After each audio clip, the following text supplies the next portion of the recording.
Welcome to Living 4D with Paul Chek. The title of Paul's solo cast today is 2022 Lovers Bootcamp. Initially, Paul did not plan on doing an episode to share his predictions and advice for navigating 2022, but he received so many requests for such an episode that he devoted the time to gather predictions from two of his most trusted colleagues and has created this in-depth exploration of what we can expect for 2022.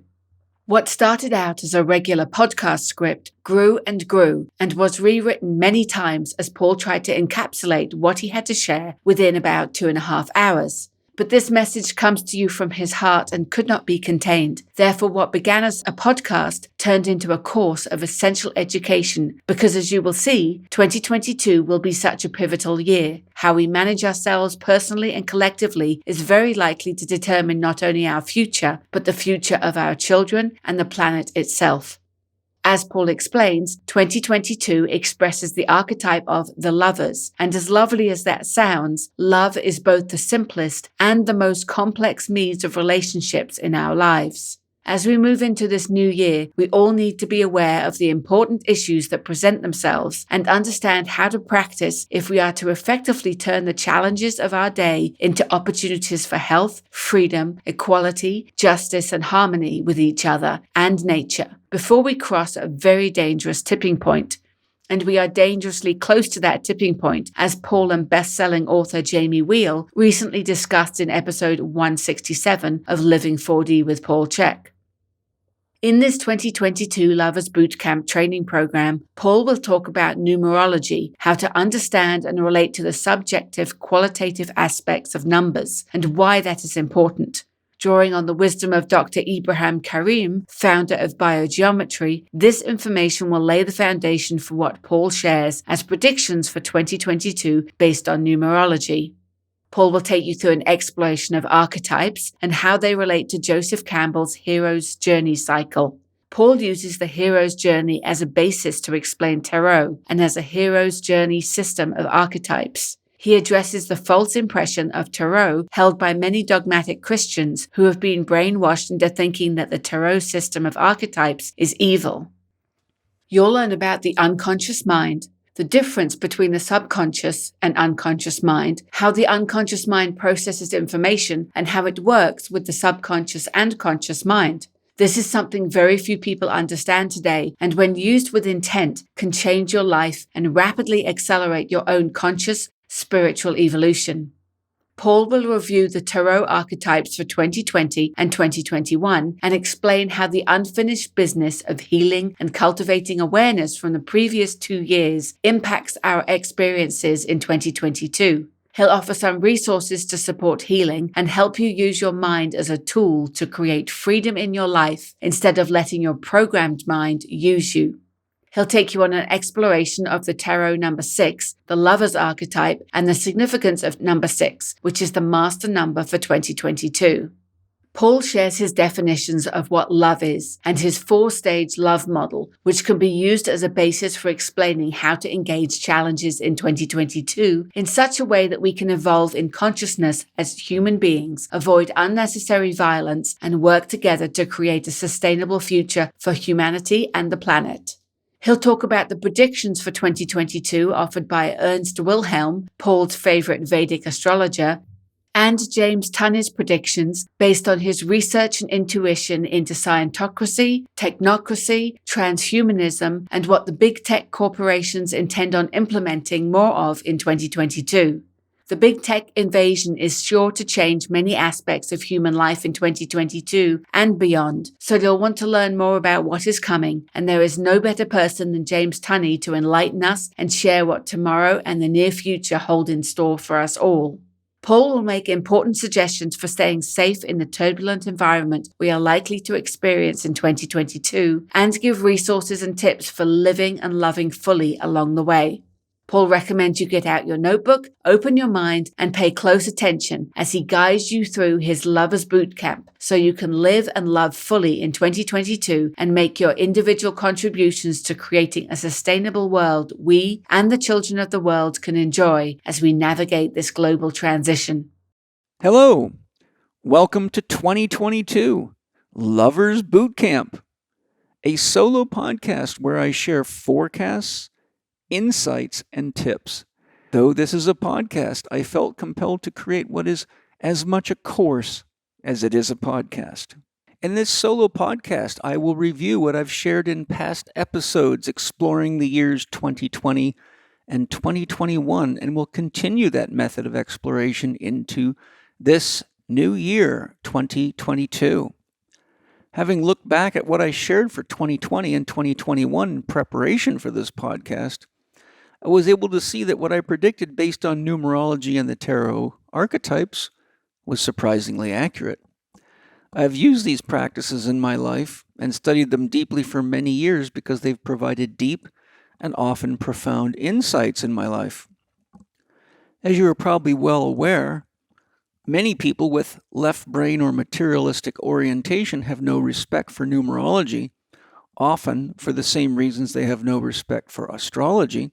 But any half-brain perspective only reflects one's own program biases and lack of holism within themselves. 99% of the people I've met in my many years traveling the world and teaching that came to me expressing negative responses when I spoke of such things, when I questioned them to ask if they'd ever studied the theory or engaged the practices to test their validity, said no, saying, "I have no interest in such silly things," which on closer analysis is no different than Fauci's approach to such silly things as sunshine, vitamin D, zinc, family and social connection, the importance of family and social connection to our health, and any natural, well-tried, tested cures that have been used for millennia.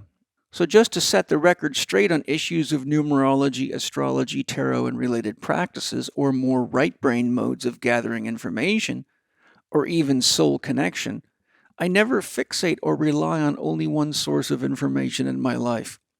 I look at things rationally and logically, look into what the best scientists and experts have to say on any given issue, review my personal knowledge from engaging any given issue in my life, and then put the information gained from intuitive, soul, numerological, astrological, tarot, or other such sources on the table so that I can see the right brain information in parallel with the left brain information or more logical information. Then I look for confluences and patterns of information and assess the overall picture and see what that picture is, and then I use a combination of logic, intuition, and soul guidance to make decisions. This is a holistic approach to problem solving, or using information in ways that maximize one's chance of getting a well-rounded viewpoint and making optimal decisions.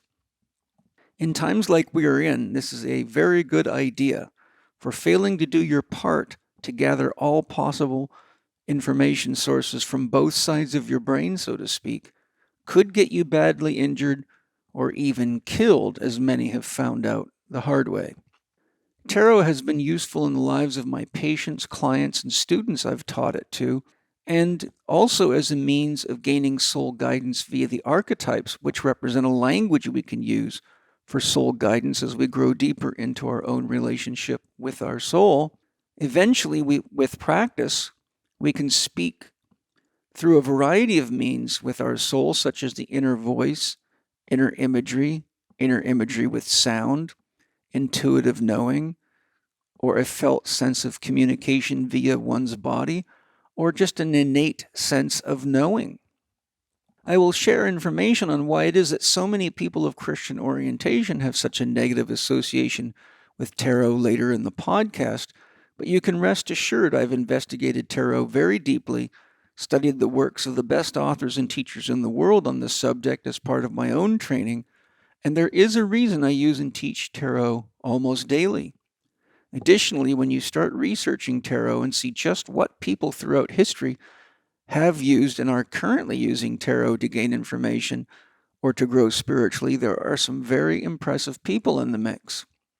Today, in our exploration of my insights on what 2022 is likely to bring us, and gifts and challenges to help us grow together and help us heal the planet, I will be drawing on insights from several of the most educated, evolved, wise people I know, including Ibrahim Karim, founder of biogeometry, Ernst Wilhelm, an excellent Vedic astrologer, and James Tunney, a true mystic and wise man that I've featured on the podcast twice before. I will warn you in advance, there is no sugarcoating going on in their predictions or mine for 2022. So if you're interested in an adult perspective and what is realistically likely based on the different sources I share, then this podcast will be very useful and informative to you. I hope you will enjoy the exploration with me, and my aim is to share tips and perspectives that will help you make better decisions in your life, stay centered, and tune your heart-mind to the frequency of freedom, love, and harmony for all human beings and living beings in nature, including Mother Earth herself. On top of that, I'll be sharing a lot of other information that anyone can benefit from having a deeper understanding of. Challenge always opens the door to opportunity. The kinds of challenges we are facing on a number of levels have been faced by human beings many times in the past. We have good evidence that many cultures have come and gone through different eras, and sadly, the evidence we have suggests that each successive wave of human beings that when extinct made many, if not most, of the same mistakes their predecessors did. So hopefully we, the human family, are ready to be more creative and not just live out another Groundhog Day experience as a means of an early reunion with Great Spirit. There is evidence that civilizations long ago wielded great power, though most academic institutions would have you believing that people of ancient civilizations were quite Paleolithic and not very smart in comparison to the people of the world today. One need only study Greg Braden's excellent Gaia TV series titled Missing Links to have all aspects of such academic silliness objectively challenged to the very core. The same is true of the excellent Gaia TV series titled Ancient Civilization, not to mention hundreds, if not thousands, of excellent books written by more open-minded and highly skilled investigators such as Graham Hancock, Freddie Silva, and many others. Before I forget to mention it, one of the most profound books in my library, which I purchased at the suggestion of my buddy Ben Stewart, a two-time guest on Living 4D with Paul Chek, an excellent documentary producer, musician, investigative researcher, and host of the excellent podcast titled Waking Infinity News, is DNA, Pirates of the Sacred Spiral by Len Horowitz, Horowitz. This is a downright fascinating investigation into the history of DNA and how those interested in eugenics have been researching and creating new ways to manipulate it, and all life, including human beings and everything alive on this planet. And it does a very good job of showing with crystal clarity how the stage has been set and how many rehearsals of death by medicine, food, water, and false information have already been run by the Rothschilds, Rockefellers, Carnegie organization, the British royal family, and other super rich elite families, and is very well documented. If you search the title of that book on YouTube, you will find a 3.5-hour video of Dr. Horowitz giving you a synthesis of the book. There's 2 lectures in that one presentation, so just be aware it looks like it's coming to an end about halfway through the 3.5-hour presentation. But the second one is very potent as well, and it's very eye-opening indeed. He also shows many amazing uses of sound and other holistic healing technologies that have tremendous healing power and have largely been repressed by those that want you sick, dull, tired, and easily controlled. So I highly suggest you watch this video and get ready to have your mind blown repeatedly. With this introduction to our podcast today, I will now explore the subjective aspects of number and why that is important. This will lay the foundation for what I will share as predictions for 2022 based on numerology. I will now also explore the concept of archetypes and how that relates to tarot, and how tarot relates to Joseph Campbell's Hero's Journey cycle of archetypes. We will learn what the unconscious mind is and how the unconscious processes information, review what I predicted in past podcasts for 2020 and 21, and look into what numerology and tarot suggest is embedded within the consciousness of the collective when 2022 is illuminated by Chronos, or Father Time, in the consciousness flowing through the spotlight of the eternal now for the remainder of the year. What I'm saying there is that we're dealing with a number as a date, which carries objective and subjective information. But because we're living in the flow of time, which moves toward the future, we can only look at it through the lens of chronos, which is time. And paradoxically, no matter where we're at in the flow of time, our conscious awareness is always in the eternal now. The now is always the now. And when you look into the past or the future, you have to move your consciousness from awareness in the now to what you're looking at. We will then look at predictions from Ernst Wilhelm's Vedic astrology reading and James Tunney's prediction based on his research and intuition into Scientocracy, transhumanism, and what the big tech corporations intend on birthing more of in 2022. And I will also share tips along the way, but I have more of them toward the end for living and loving fully along the way. And I share some important tips for being prepared for what is not at all beyond the ken, shall we say, the likelihood of the people behind the Great Reset to throw our way. So let's get started. The subjective or qualitative aspects of number.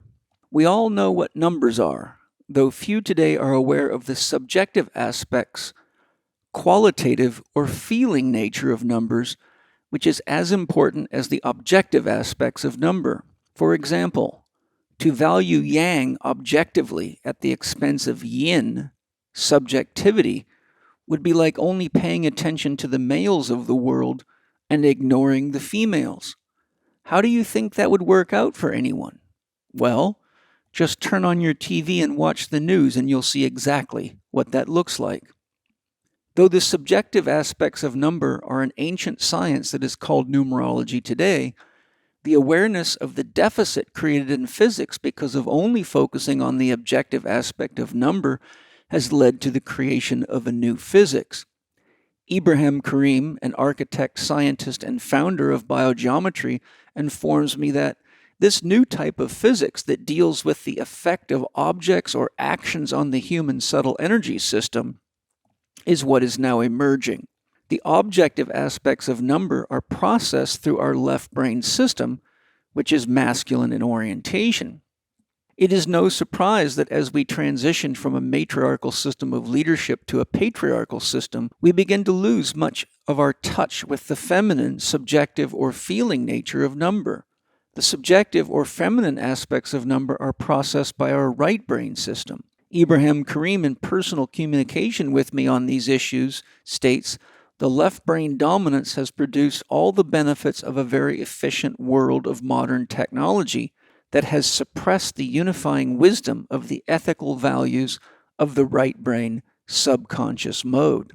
Dr. Karim also states the forces of life preservation connected to the laws of nature that work on a subconscious level associate with the feminine or the right brain orientation.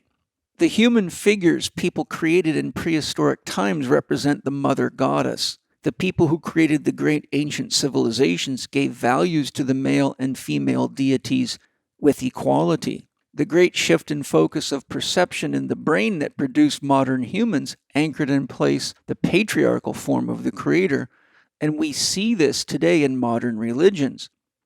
This has led to the erosion of right brain ethical values around spirituality, and it has increased the control of materialism. As a result, many people today seek to revive the matriarchal concept of deity. We have reached a level of materialism that has no ethical boundaries, and this will produce a backlash of emergence in what Jung refers to as an emerging contemporary humanity. The personification of the universal mind will then move away from the patriarchal concept into the new spiritual holistic form that manifests within both genders. This is a gradual process that will not manifest in humanity at once. So we've gotten some very wise words from Ibrahim Karim, someone who I have deep, deep respect for, love for, and appreciation of who has been a great support to me in my own work and my own knowledge base, development of my knowledge base. And if you haven't listened to my podcast with Ibrahim Karim on biogeometry, there are two. The first one is with him and Doria. The second one is with Doria, his daughter, who is also a genius. And they are some of my most well-listened to podcasts, even though they're quite deep and profound. Now, a couple of concepts to keep in mind as we progress with the podcast and our exploration of what we can expect in 2022 are the feminine in terms of medicine is all forms of holistic medicine and healing approaches. The feminine is equated to nurture, the worship of, love, and protection of nature, and of course, children. In the gender theory of number, 2 is feminine, and there are 3 2s in 2022, which suggest a strong emergence of feminine energy feelings and a strong awareness of values and the need for holism in medicine and all aspects of our lives, protection of our children, or we may not survive the circumstances we have created with a heavy orientation toward the objective, masculine relationship with number, nature, governance, and life. This will become clear as we go deeper into the issues at hand for 2022. I will also demonstrate that because there are 3 2s in 2022, we have a lingering issue of patriarchal governance, which I will get deeper into as we go. When we look at the date, any date, we typically associate that date as a continuum in time. 2022, followed by 2020, followed by 2021, by 2022, and so on. But when at the end of the year, people start publishing videos showing the key events or highlights of that year, we're likely to be less connected to the specific date an event occurred and more connected to how we feel about what happened. We may see the president we chose winning or losing an election and have a flood of emotions related to our value judgment of the outcome. We may remember the experience of a specific rock band getting together and playing the music that taps into our memory of experiences we had while listening to specific songs that they play. We may have a feeling of deep sadness witnessing scenes from a war that took place that year. We may be flooded with the emotion of a divorce we went through, or we may feel it was a great year because our new child was born, or we may go from the feeling of sadness in one instance to joy in another. These are all expressions of the emotional, subjective feeling components embedded within number, the events of any given year. In her deep, comprehensive book titled Number and Time, Marie-Louise von Franz gives a couple of great examples to help us be more conscious of the subjective feeling aspect of number. One is the ladder and the other is a pie. Now, I've taken her examples and sort of customized them so they're easier to share. So the first example is a ladder. Think of a ladder with a given number of steps. From an objective point of view, you can say, I have one ladder with 12 steps that is 14 feet tall or something like that. Most people wouldn't get emotional by the conclusion that they have one ladder with 12 steps that is 14 feet tall. But if you decide to paint your kid's bedroom and you want to put a scene with toys, a dog house at ground level, and then paint some trees that reach up into the sky with some birds, and cover the ceiling with a night sky scene with stars on the left, and maybe a day scene on the right with sun, some clouds, and an airplane flying by on the right side of the ceiling, each time you have to take a step up to paint something you couldn't previously reach, you will have a different experience within yourself. When the mural is done, you may have used 12 of the 14 steps, realizing that each step on the ladder offered an opportunity to express something you could not have expressed without an additional step. Now, instead of a ladder, imagine a tree. You are lost while out hiking and are miles from anywhere. At least you think you are. You look in all directions, seeing nothing but trees. As you climb branches, a natural ladder, you start to see that there is a trail nearby. This excites you because you know trails usually lead to and from common destinations where people are. You keep climbing, and finally 25 branches are about 40 feet up in the air. You're amazed to see that just a half a mile down the mountain is a parking lot, picnic tables, public bathroom, and a park ranger station that you started at. Now you know the way to get home. So you see, it's not the number of branches you climbed specifically that provides the meaningful experience. It's the experience of what the alchemists call sublimation, getting higher and having a bigger view that provides the emotional charge. The point being here is the number of branches is secondary to the awareness and the experience that you gained as you climbed. Now, if you were doing some kind of a scientific experiment to say how many branches did I have to climb to get an awareness of where I was at, then you would say I climbed 25 branches to get 40 feet in the air, and then the subjective experience would be what you gained at each different level as you climbed the tree. Let's look now at the experience of a pie. If you're at a party and after dinner everyone's raging about how Sally's pie is so amazing, you may be curious and go have a look. You see this beautiful pie has 6 pieces left and think, I'll come back when I have room for dessert. But you come back to get a piece and there's only 1 piece left and you take it. You're very glad you got there before someone else ate it. But you're not worried at all when you first came and there were 6 pieces of pie left.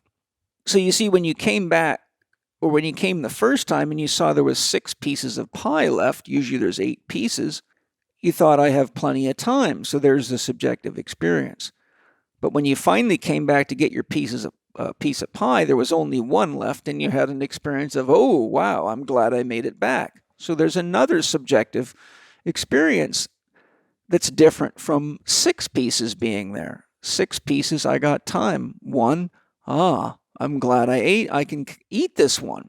From another perspective, if you were asked to join a pie eating contest and you asked how many pieces of pie the previous winner ate, and the answer was 24, and you realize that's 3 whole pies, just the thought of eating 24 pieces of pie, no matter how good it is, may make you feel sick. If the previous winner had only eaten 3 pieces of pie, you may get very excited thinking, wow, I can not only win this pie eating contest, but I can also justify eating half of this beautiful pie. Hallelujah, let's get it on. So there you again see a subjective experience in relationship to number. 1, a big number of pieces of pie has a negative effect. Someone who tells you that the last contest was won by someone who only ate 3 has a completely different experience. Other ways to explore the subjective nature of numbers is to ask yourself, how many children would be ideal for my husband and I to have? It may be 3.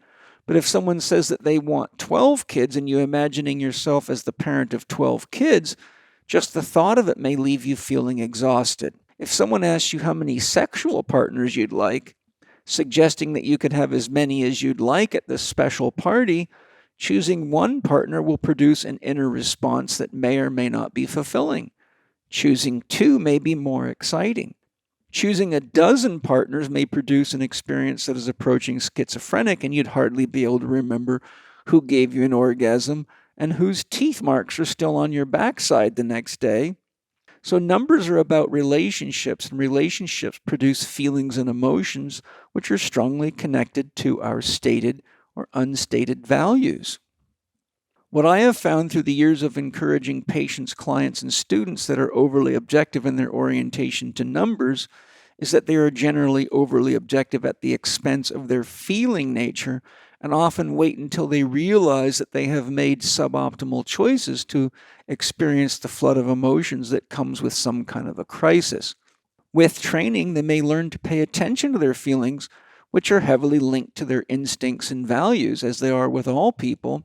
As a result, they are much more capable of accessing the consciousness offered not only by their intellect, but by their soul, which is essentially the sum total of consciousness within any living being, which means it requires both a right and left brain orientation taken in wholeness. One who is overly rational at the expense of the unrational tends to repress their feeling nature and they're often afraid to lose control of what they have convinced themselves that they can control rationally, but don't realize that they have now stuffed those feelings and intelligence into the basement of themselves. The wise will tell you that feelings buried alive never die, and those that are even wiser inform you that the feelings buried alive become the puppet masters pulling your strings until your rational self has a collision with itself, and you can only heal and find balance by honoring and engaging the unrational aspects of yourself or themselves. I'll share more on this later when I explain the nature of the unconscious and how it processes information. If you are Mr. or Mrs. Rational, you'll want to listen to this bit of rational advice I share. If not, the pain teacher will surely come to introduce you to your unconscious mind. Just be careful the pain teacher isn't holding a syringe in his or her hand. So with that sort of explanation of the feeling, subjective aspects, the qualitative aspects of number, let's look at the subjective aspects through the consciousness of numerology at the year 2022 that we're in now. The number 2 is feminine and represents relationship. There can be no awareness or growth as one and one alone. Who would let you know when you are heading in the wrong direction? Who would call you out if you told a lie? Who will inspire you when you are doing things that may be helpful? How can you possibly know yourself as one? 2 equals relationship, and there is something deeper hidden in the number 2, which is duality. And without duality, you can have no mind. One alone in relationship to 0 is the subject, because as one there is no other, therefore no object of awareness. Now that's a fairly deep statement. It'll make more sense as we go if I've already lost you. 0 representing source, that which can't be known. If any of you listen to my podcast with Walt Thornhill, the chief scientist of the Electric Universe Project, one of the key questions I asked him is, well, you're talking about these massive amounts of current flow through the universe, but you have not said anything about where they're coming from. Where is the potential source?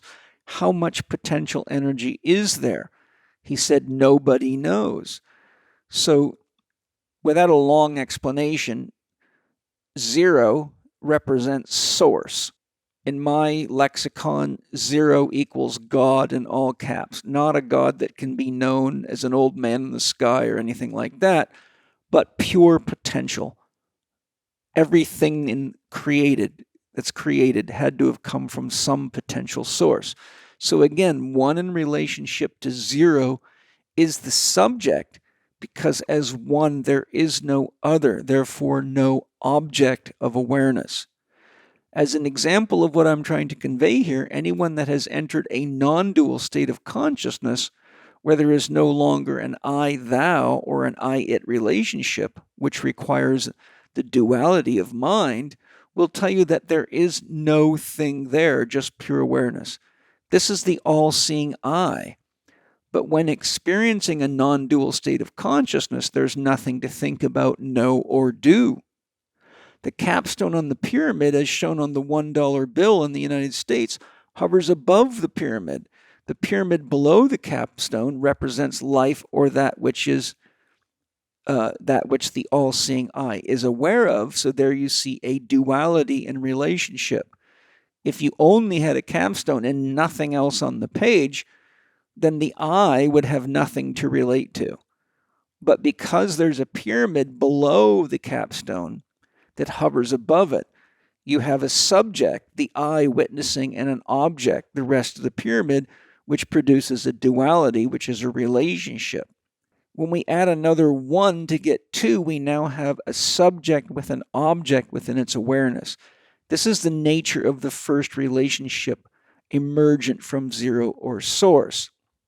Now, what I mean by that is that if source is pure consciousness, in Tantra that would be called Shakti, When she looks into herself, she produces Shiva, which in the Hindu concept would be the sort of a correlation to the Christian idea of God.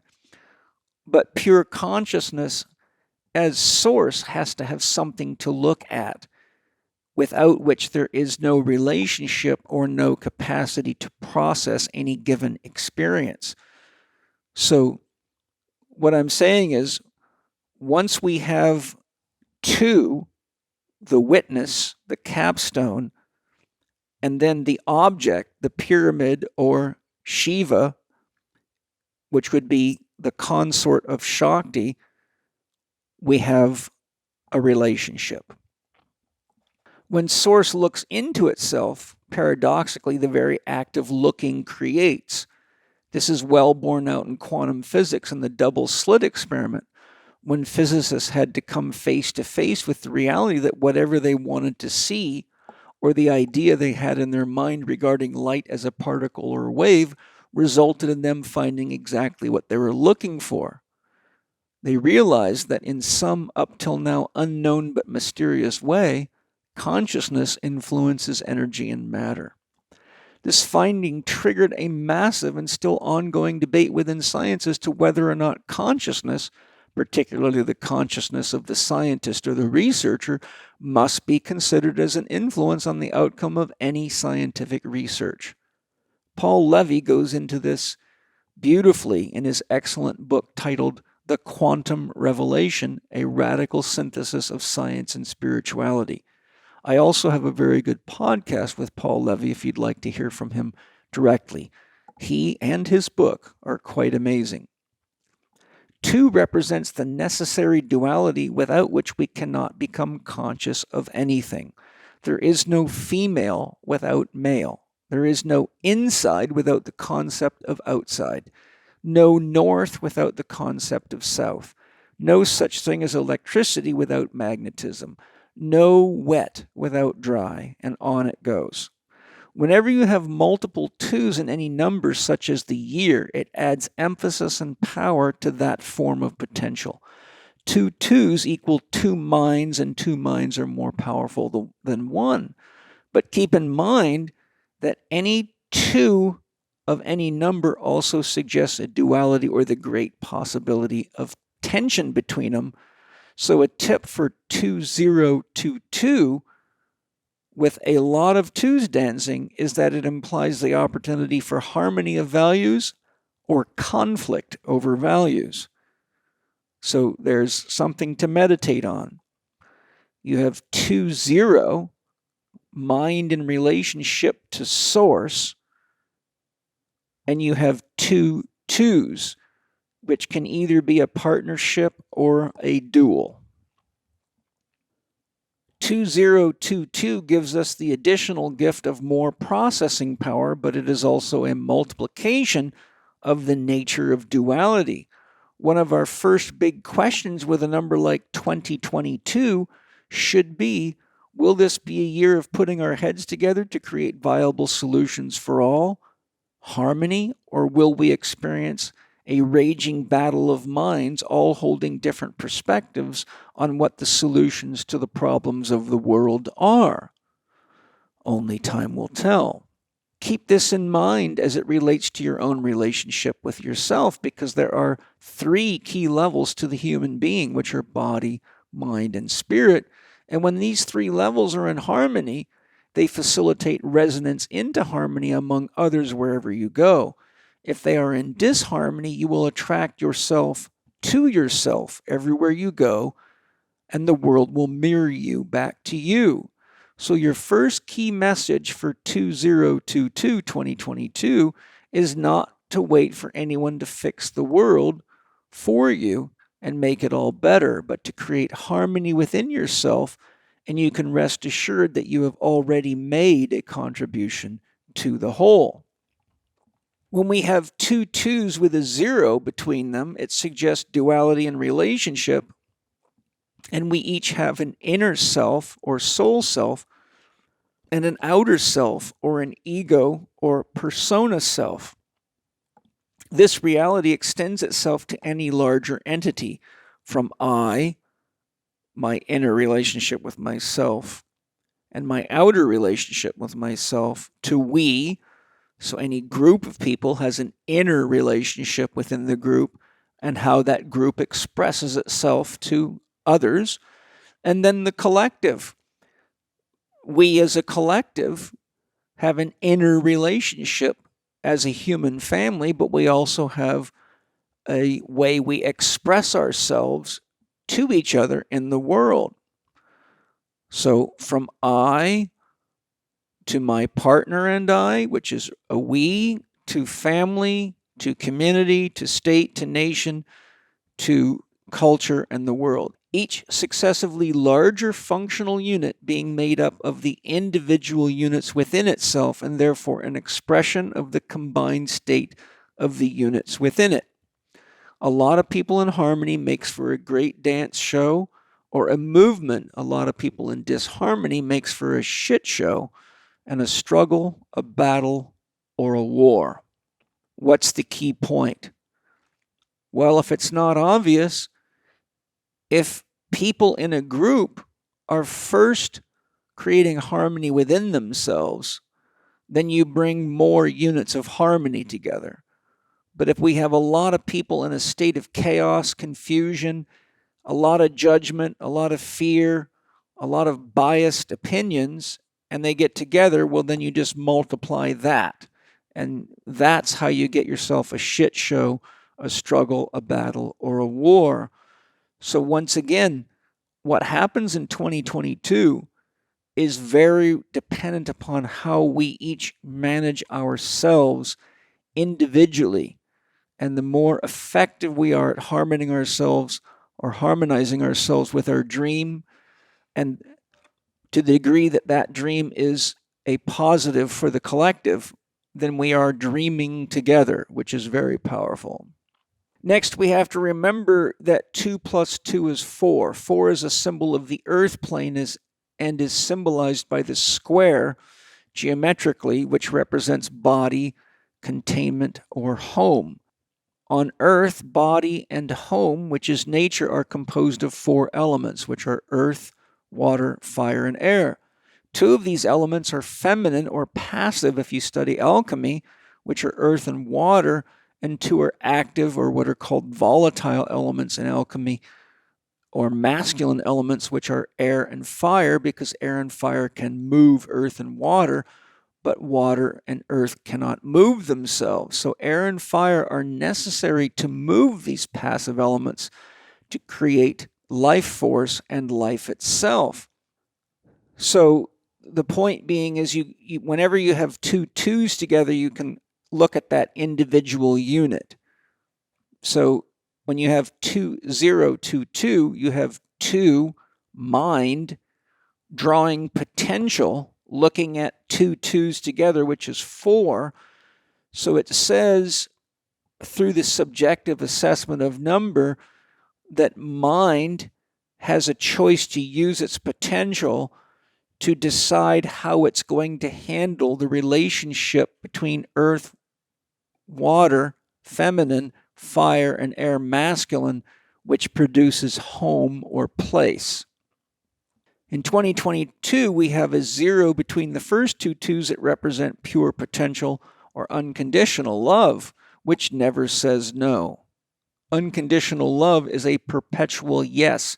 It is total freedom, a willingness to see, feel, and experience virtually anything. That is something we should all meditate on. Many people have programmed beliefs about God and haven't spent enough time getting deep enough into themselves to find God, so they have really not a relationship with God, but they have a relationship with ideas brainwashed into them, usually as children. This is exactly why Rumi says, to get to God, you must become a heretic. You must throw away the book, stop reading what other people write, and have your own experience. And there's lots of ways to do that.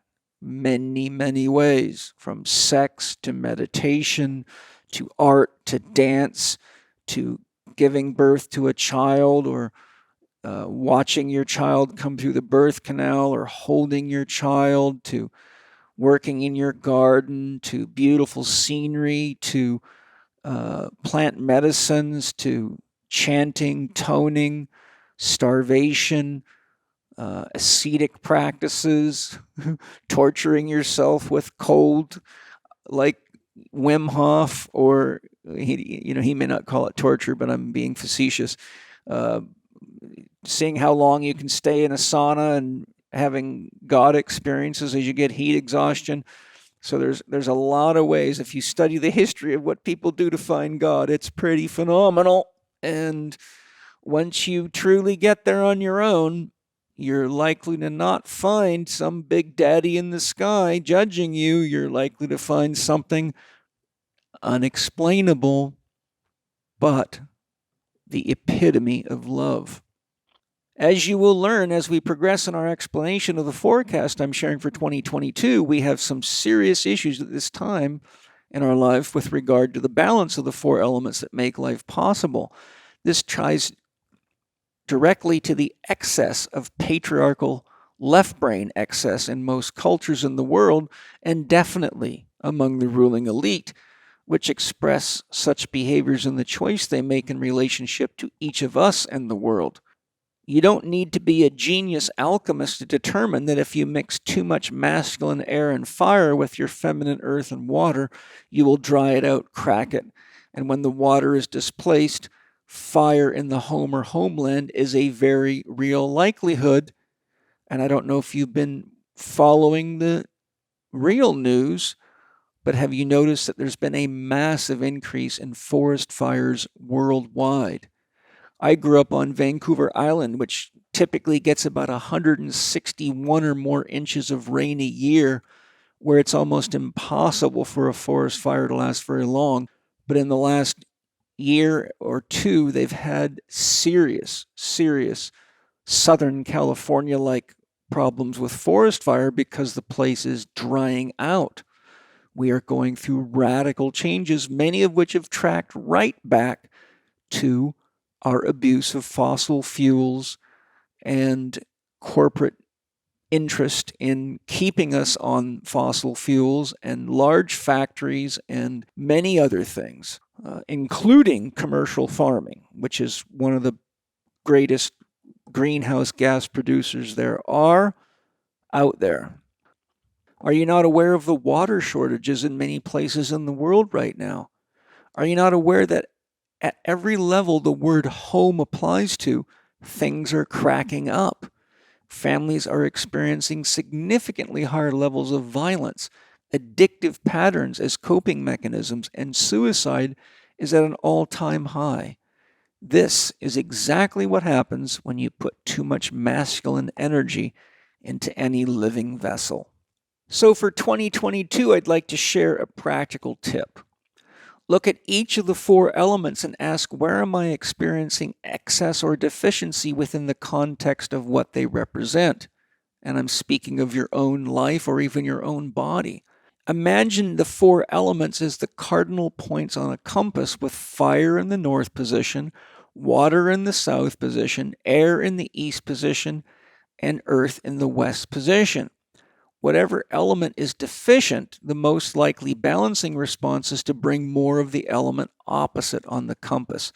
Too much fire in the north begs for more water from the south. Too much earth in the west begs for more air in the east to inspire change. Then look at the control function at 90 degrees. So, in other words, 90 degrees to fire, you have air on the left and earth on the right. Too much earth can not only be helped by more air, better decisions from mind, for example, which relates to air, but you can go to the water element at a 90 degree angle and wash it away or clean up the mess. Try thinking in metaphor, not just logically, and you'll gain more from the exercise. So the exercise is this. I'm going to state the element and the qualities associated with that element, and ask yourself as I say these words, how am I doing in relationship to the element and the qualities connected to it? The earth element, how are things at home? How are you doing with containing yourself physically, emotionally, and mentally? How is your physical body? How is your sense of place in the world? Earth represents the womb, as does home. What are you giving birth to? A lot of stress and fear and chaos? Or are you seeing possibilities for this world transition and excited to participate? Earth relates to family. How are things in the family? Earth represents containment. So how are things at the office or within what you would call your place of work? Earth relates to money and tangible goods.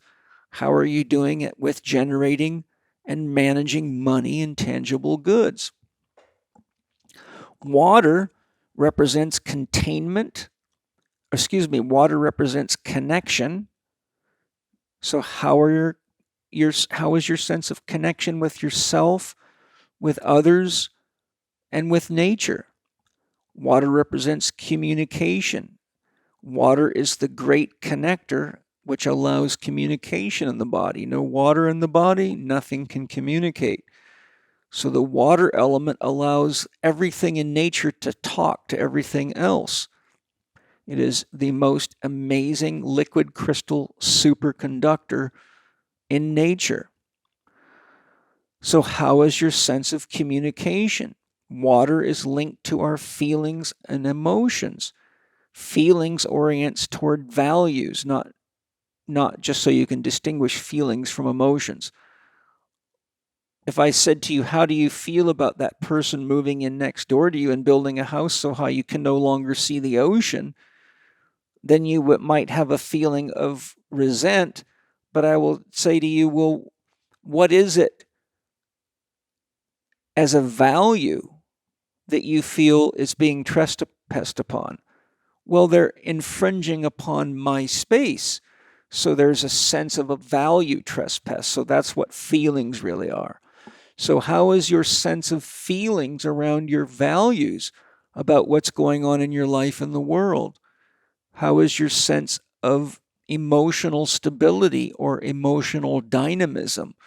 Emotional dynamism is very important because emotions give us real important information. There's no such thing as a bad emotion. They all convey information about the experience we're having. Are your emotions reliable? Are they stable? Are you having emotional upheaval because your diet is out of balance or because you're drinking too much coffee or addicted to drugs? So those would be indications of imbalance in the water element. How are the rhythms and your sense of flow in your life? Are you able to manage your day-night cycles and get adequate sleep? Are you able to flow through the day, or do you seem to be constantly inhibited or anxious or insecure or blocked? How is your level of moisture or hydration in your body? Water also connects to soul.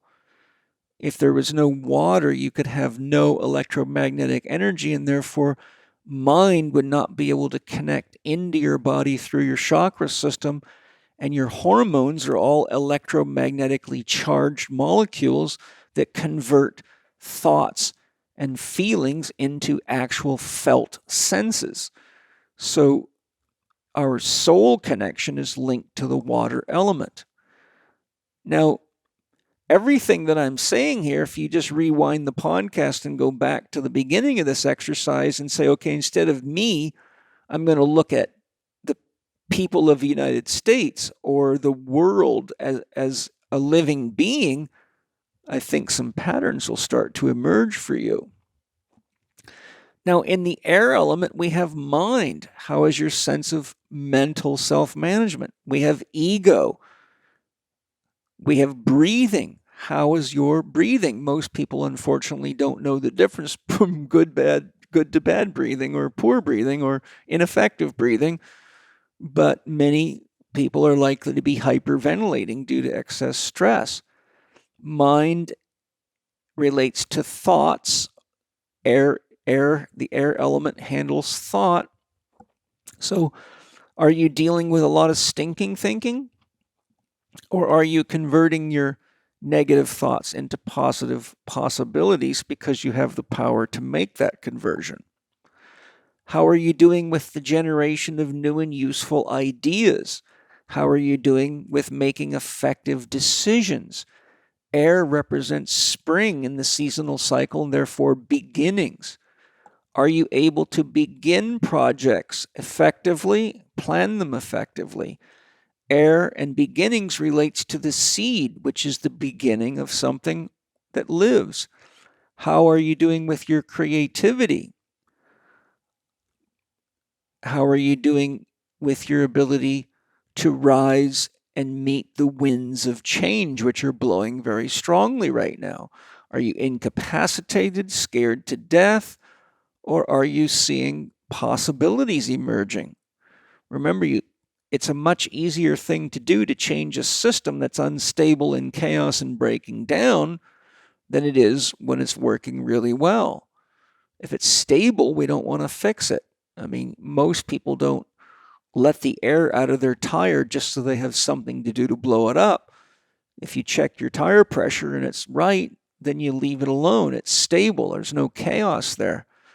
But if you find that your tire's getting low and your car's not handling well, then it's unstable, so you're inspired to change the pressure in the tire at least. Did you know that Symbiotica means harmony?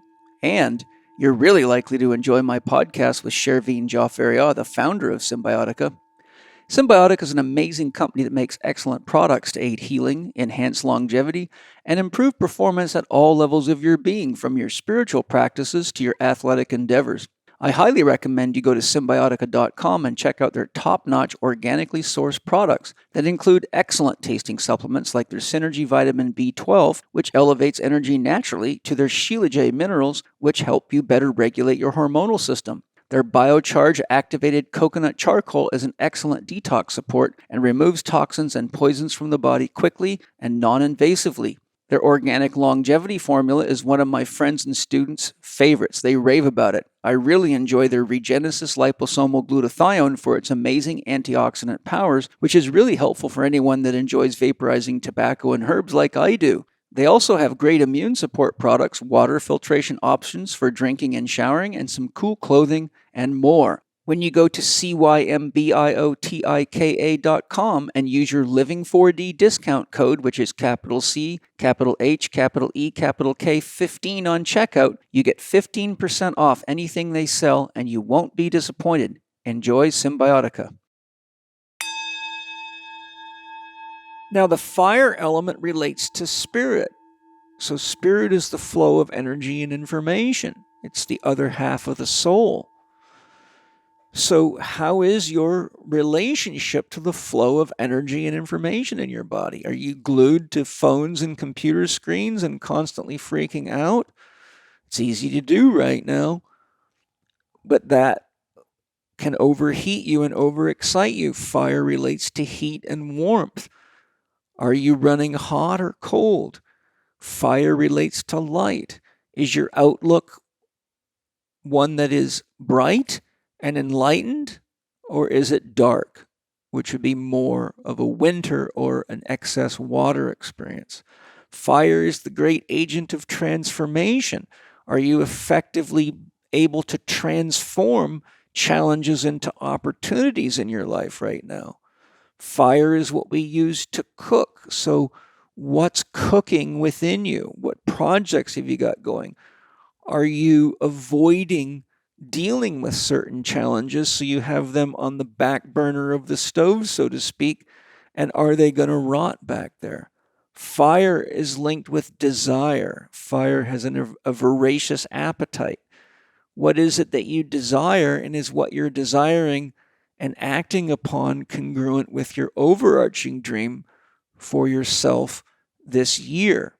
Fire is a great consumer, so we want to look and say, am I consuming more than is optimal for my health, my vitality, or my financial resources at this time?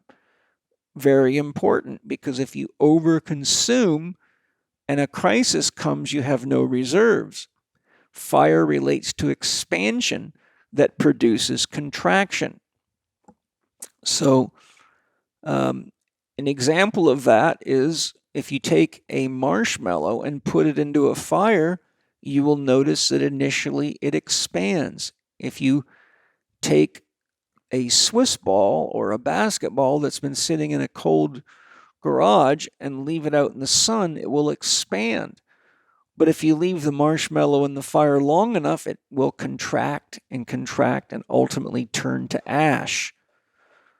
So another example, this is yang energy. If you flex your muscle, it expands, but it contracts.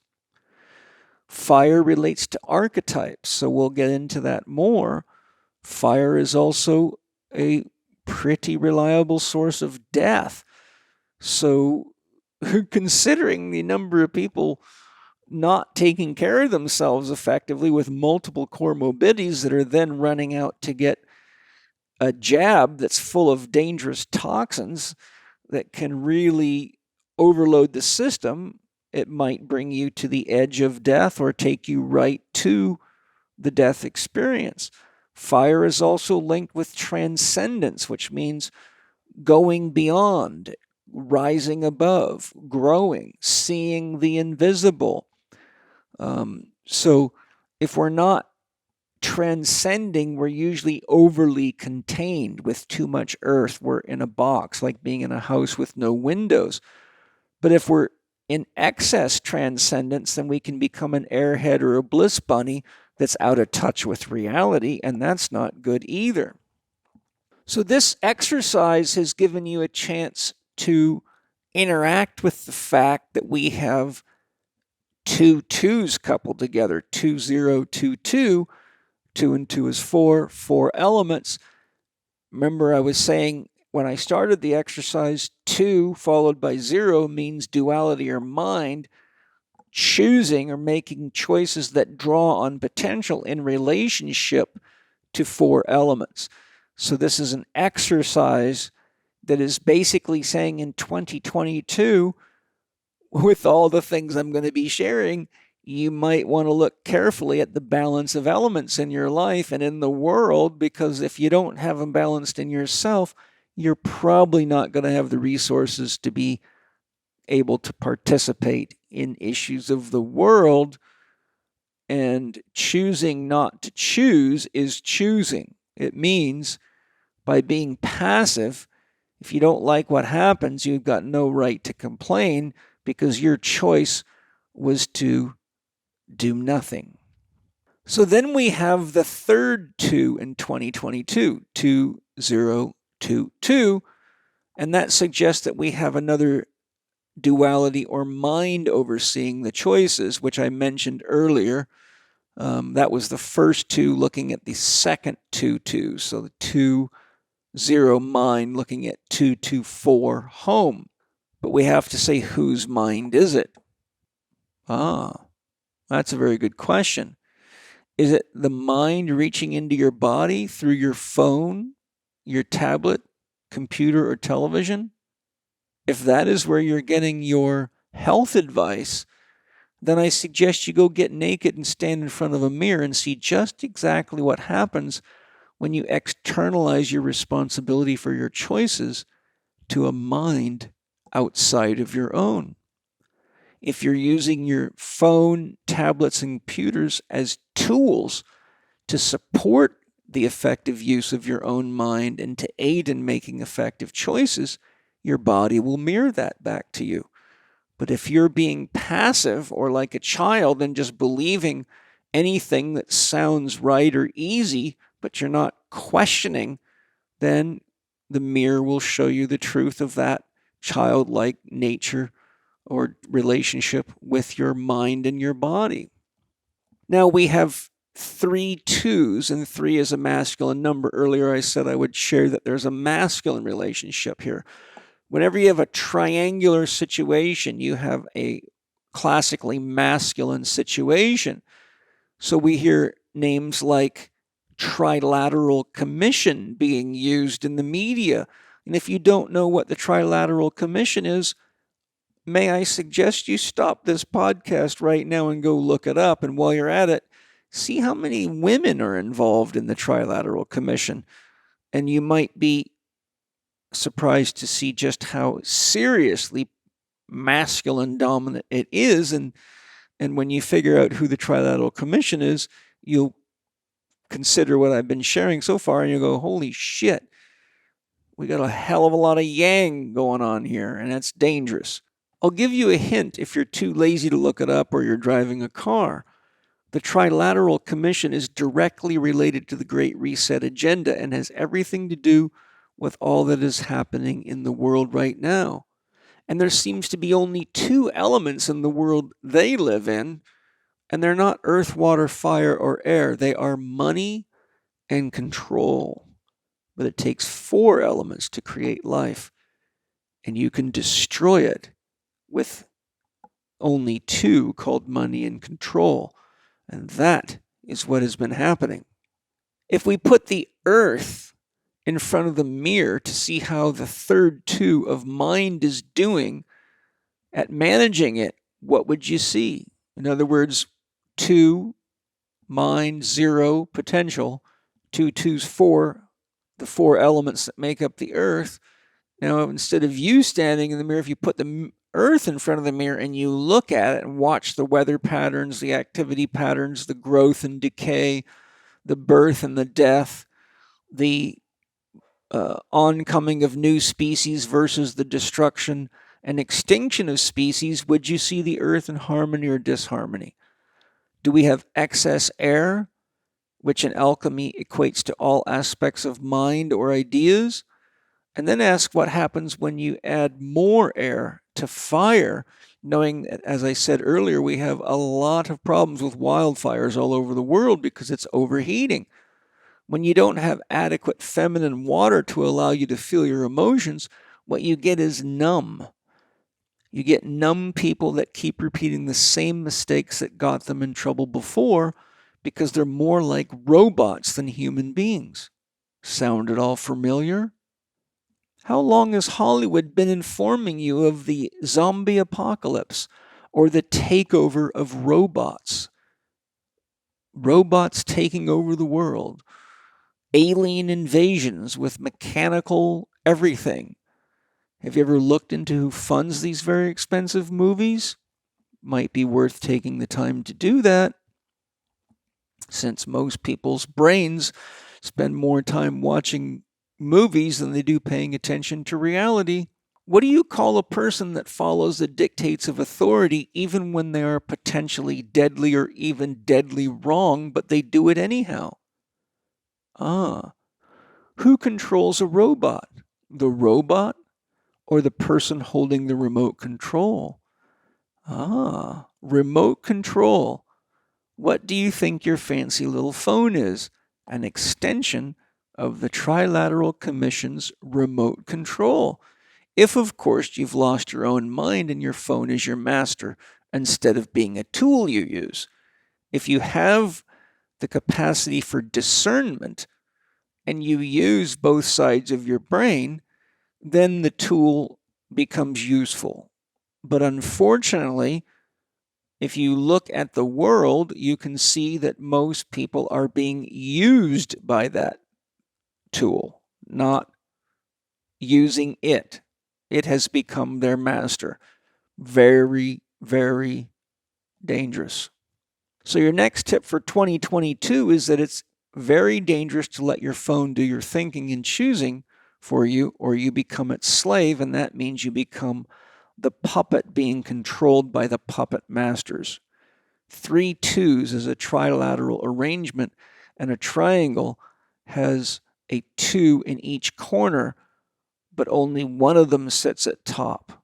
Ponder that whenever you're arguing with others on the ground level as to who is right about the issues of the world right now, because until you look up at the top of the triangle you're a part of, you will not see who is dividing you with fear, propaganda, brainwashing, which is specifically designed to break down your sense of safety and security or your self your family unit, and to divide and conquer any culture. Pay attention to the top of the triangle. 2022 gives us 3 2s.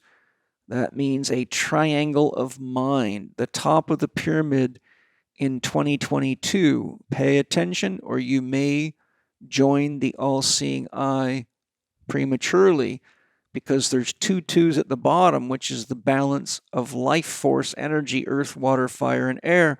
And as I've pointed out now a number of different ways, they're dangerously out of balance.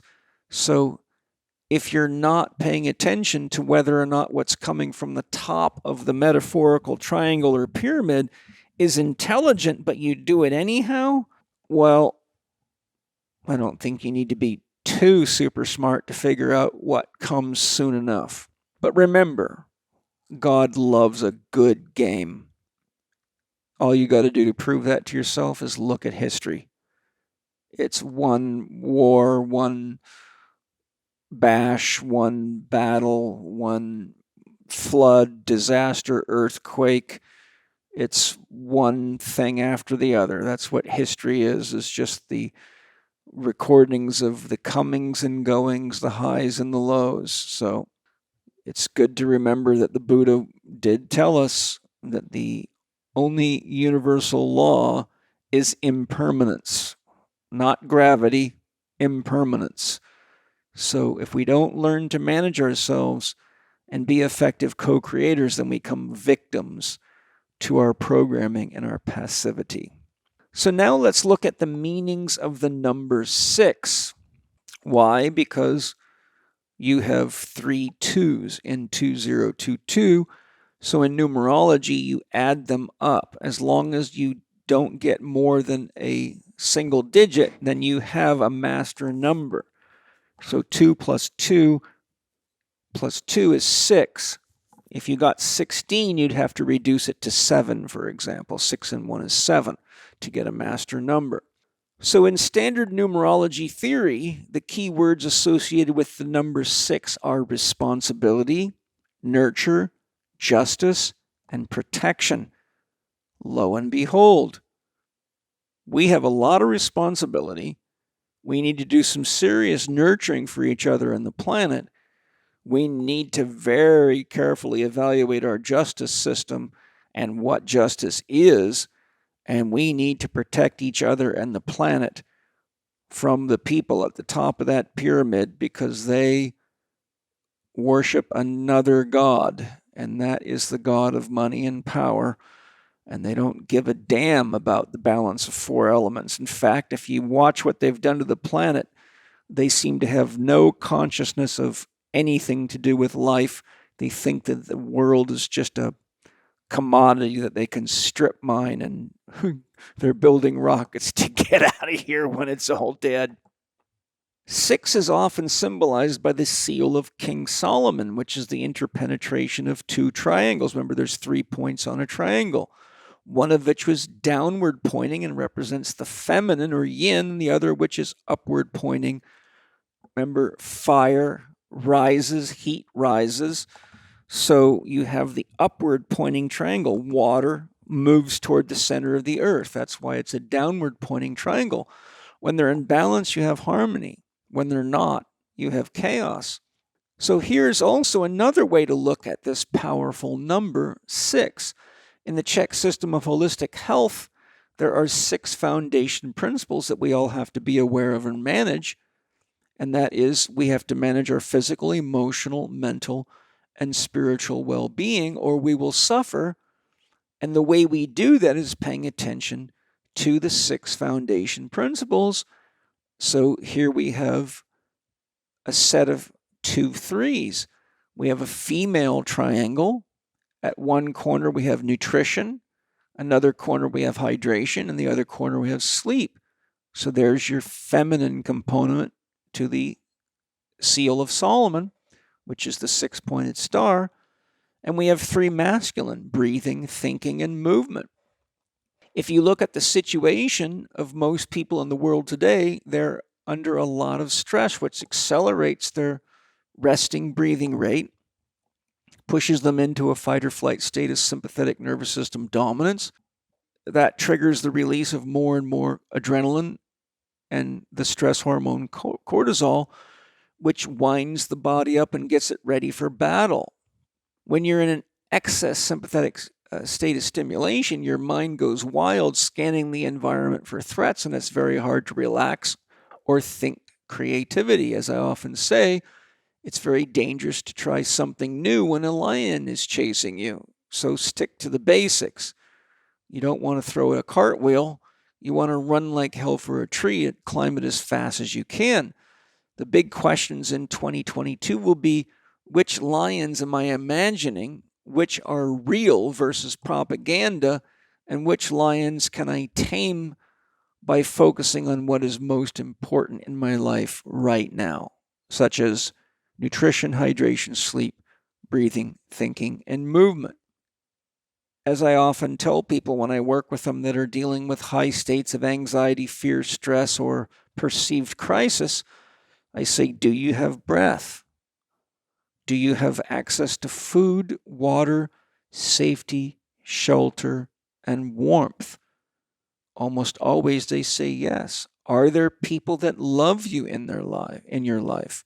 Almost always they say yes. If they say no, I say, then it's your responsibility to love yourself.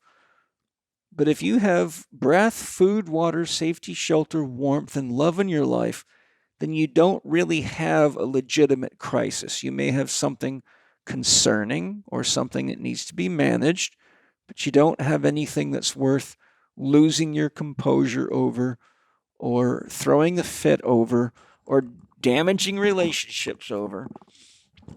It means you can think constructively, meditate, calm yourself, do some Tai Chi, and bring yourself into harmony so you're in a good place for creative thinking.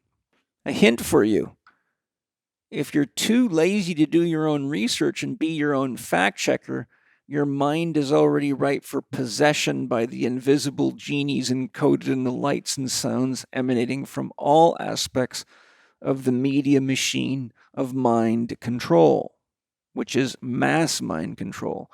If you're too lazy to look honestly at opposing viewpoints on the other side of an argument or belief, then they're already helping you dig a grave for yourself and anyone under your direct influence, such as your children.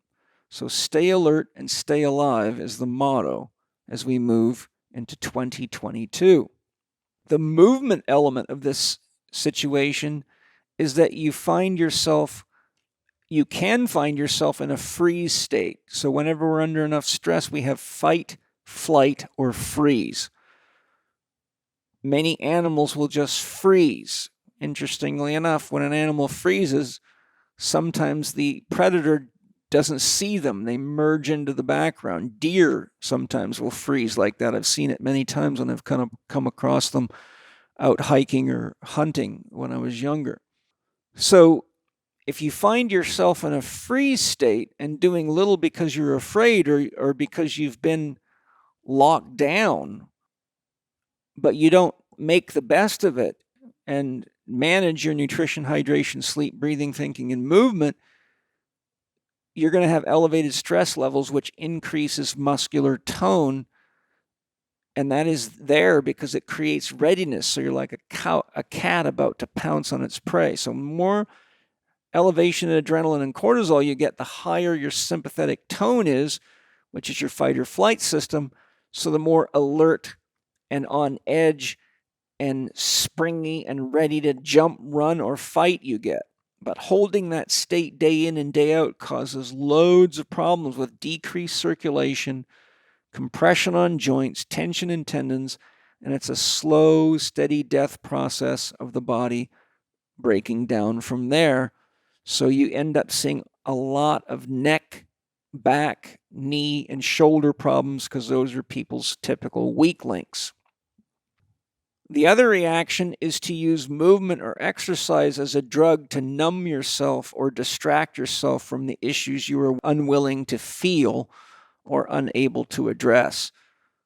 So if you're just avoiding it like an ostrich, putting your head in the sand, chances are you're going to be using drugs or exercise or television or chocolate or any number of things as a coping mechanism.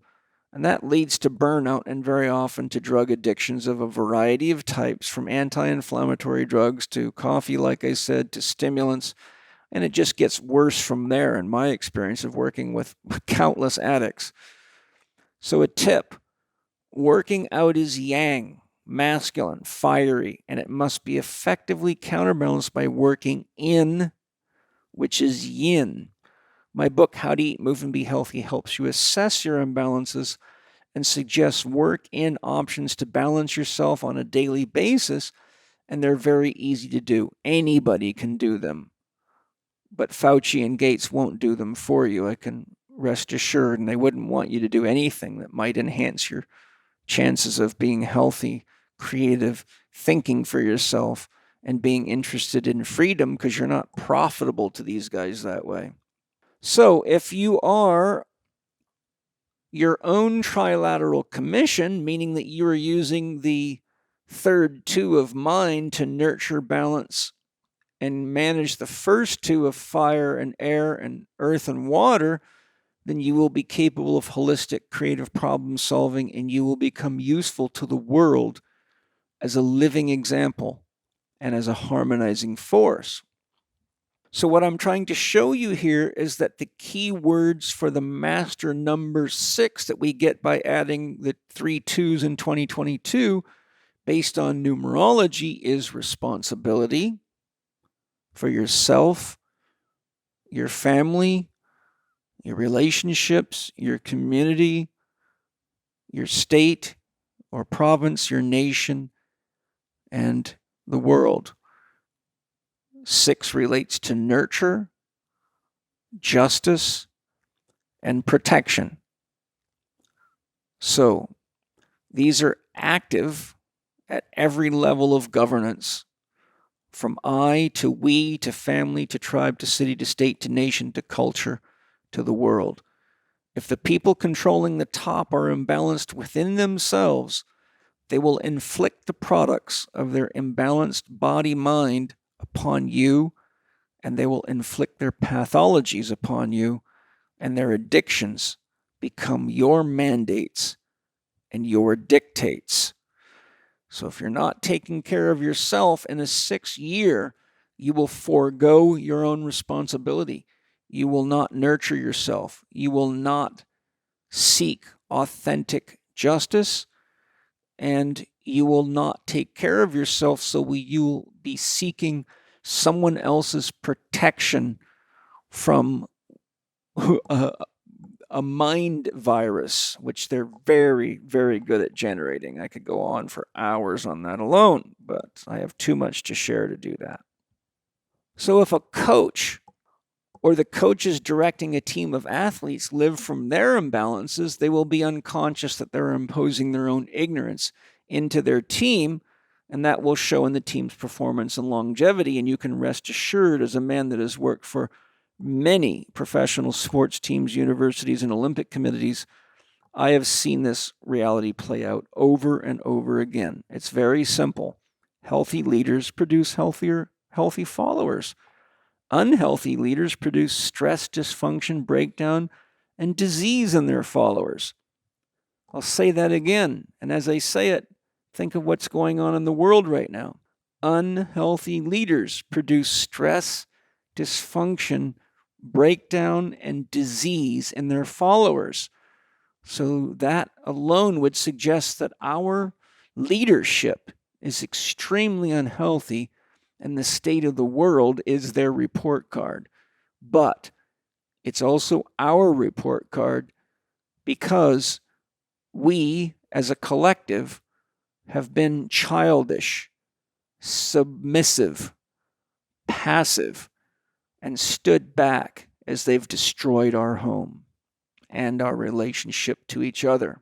Additionally, every parent has to come face to face with this reality in their own children. But the doctors seldom tell them the truth, because they're not trained to look for the truth. They're just trained to look for opportunity to sell pills, injections, or procedures.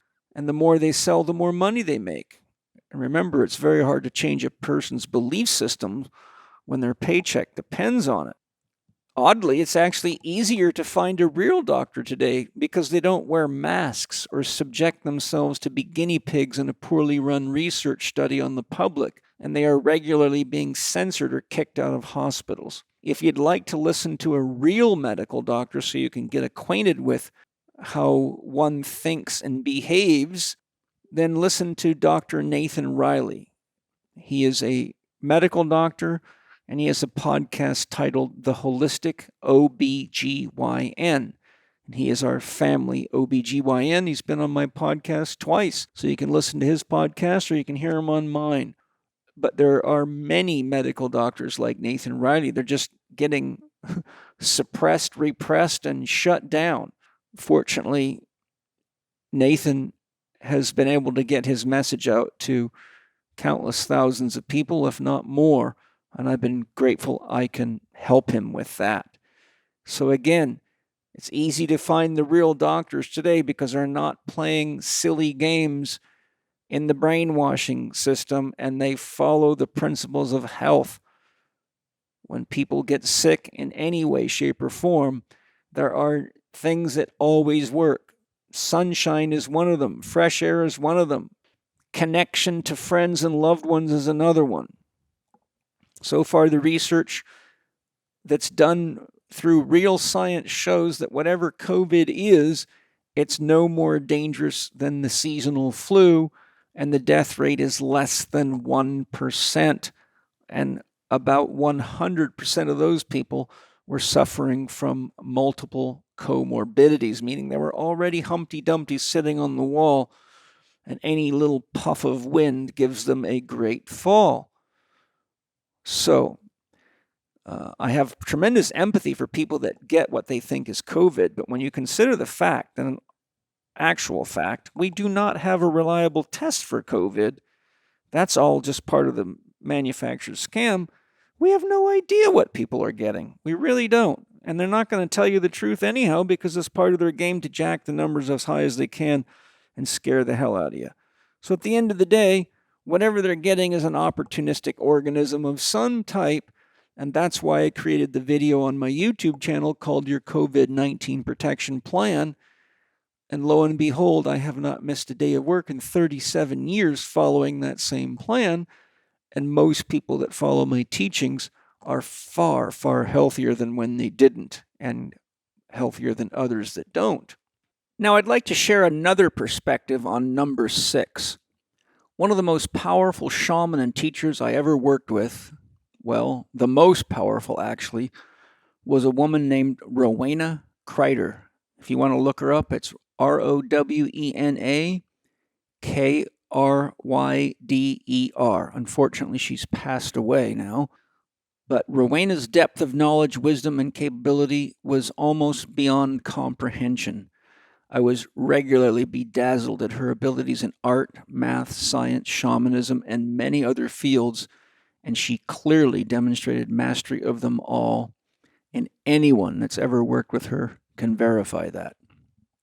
She authored several books, which I have in my library. All of them are excellent, one of which is titled Destiny, Gaia Matrix Oracle Numerology, in which she explains the quality of the number 6, and I will share key aspects from her book that are relevant to understanding the nature of the 6, which again is the product of the 3 2s in 2022.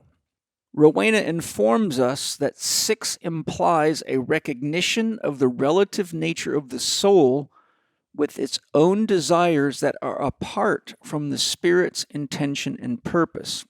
So a note on that for you. What is what she's really pointing out here is what our invitation in this regard is to ask ourselves if our thoughts, words, and deeds are in harmony with the greater goods of the whole at this time, and the greater whole includes the entire planet, not just the wants and needs of people. The number 6 reveals a focus on the cycles and gyrations of the soul as it polarizes between purpose and the allurements of the world.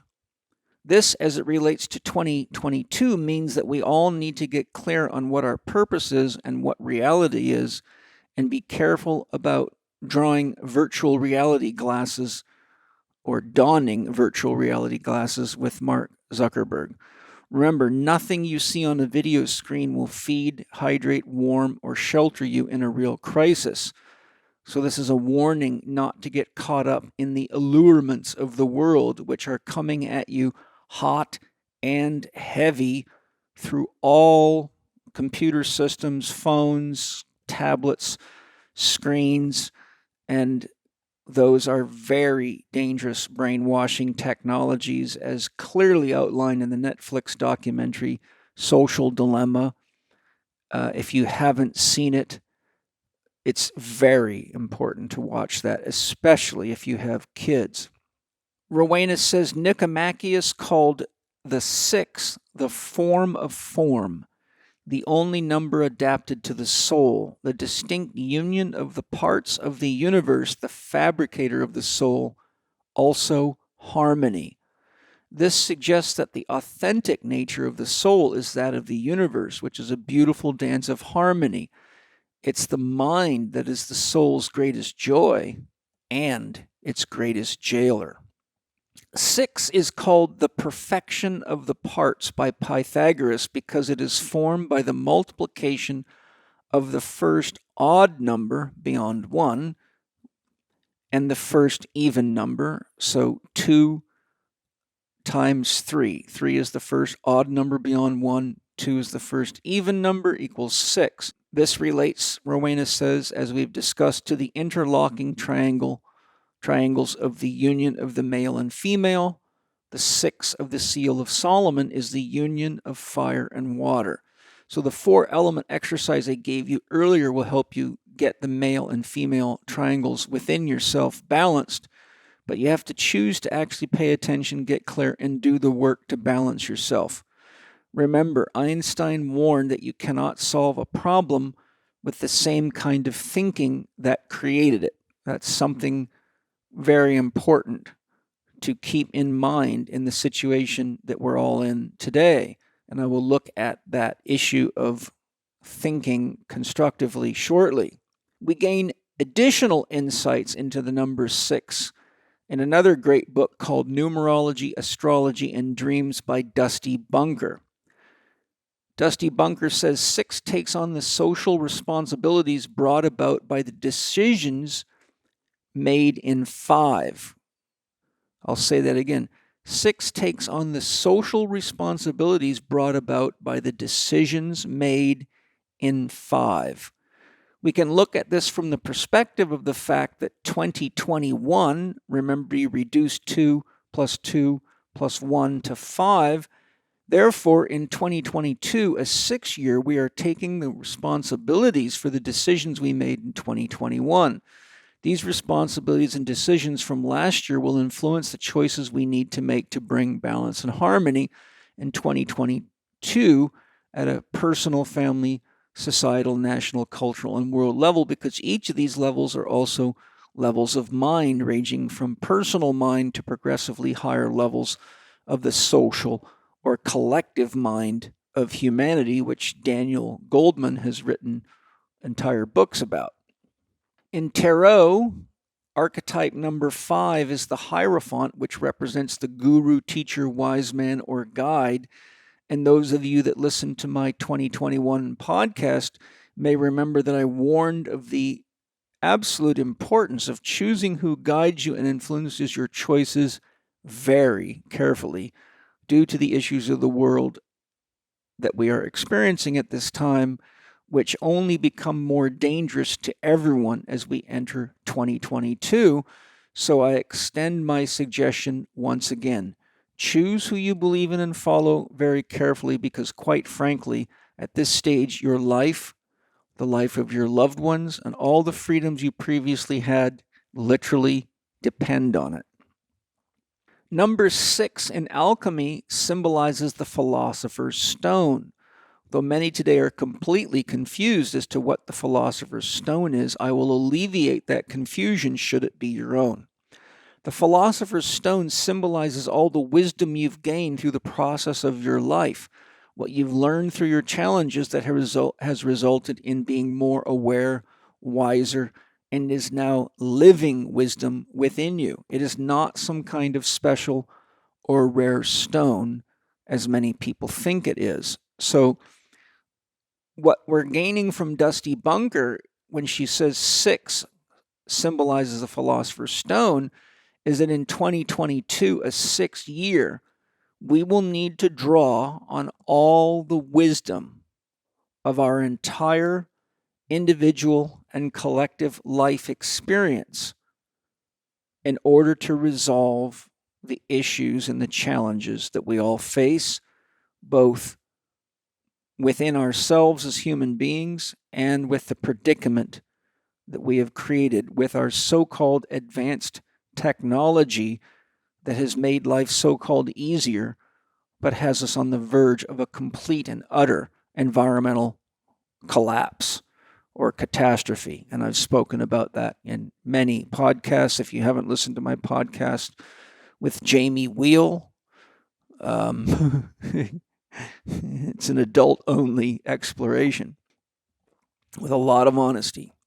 So a tip for you, one of the key questions genuinely wise people ask themselves when being presented with information or so-called facts or science or an offering or proposal of any kind is this one simple question. Is it really true?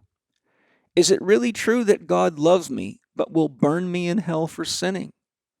Is it really true that there is actually such a thing as heaven or hell outside the illusions created in the minds of those that simply believe without applying the principles of critical thinking? Is it really true that this virus is deadly, or are we just seeing the same people dying of comorbidities that are always dying from poor health? Now that trillions of dollars are being made by putting them in the spotlight and creating a label for them, how many of them are actually dying from a nocebo effect, which is the placebo effect in reverse? Placebo effect happens when somebody tells you you're taking a drug or a medicine that will help you, but you don't realize there's really something neutral in there. Like a common thing they put in there is powdered sugar. Sometimes a placebo effect can have just clay in it or something that really has kind of no real effect on the body in that dose. A nocebo effect is when someone tells you that you're sick or that you have a dangerous virus in the environment or that the boogeyman's going to get you or that you're going to have bad luck, and you believe it and therefore you manifest it. When you consider that most drugs tested cannot outperform a placebo and that there has been no real science done on the so-called medicines being mandated today, we can only hope that the placebo effect is stronger than the toxicity they create, being those so-called medicines, the stress from being wired to the 5G grid 24/7 and lighting your body up like a Christmas tree.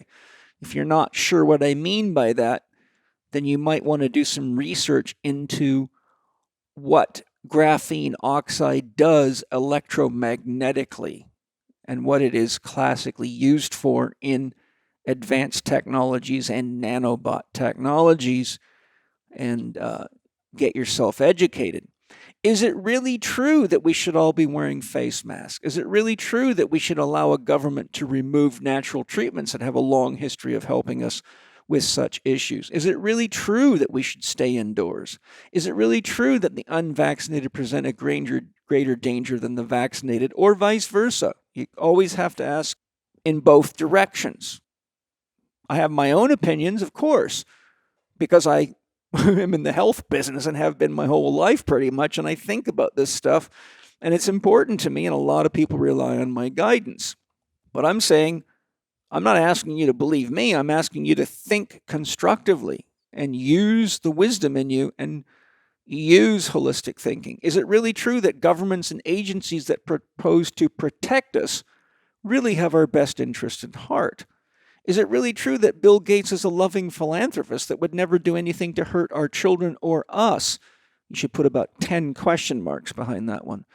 Is it really true that the PCR test or any of the tests being offered as acceptable are actually a viable test for any virus? You should look carefully into that. I have. And so on. Wise people can usually be found alive when those that blindly follow authority figures or false hierophants are badly injured or dead. That has been the case throughout history. Now let's take a deeper look at 2022 by understanding archetypes and the tarot system. So this could be quite an education for some of you. If you're an anti-tarot person, then if you actually want to be an effective student and thinker, I would highly recommend you drop your bias and pay close attention to what I'm sharing here, or you're already in deep trouble in the environment we're in. If you are someone who's interested in tarot or uses it, then this will be maybe potentially some support for your own understanding.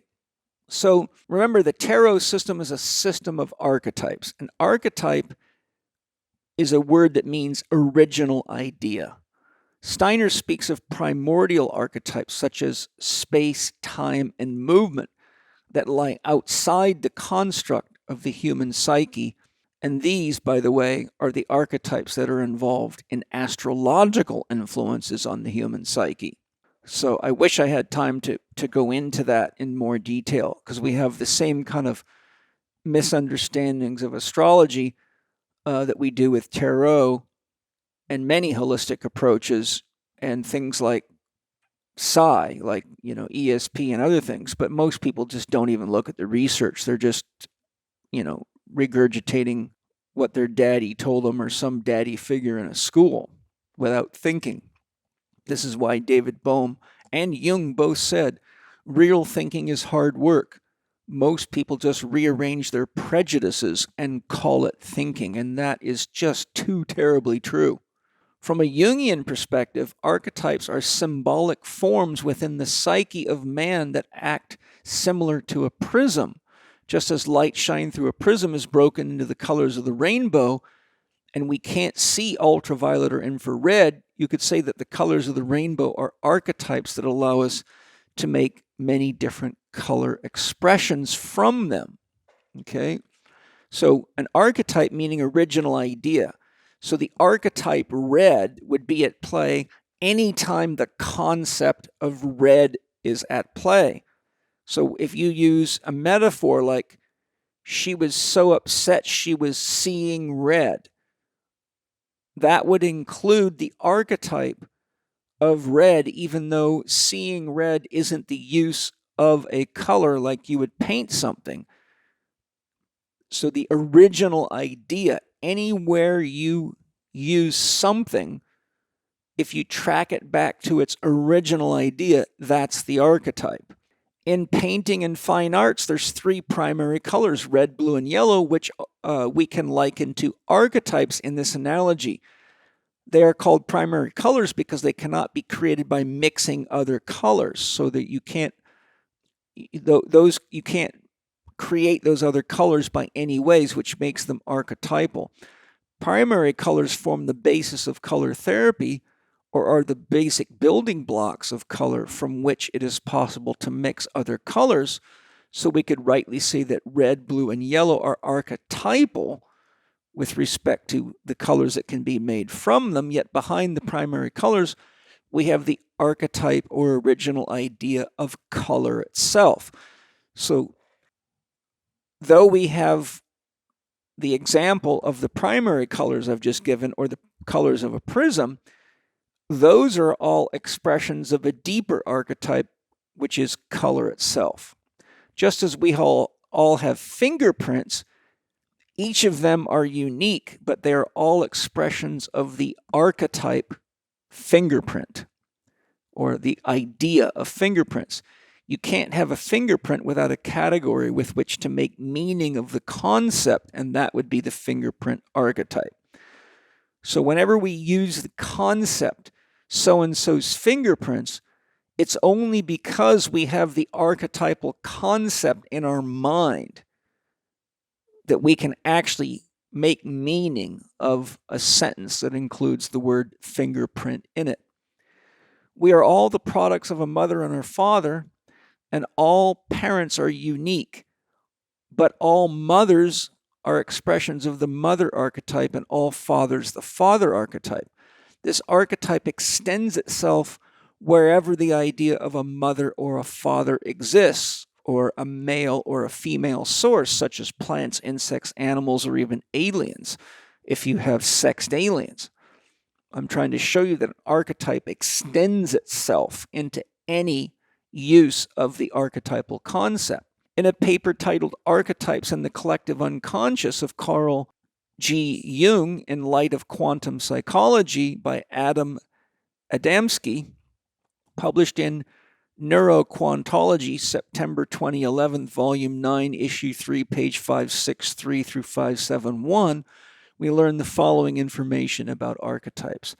Archetypes are the means of action and may take form of images, dreams, or they are a stimulus to a specific action. So I'll say that again. Archetypes are the means of action, and they may take the form of images, dreams, or they are a stimulus to a specific action. Jung says that dreams are archetypal guidance and are the wisdom of past generations. Unaware parts of the psyche are often associated with certain events, with an archetypal pattern, with similar events taking place in many times in history. So an example of that, no matter where you go in the history or the historical record of human beings, there's always been birth, there's always been life, and there's always been death. There's always been transition.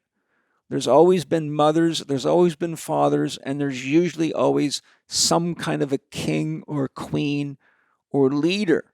So what Jung's saying is that regardless of where we go in the history of past generations, there will be archetypal patterns that hold the narrative so that we can understand it and relate to it, whether we are thinking of the past or the future.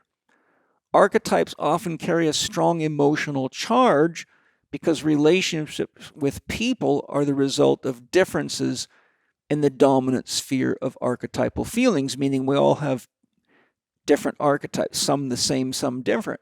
But not all of us have a great relationship with our mother or our father.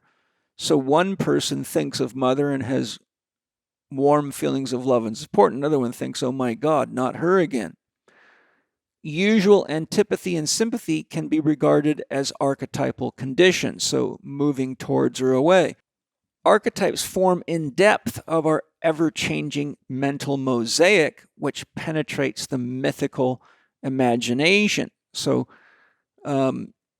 what he's saying there is that archetypes are at the root of our consciousness, the depth of our ever-changing mental mosaic, the constant stream of thoughts which penetrate the mythical imagination. And remember, the word myth means story. So whenever we're dealing with stories, we're dealing with archetypes. Symbols are combined together with archetypes and the collective unconscious, and they are perceived as the language of the soul, and their absence may lead to neurosis. So if someone does not have an archetype with which to express themselves, then they cannot convey to a doctor, a therapist, or a spouse, or a friend what is going on with them. So imagine being in a situation where you can't describe what's wrong with you, so you can't feel that you can get help, and that can lead to neurosis. Neurosis is an adaptive crisis. So a neurosis is always the symptoms, physically, mentally, and emotionally, of a challenge that somebody doesn't have the resources to resolve. Symbols appear not only in dreams, but also in numerous psychiatric manifestations. So the symbols are the language of the soul, is why that's being said there. symbols always point to something other than themselves. Point being is if you see a dragon in a dream, the dragon is saying something that may not at all be related to a dragon. So, for example, it could mean that you're facing a period of great transformation and you're going to encounter situations for which you are unfamiliar. So a dragon can be a symbol like that in a dream. So there's lots of depth to that. I've studied this many, many years because I do a lot of work in dream interpretation with my patients because it's extremely informative for them and it's very exciting for me because I learn a lot. Now, there's numerous books written on archetypes, but a great one that I can suggest for a good explanation of archetypes as used in Jungian psychology, for those who want to learn more, is titled Complex Archetype Symbol in the Psychology of C.G. Jung by Jolanda Jacobi, Jolande Jacobi. Again, Complex Archetype Symbol in the Psychology of C.G. Jung. It's not a big, heavy-duty read. It's very well written and highly informative. Hi, everybody. Do you guys want to know one of my secret weapons that helps me avoid being sick or feeling run down? It's Organifi Immunity. Organifi Immunity is a super high-quality, certified organic drink mix that provides daily immune support and supports overall immunity. Organifi Immunity contains whole food vitamins C and D, whole food zinc, mushroom beta-glycans, and provides only natural sweetness. Not only will you support your immune system, but you'll also get on-the-go superfoods in a delicious orange blend that is great for you and your kids, and everyone will love it. My family and I love it, and it's easy as tearing off the top of the package and mixing it with high-quality drinking water, and you can rest a little easier knowing that you're enhancing your immune system, which is probably a good idea now that so many people are spending so much time indoors, breathing indoor air, and lacking sun exposure. Why not enjoy a little immune insurance while getting certified organic nutrients, superfoods, and great taste that's quick, easy, and effective? To get your Organifi Immunity and shop their amazing product line with your Living 4D discount, go to organifi.com and save 20% on any and all of their products using the code capital C, capital H, capital E, capital K 20. That's Chek 20 during checkout. Enjoy Organifi. Now, most of you are familiar with Joseph Campbell's writings and teachings on the hero's journey. The hero's journey contains a series of well-known steps or archetypal stages that we all engage, whether we're conscious of them or not. Some authors have a 10-stage cycle, some 12, and I've even seen 18 steps by other authors. But the whole cycle of the hero's journey has 3 key archetypal phases, and it'll become clear why I'm telling you this in just a second. So the 3 key archetypal phases are the call to adventure, which is a departure from the normal everyday world, meaning you're not just sitting in an office or going through your normal routine. The hero is called to an adventure, and it is not the normal everyday world. Sound at all familiar? We are all on the hero's journey right now.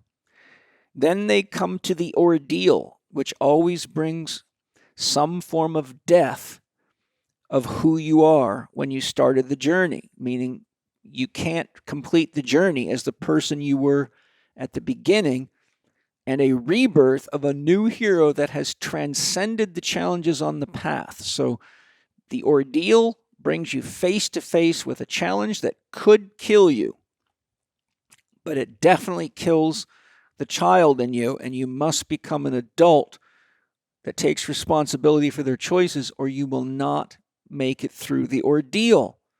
Sound familiar again? Finally, you have the return. Once you've transcended the ordeal, experience your rebirth, the realization that you're not the same person anymore, you have a choice. Sit on the knowledge you've gained and try to avoid the ordinary world so you don't have to go through it all again, or follow your heart. realizing that most everyone is trapped in some form of ignorance or another that is limiting their freedom, you, the hero, are called to return and share your wisdom and risk the fate of Jesus and many, many others who were killed upon returning to the ordinary world. Why?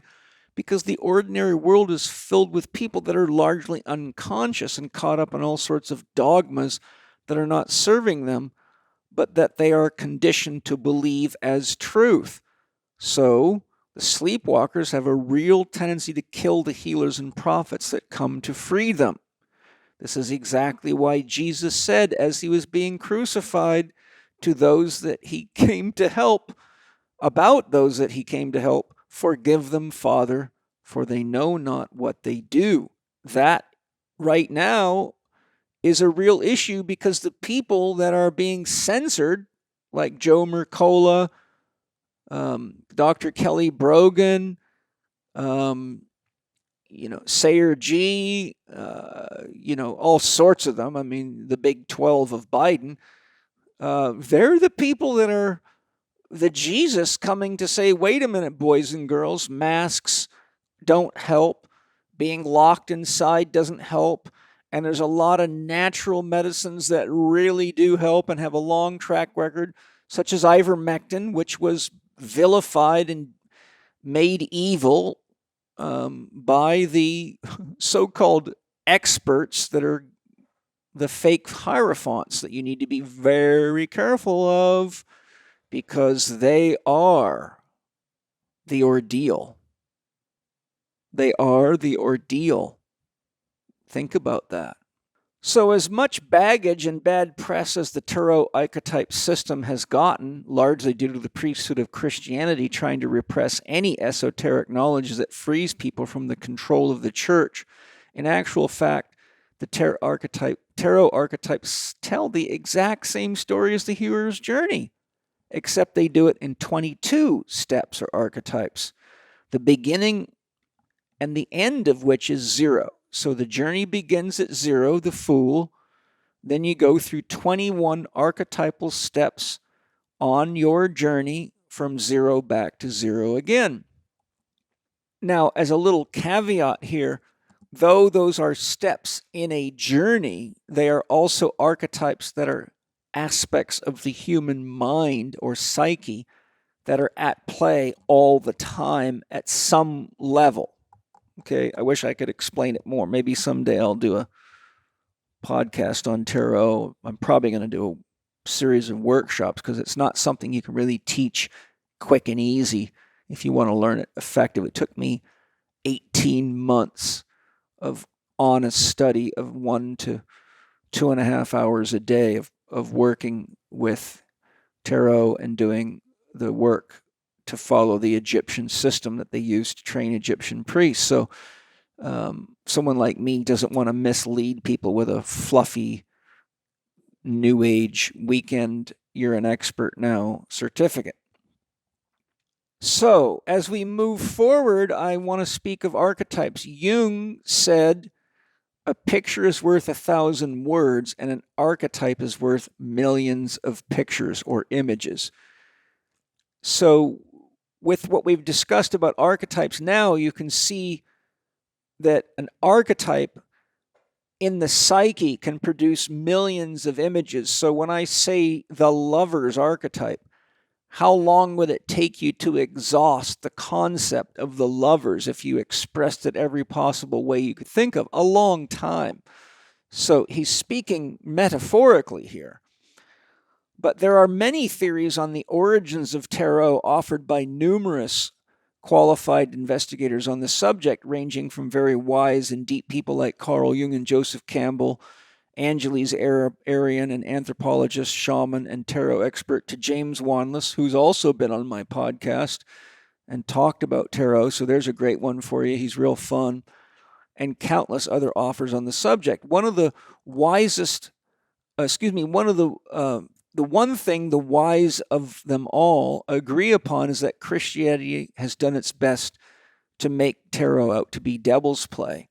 Such beliefs are for the uneducated, cultish, indoctrinated, and superstitious, who still believe that the World Health Organization, the FDA, the CDC, the AMA, and related organizations have your best interest at heart. So there's a big question for you. Is it really true? Meditate on that and look into it. The documentary I suggested, based on Len Horowitz's work, DNA, Pirates of the Sacred Spiral, will certainly be a great place to start investigating that very issue. I'm confident that many of you have people of this orientation within your own family and sadly don't feel alone. Even though siblings may come from the same parents, it's important to remember that our parents give us a body and the initial programming we need to re-enter the game of life, but they do not provide the soul within their children. Each soul is as unique as the differences among the siblings. Even in a hardcore Christian Catholic family, eating at the same table, going to the same schools, playing the same games, celebrating the same holidays, out of that same family, you can get a heterosexual child, a homosexual child, a transvestite child, a drug abuser, a drug avoider, a good little girl, a bad boy, a criminal, and a saint in the making. So, some will find tarot very useful as a tool to enhance how they engage life, while others in the family will see it as devil's work. So there's a couple of key points I'm making there, and that is there are all sorts of opinions amongst people, even in the same family, and parents need to realize their children are not their children. They're children of the universe. They're their children because they're their responsibility, but the soul in each child is extremely unique, and that's why I mentioned within the same family you can have a radical difference amongst children, and my family is a great example of that. But those of us with with a little bit of common sense know that they're just cards with images painted on them. And if you designed your own tarot cards and then and only you knew what the archetypes were, then most people in your family, whatever their orientation, would just look at them and think something like, oh, Johnny's practicing his art. So there you have it. Programming limits common sense until you rise above it and become the fool. I mentioned the fool earlier. A good example of this was brought up in my podcast with tarot expert James Wanless, author of an excellent book called Voyager Tarot. And Voyager Tarot, and in our podcast discussion, James Wanless shows the history of tarot archetype 15, which is the devil, informing us that in the pre-Christian era, the Egyptian era, when tarot was used to train the Egyptian priests, tarot number 15 was not called the devil. It was called Ra, the sun god, and represented freedom. So it was Christian authors, Christian programming that caused people to start making tarot decks that converted number 15 from Ra into the devil.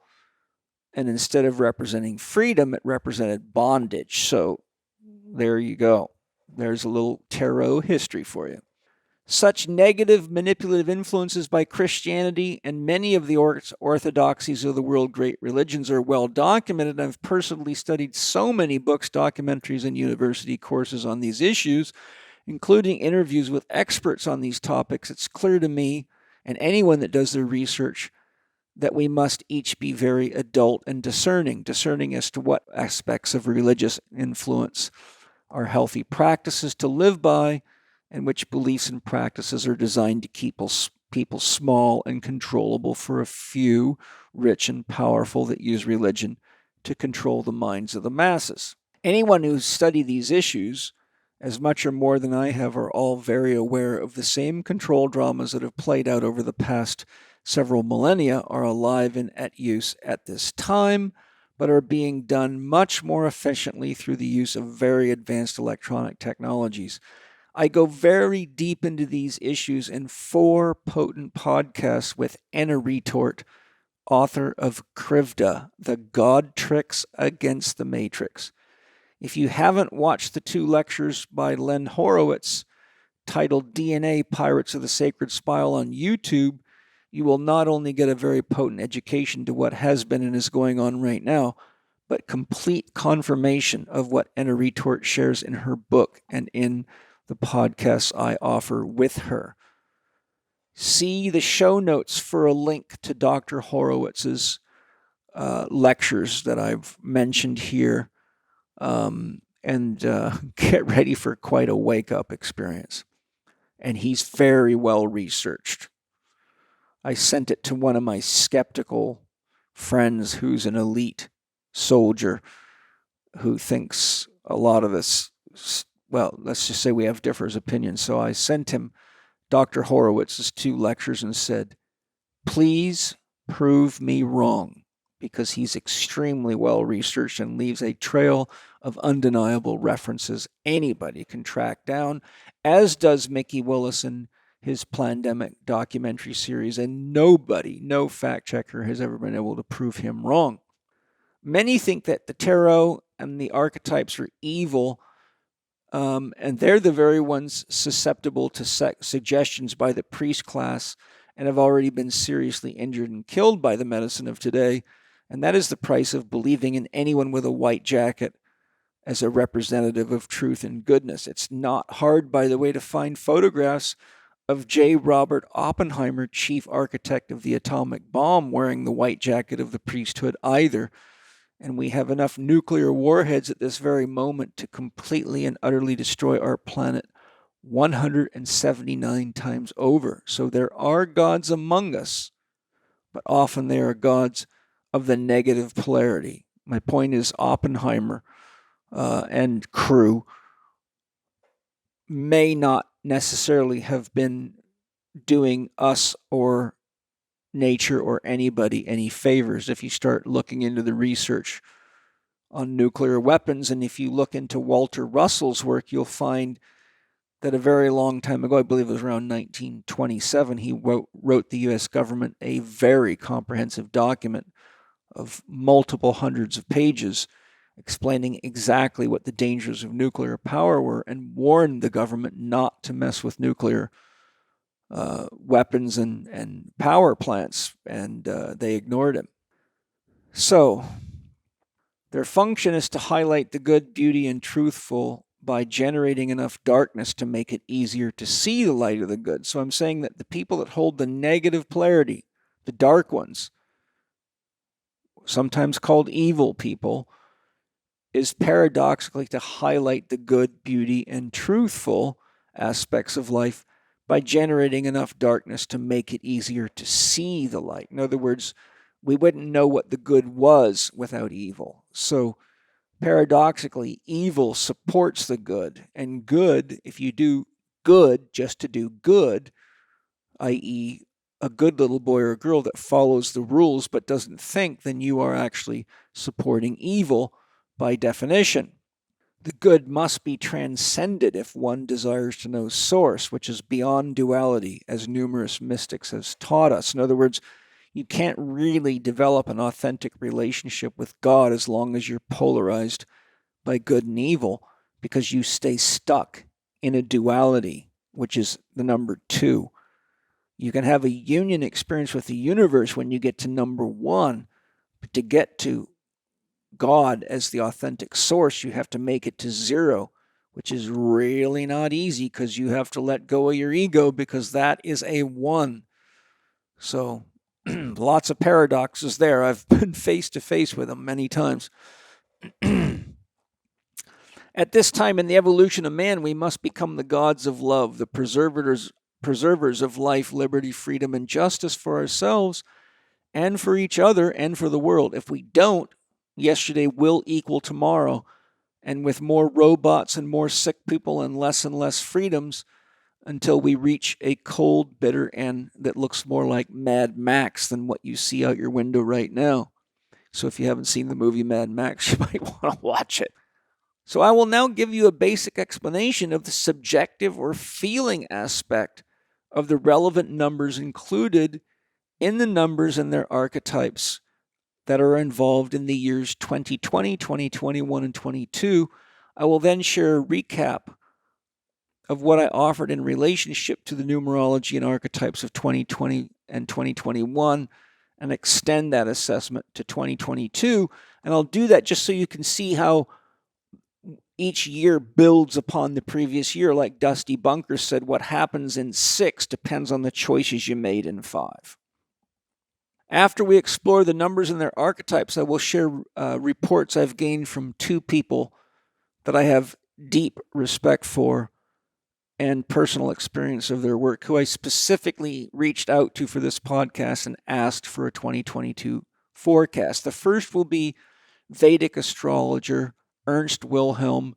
The second will be James Tunney, one of the leading experts of today on the pending issues of scientocracy, technocracy, and transhumanism, who is also an international lawyer that has worked at the UN and taught law and is a very deep man. If you've listened to any of my podcasts with him, you'll know what I'm talking about. If you haven't, if you really want to know what's going on with some of these issues of scientocracy, transhumanism, etc., he's written 3 books on it, and they're really worth reading, and he's worth listening to. When we look at the key numbers of 2020, 21, and 22, we can see right off the bat that there are a lot of 2s and 0s involved. Since 0 is the source from which all other numbers emerge, we'd best begin with a basic understanding of 0, both as a symbol and as an archetype. Remember, 0 isn't a number because there is nothing to count. 0 is a symbol because it points beyond itself to something else. On a number line, if we go to the right of 0, we get positive numbers or indications of something tangible, such as 1, 2, or 3, or 4 apples, as an example. If we go to the left on a number line of 0, or to the left of 0 on a number line, we get negative numbers. For example, if you're planning on baking an apple pie, but you notice that you're out of apples and know you need 4 baking apples to make your pie, it is your awareness that you lack 4 apples that sends you to the apple tree or to the store to fulfill your dream of making a pie. So if you have 4 apples, a positive movement to the right is 0, then you can make your pie. But if you're lacking 4, it inspires fulfillment. So negatives psychologically often are linked with desire.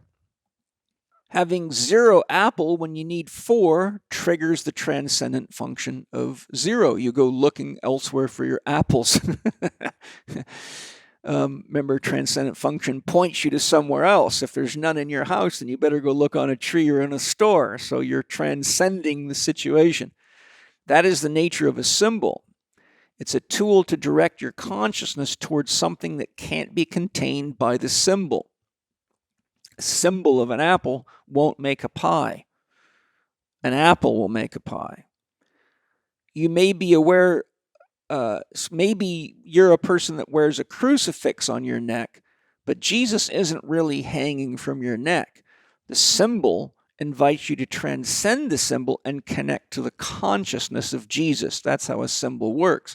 If you actually think Jesus is hanging on your neck, the symbol is dead and has become a sign.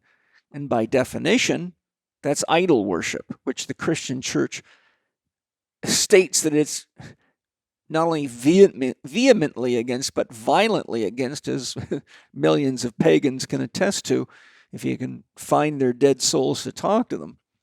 Whenever 0 appears behind a number, it multiplies it by the power of 10. So a 0 appears, if it appears before a number, then and you have a decimal point, it divides it by a power of 10. So 0 is sort of a placeholder. It can hold 10 of something in one place in our 10 number system if it's used in that way.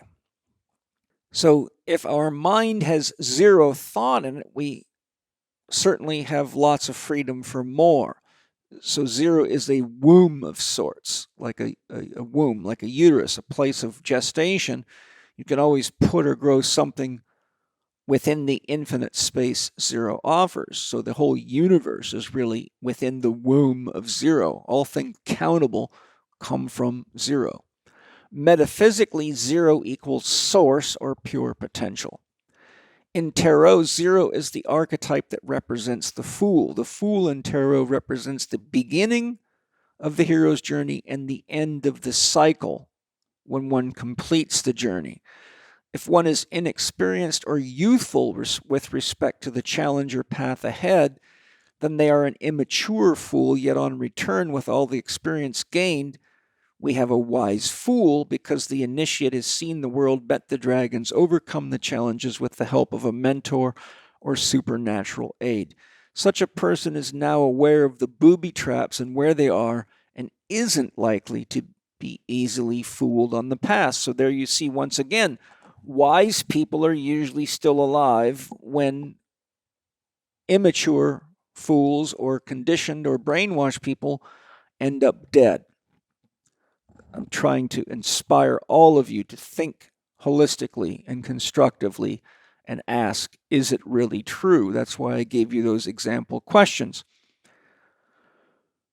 Now, from a soul or multi-lifetime perspective, the wise or mature fool in tarot is said to be wise because the fool has lived through all the archetypes in the hero's journey cycle, so the fool is hip to all the games, and paradoxically, the fool is never easy to fool.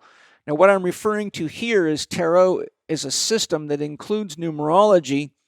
So there's a formula where you can take your birth date, add up all the digits, and reduce them. And as long as the number you reduce it to isn't greater than 22, it will tell you what your soul path is and what your personality path is.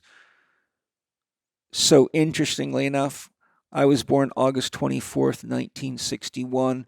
So there's a formula. That's one formula. There's other formulas too. But in tarot, my birth date adds up to 22. So in 22, that's 0 in tarot because there's 21 major archetypes and the 22nd is 0, the fool.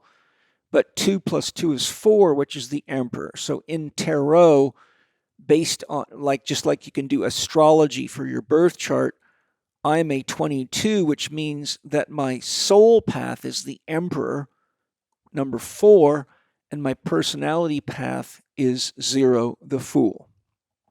So there's an example of what I'm referring to there when I say from a multi-life perspective, meaning a soul that has continued on and comes back and is maturing and growing as a soul.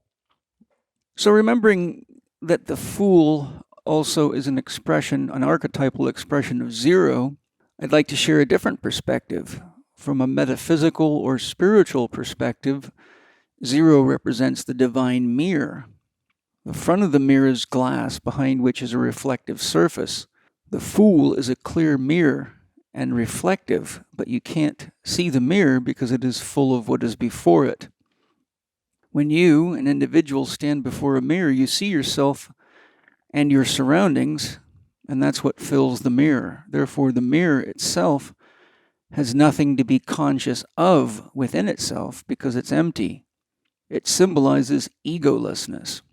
You could say that the mirror is pure consciousness, the divine placeholder that allows you to fully be and see and experience yourself and others.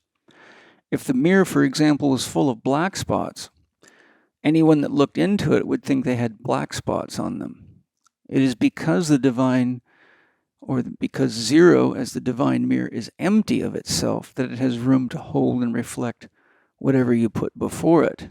So the mirror, like God, not a religious God that has rules or regulations, but source, that which can't be known, is unconditionally accepting or unconditionally loving. And though God can't be known, we can surmise that God is unconditionally loving and accepting because everything's happening. You can be as loving or as evil as you like. And it all seems to be part of the process of Source experiencing itself. Therefore, no one, regardless of race, color, creed, ugliness, or beauty, is refused by the mirror. Anyone that believes God rejects anyone else isn't worshiping God, but they do have pieces of painted glass hanging before their eyes. So be warned, such people have a very hard time experiencing Source or themselves in the mirror, and because of it, what they do see is the programming painted on the glasses that is their reality. And of course, the glasses here is a metaphor of one's mind. This is fine and fairly normal, but it's when such people try to make you wear their lenses or adopt their programming that things start getting uncomfortable. When I look at the year 2020, I see a 2 with a 0 followed by another 2, so a pair of 2s looking at each other in the mirror. Remember, 2 represents mind. A 2 with a 0 following it suggests that whatever you create with your mind, a duality, again 2, is exactly what you're going to get.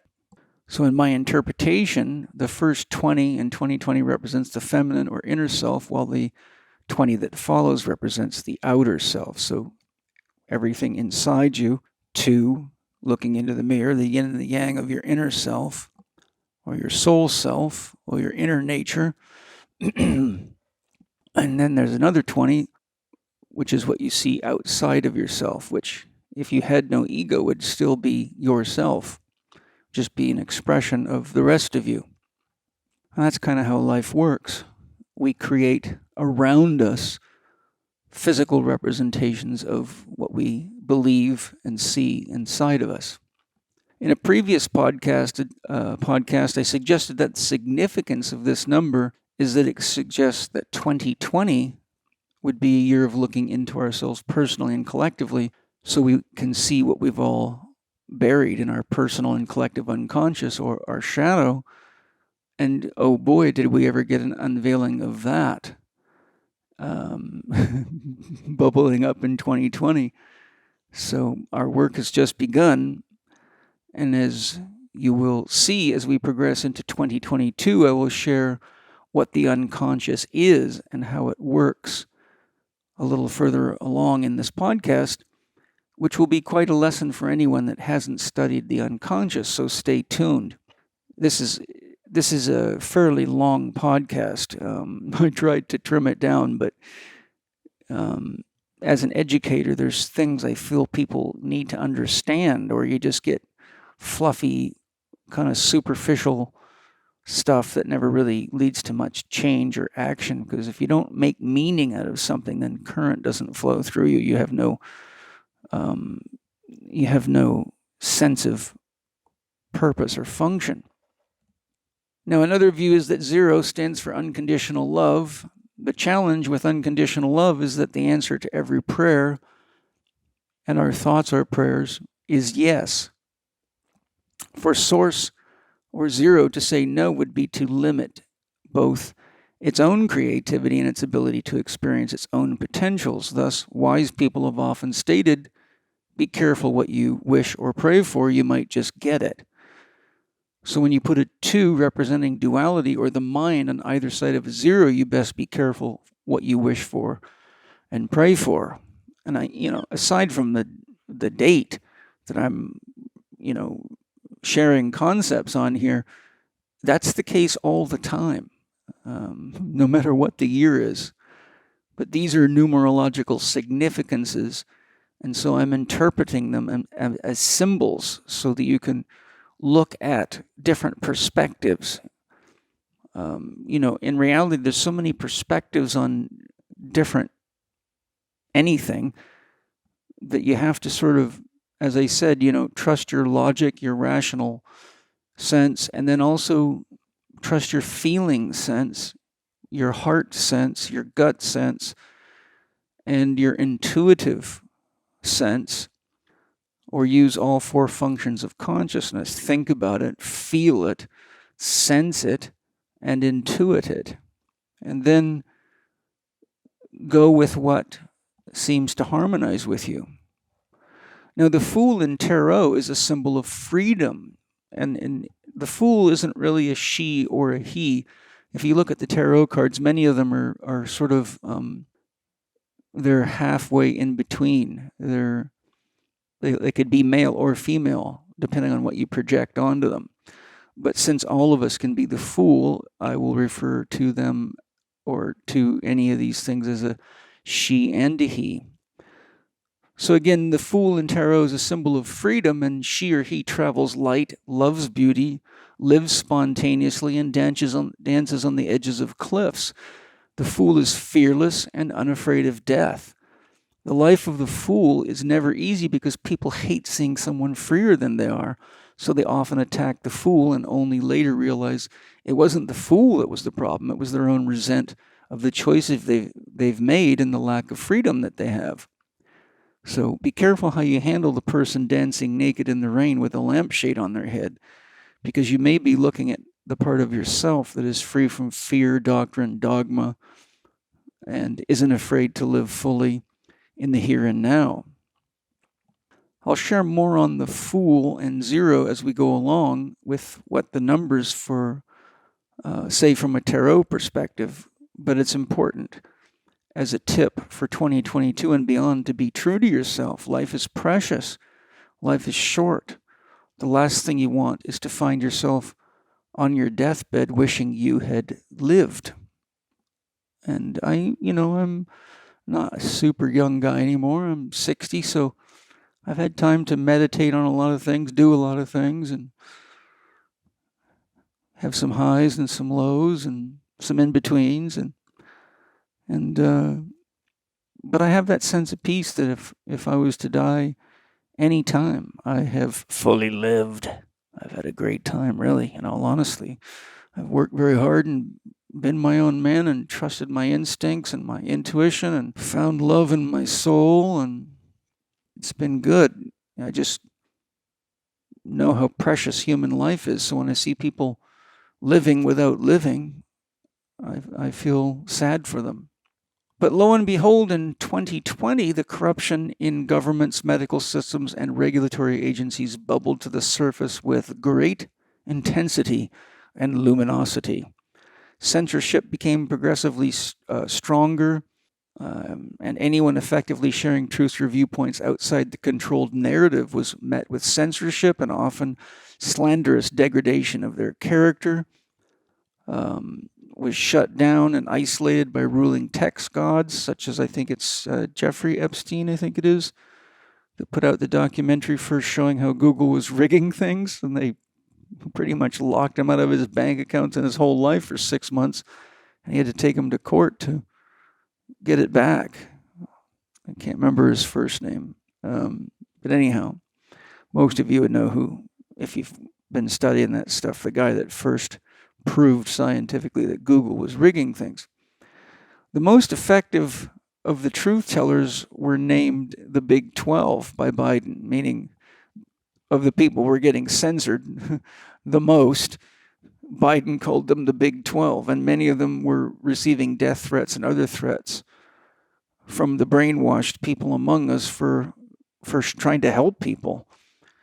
In 2021, we still hold the sequence 202. So 2021, the first three numbers 202, of looking into the divine mirror, and we saw a lot of communication, or a continuation, I should say, of personal and family breakdown, trauma, raising addictions, and suicide due to the stress of the environment worldwide. We also experienced an increased attempt to censor and control the public narrative, and the manipulation of science and truth by statistical games, secrets, and segregation. In 2021, the divine mirror sequence of 202 was followed by a 1, which interestingly represents the mind in the tarot archetype system. 1 is the archetype of the magician, and so how appropriate that is. Now, just to give you some light on the numerological aspects of 2021, and it's actually still 2021 while I'm recording this. I'm doing this well in advance, so I have some time to work on my new book, which has a lot of these concepts in it, especially when we get to the unconscious. That'll be a nice sample of my new book for you. But in numerology, number 1 correlates with the following key descriptors: initiation and action, initiative, potential, and singularity, individuality, originality, and uniqueness. When these qualities are not used in a positive, life-affirming way, the energies of number 1 produce dependency, following the crowd, or what is often referred to as sheep-herd mentality. Now, in 2021, did we not see a lot of people follow the herd and act out dependency on government agencies and medical people that have a very bad track record of producing health for anybody, which is clearly a sign of sheep herd mentality and or being brainwashed. Those like myself and pretty much every one of my friends in 2021 acted positively to help educate and inform people. We took initiative and we exercised our potential while maintaining a spiritual awareness that it's all a singularity. So we don't want to get too jacked up to the point where we're so stressed we're not productive. We exercised our individuality and maintained our originality and uniqueness. And one of the reasons I paint is to practice originality and uniqueness. It's a beautiful way to express yourself in unique ways. So those of us wise enough to seek out legitimate sources of science reporting and information regarding the statistics on injury and death rates due to blindly following medical mandates saw the numbers grow so high they far exceeded the total number of vaccine injuries and deaths from all previous vaccines administered worldwide. Yet the ill-informed kept coming in droves and being injured and killed in large numbers, which goes on at this very moment. Science was pushed further from center stage, and propaganda pawned off as science continued to be pushed into the minds of the masses, even though many of the best doctors and scientists in the world highlighted repeatedly that the mandates were unscientific, unethical, immoral, dangerous, and were not effective, particularly in comparison to the injury rates and deaths from the so-called cure. Many experts highlighted the damaging psychological consequences of masks and social distancing, particularly for children. In fact, I just saw a video today where the host got mothers who had masks on their kids and obviously had been following the rules, the fake rules, to pull their children's mask down so the cameraman could just see their face, which, without telling them, he was doing an experiment. And what he showed with, 5 or 6 kids in a row, none of which knew each other, that every one of them had their mouths wide open. Little babies, like 1-year-olds or 9 months old or 1.5-year-olds or 2-year-olds. Every one of them, when the mother pulled the mask down, the child's mouth was wide open because it's just starving for oxygen. It's just so sad to see. So we have a lot of little souls being tortured due to parental ignorance that is driven by contrived fear tactics, bogus science, and propaganda and brainwashing. And in 2022, it's going to get worse. There's a preview for you. And if you haven't been watching how they keep ramping things up and scaring and then winding people up and then letting them get comfortable, and then back comes the mask, back comes this. So it's quite a game, being an ex-soldier, going through these types of initiations, both in basic training, then in training to be a paratrooper. I can recognize all the little tactics, and so can anybody that's got more than 2 brain cells that's been in the military. The fact that people in the military are lining up to get this whole thing done to them, this vax, jab, whatever you want to call it, is just mind-boggling to me. But then again, I guess some people get in there and they become willing to do anything. They used to be willing to kill a commie for mommy. Now they're willing to become one, which is a shock to me. Now the total for 2021 equals 5. 2 and 2 is 4 and 1 is 5. And the subjective quality of number 5 in numerology is expressed in the following keywords: adventure, opportunity, change, and variety. When these qualities are not adhered to consciously, and one progresses in a 5-year out of habit or program behavior, they harmonize with the negative qualities of 5. So I'll share those with you. Being stuck. That can be interpreted as being unable to move forward in the creation of your dreams, or literally being stuck with something. And we saw a lot of people being stuck with something in 2021. And we should all ask, how's that working out so far? That's what I say to people that come to me trying to tell me that I need to get vaccinated, or that I shouldn't be telling people things against it and whatever. I just look at them and say, and how's that working out so far? Usually they don't have an answer. They just look at me like they're staring at a wall, which is exactly what happens when you're in a trance state. Sadly, it is Fauci and Gates and such people that are the ones that we're ultimately stuck with. If we're being stuck, I don't choose to be stuck. Even if they put me in jail, I'd be freeing myself. I'd hang out with my soul and my power animals and my spirit guides and work on the world from there. Next is strife. In tarot, all 5 cards represent some kind of a battle going on. 5 represents the tipping point, the halfway point to completion of any task, project, or goal. If the journey or process has 9 steps before completion, which would be 10, so if you take a cycle of activity from beginning to end, and you basically, it would be a spiral. So if you drew it as a spiral, when you got to the 9th point on the spiral, like clock numbers, when you then stepped to the next level, 10, you would be 1 level up, like if you were following the spiral of a spring, like a car's front end spring, or a motorcycle suspension spring, or any kind of a spring, a spiral. So point being is, you have 4 steps up to get to the halfway point, and 4 steps to completion. 1, 2, 3, 4, 5 at the top of the pyramid, and then 1, 2, 3, 4 down, if you do it in a pyramid style, and then to go up again, you'd be on the next pyramid, or the next point would be, in the spiral, would be the new rung of the spiral, the new circular path.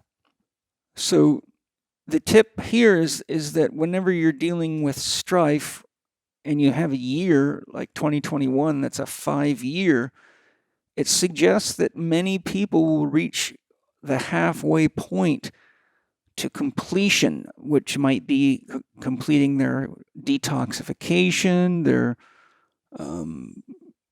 getting to a certain level of spiritual growth, getting their finances in order, general health and fitness, any number of things.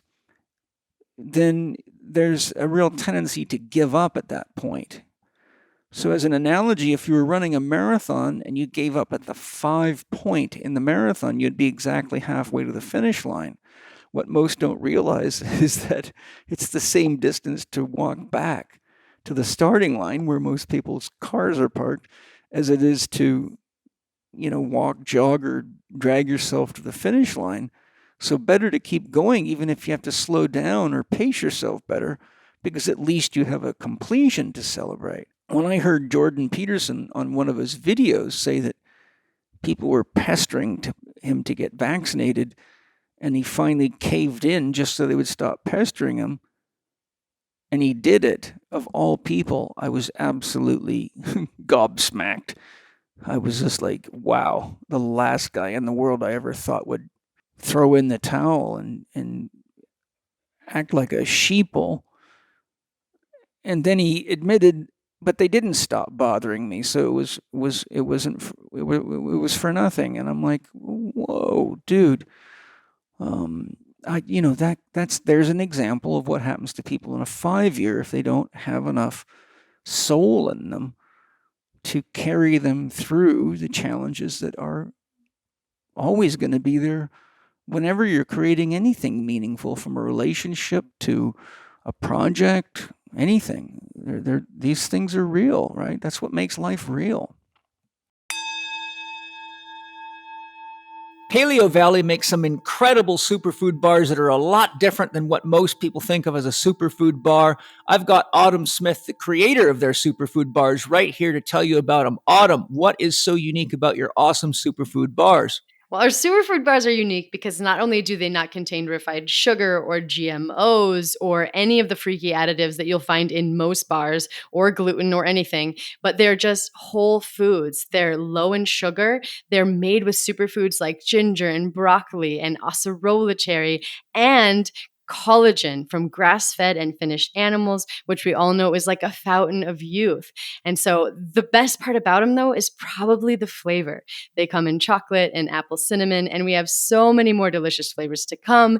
And they're easy to put in your bag to feed for you with your kids. And I hope you love them all as much as I do. All you have to do to get access is go to paleovalley.com, and you can use the code CHEK15. That's lowercase CHEK 15, and you can get 15% off. And I hope you love them. That's awesome. And just so you know, that's PALEO Valley.com. And I know you're going to love Autumn's superfood bars. Tarot number 5 is the Hierophant. In my previous podcast where I spoke of what 2021 is likely to hold in store for us, I explained that the Hierophant is the priest, guru, wise man or wise woman, sage or teacher.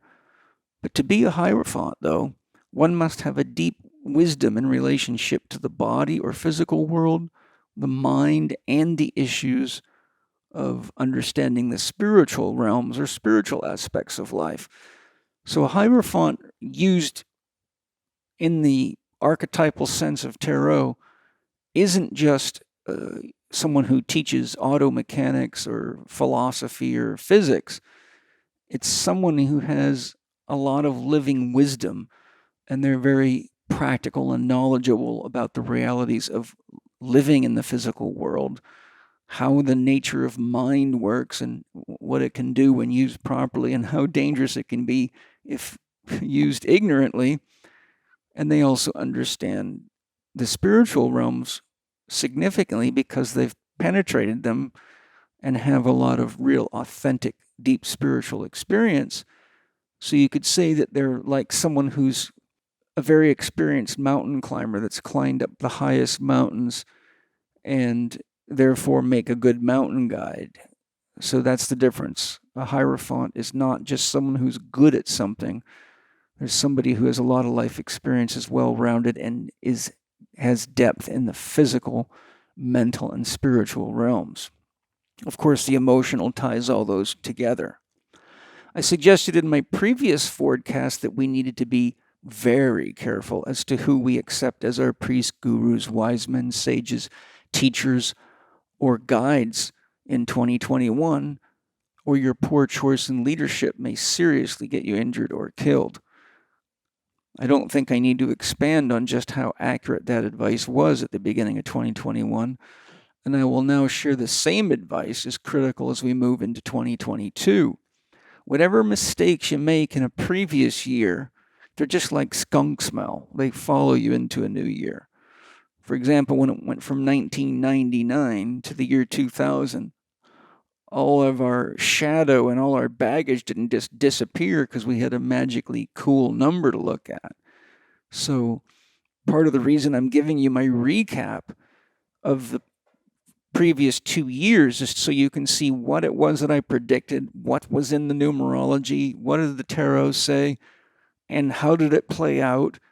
And now that you can be aware, even if you weren't aware from my previous podcasts on this, you can be aware because if you have awareness of something, then you can interact with it. And technically, whenever you are aware of something, you change it just by being aware of it. And that's really important when we get to the section where I talk about the unconscious.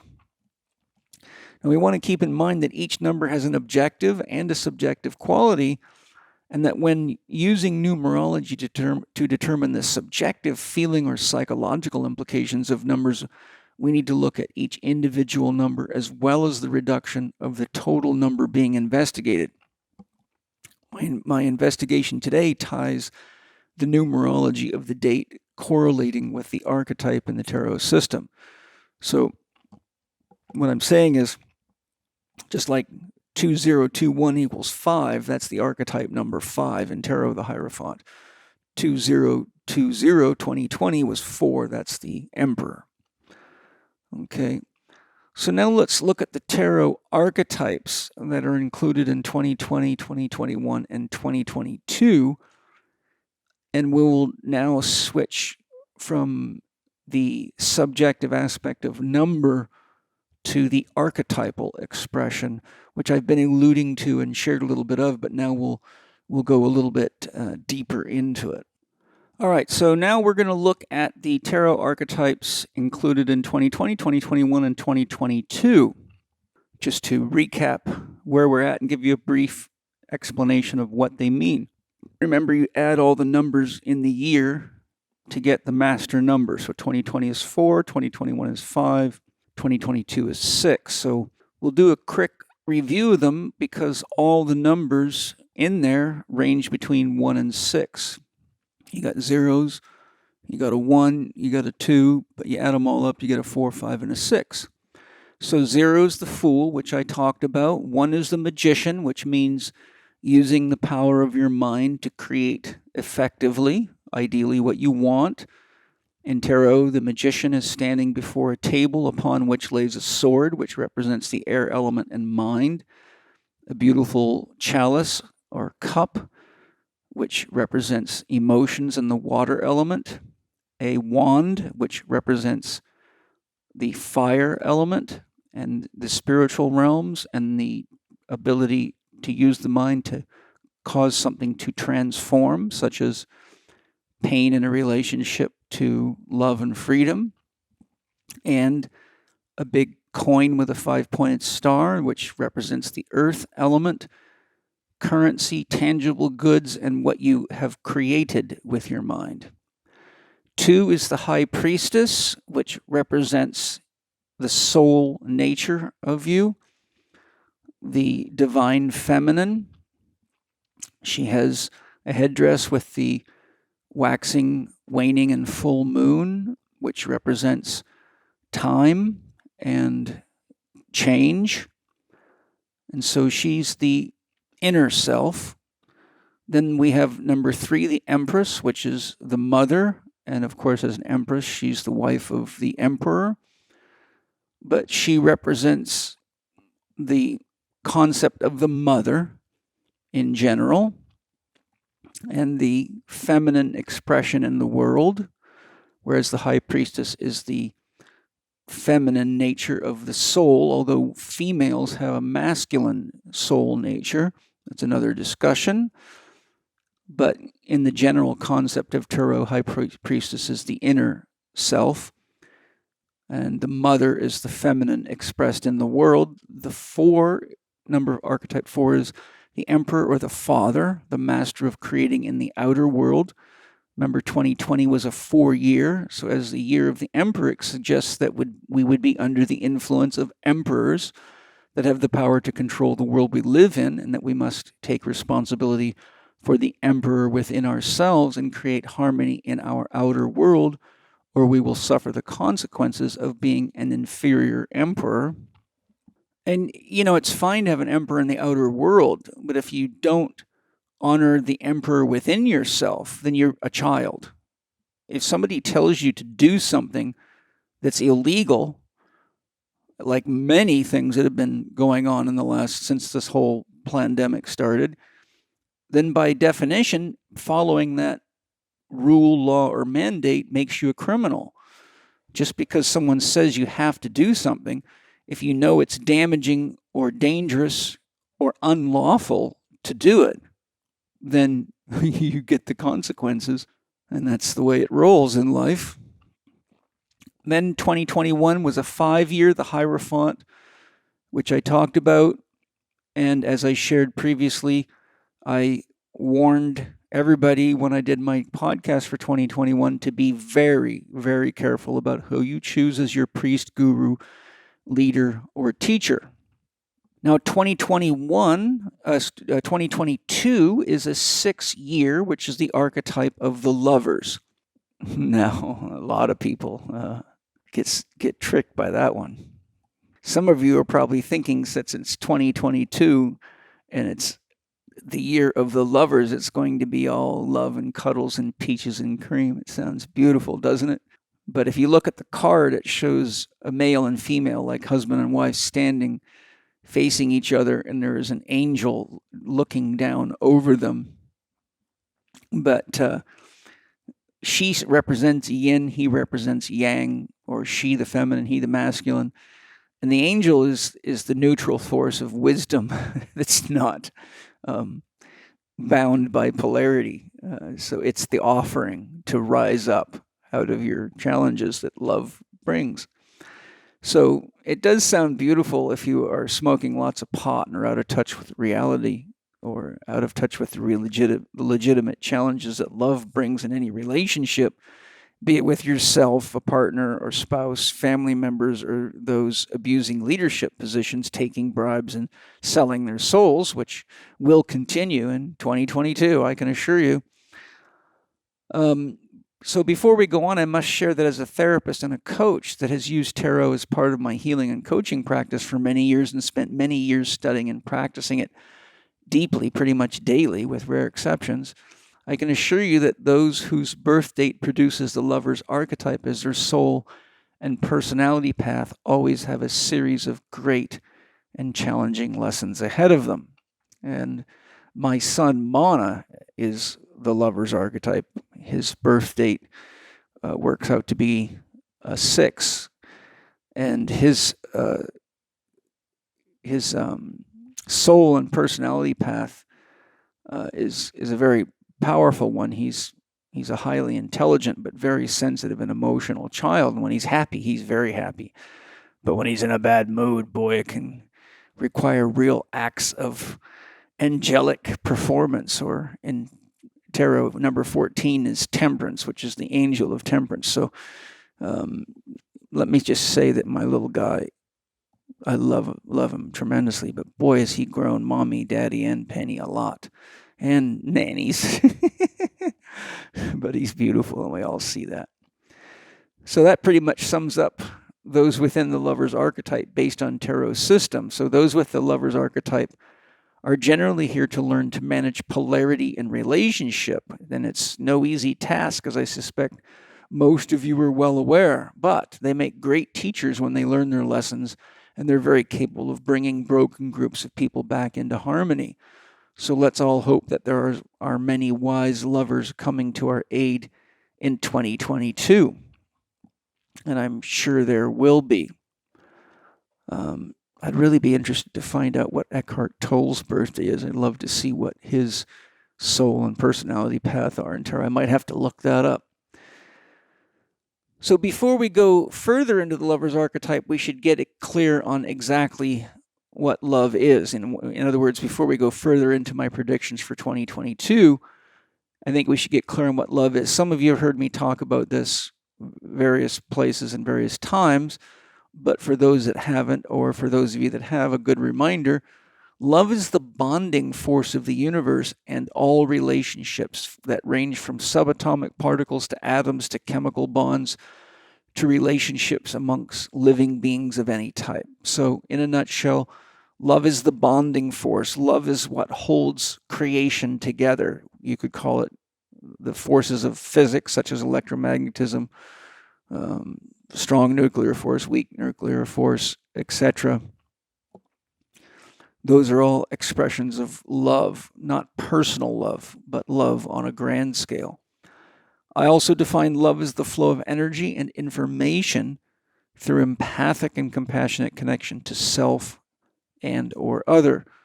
Remember, empathic means to feel, compassionate means to understand. So love is the flow of energy and information through feeling and understanding our connection to ourself and others, or any other. And that can be a person, place, or thing. You might love your car, so there's empathy, and if it breaks, there's probably compassion, and there's information flowing between the two of you. You know, you got to know what it's doing. It's got sounds, it's got vibrations, it's got ways of talking to you. So there's an example of love from a different perspective. Love is also consciousness, and when I say consciousness, I mean all caps. I mean the empty mirror of zero becoming aware of itself. And whatever's in that mirror is a reflection of the potential that appears to be emptiness, but also holds fullness in its womb. And that is one of the mighty mysteries of God right there. Paradox is you can't know God. So you can have experiences, and that's what I do, is try to describe my experiences. But you can't know God, because to know God, you got to become God, and to do that, there's nobody there to know that you did it.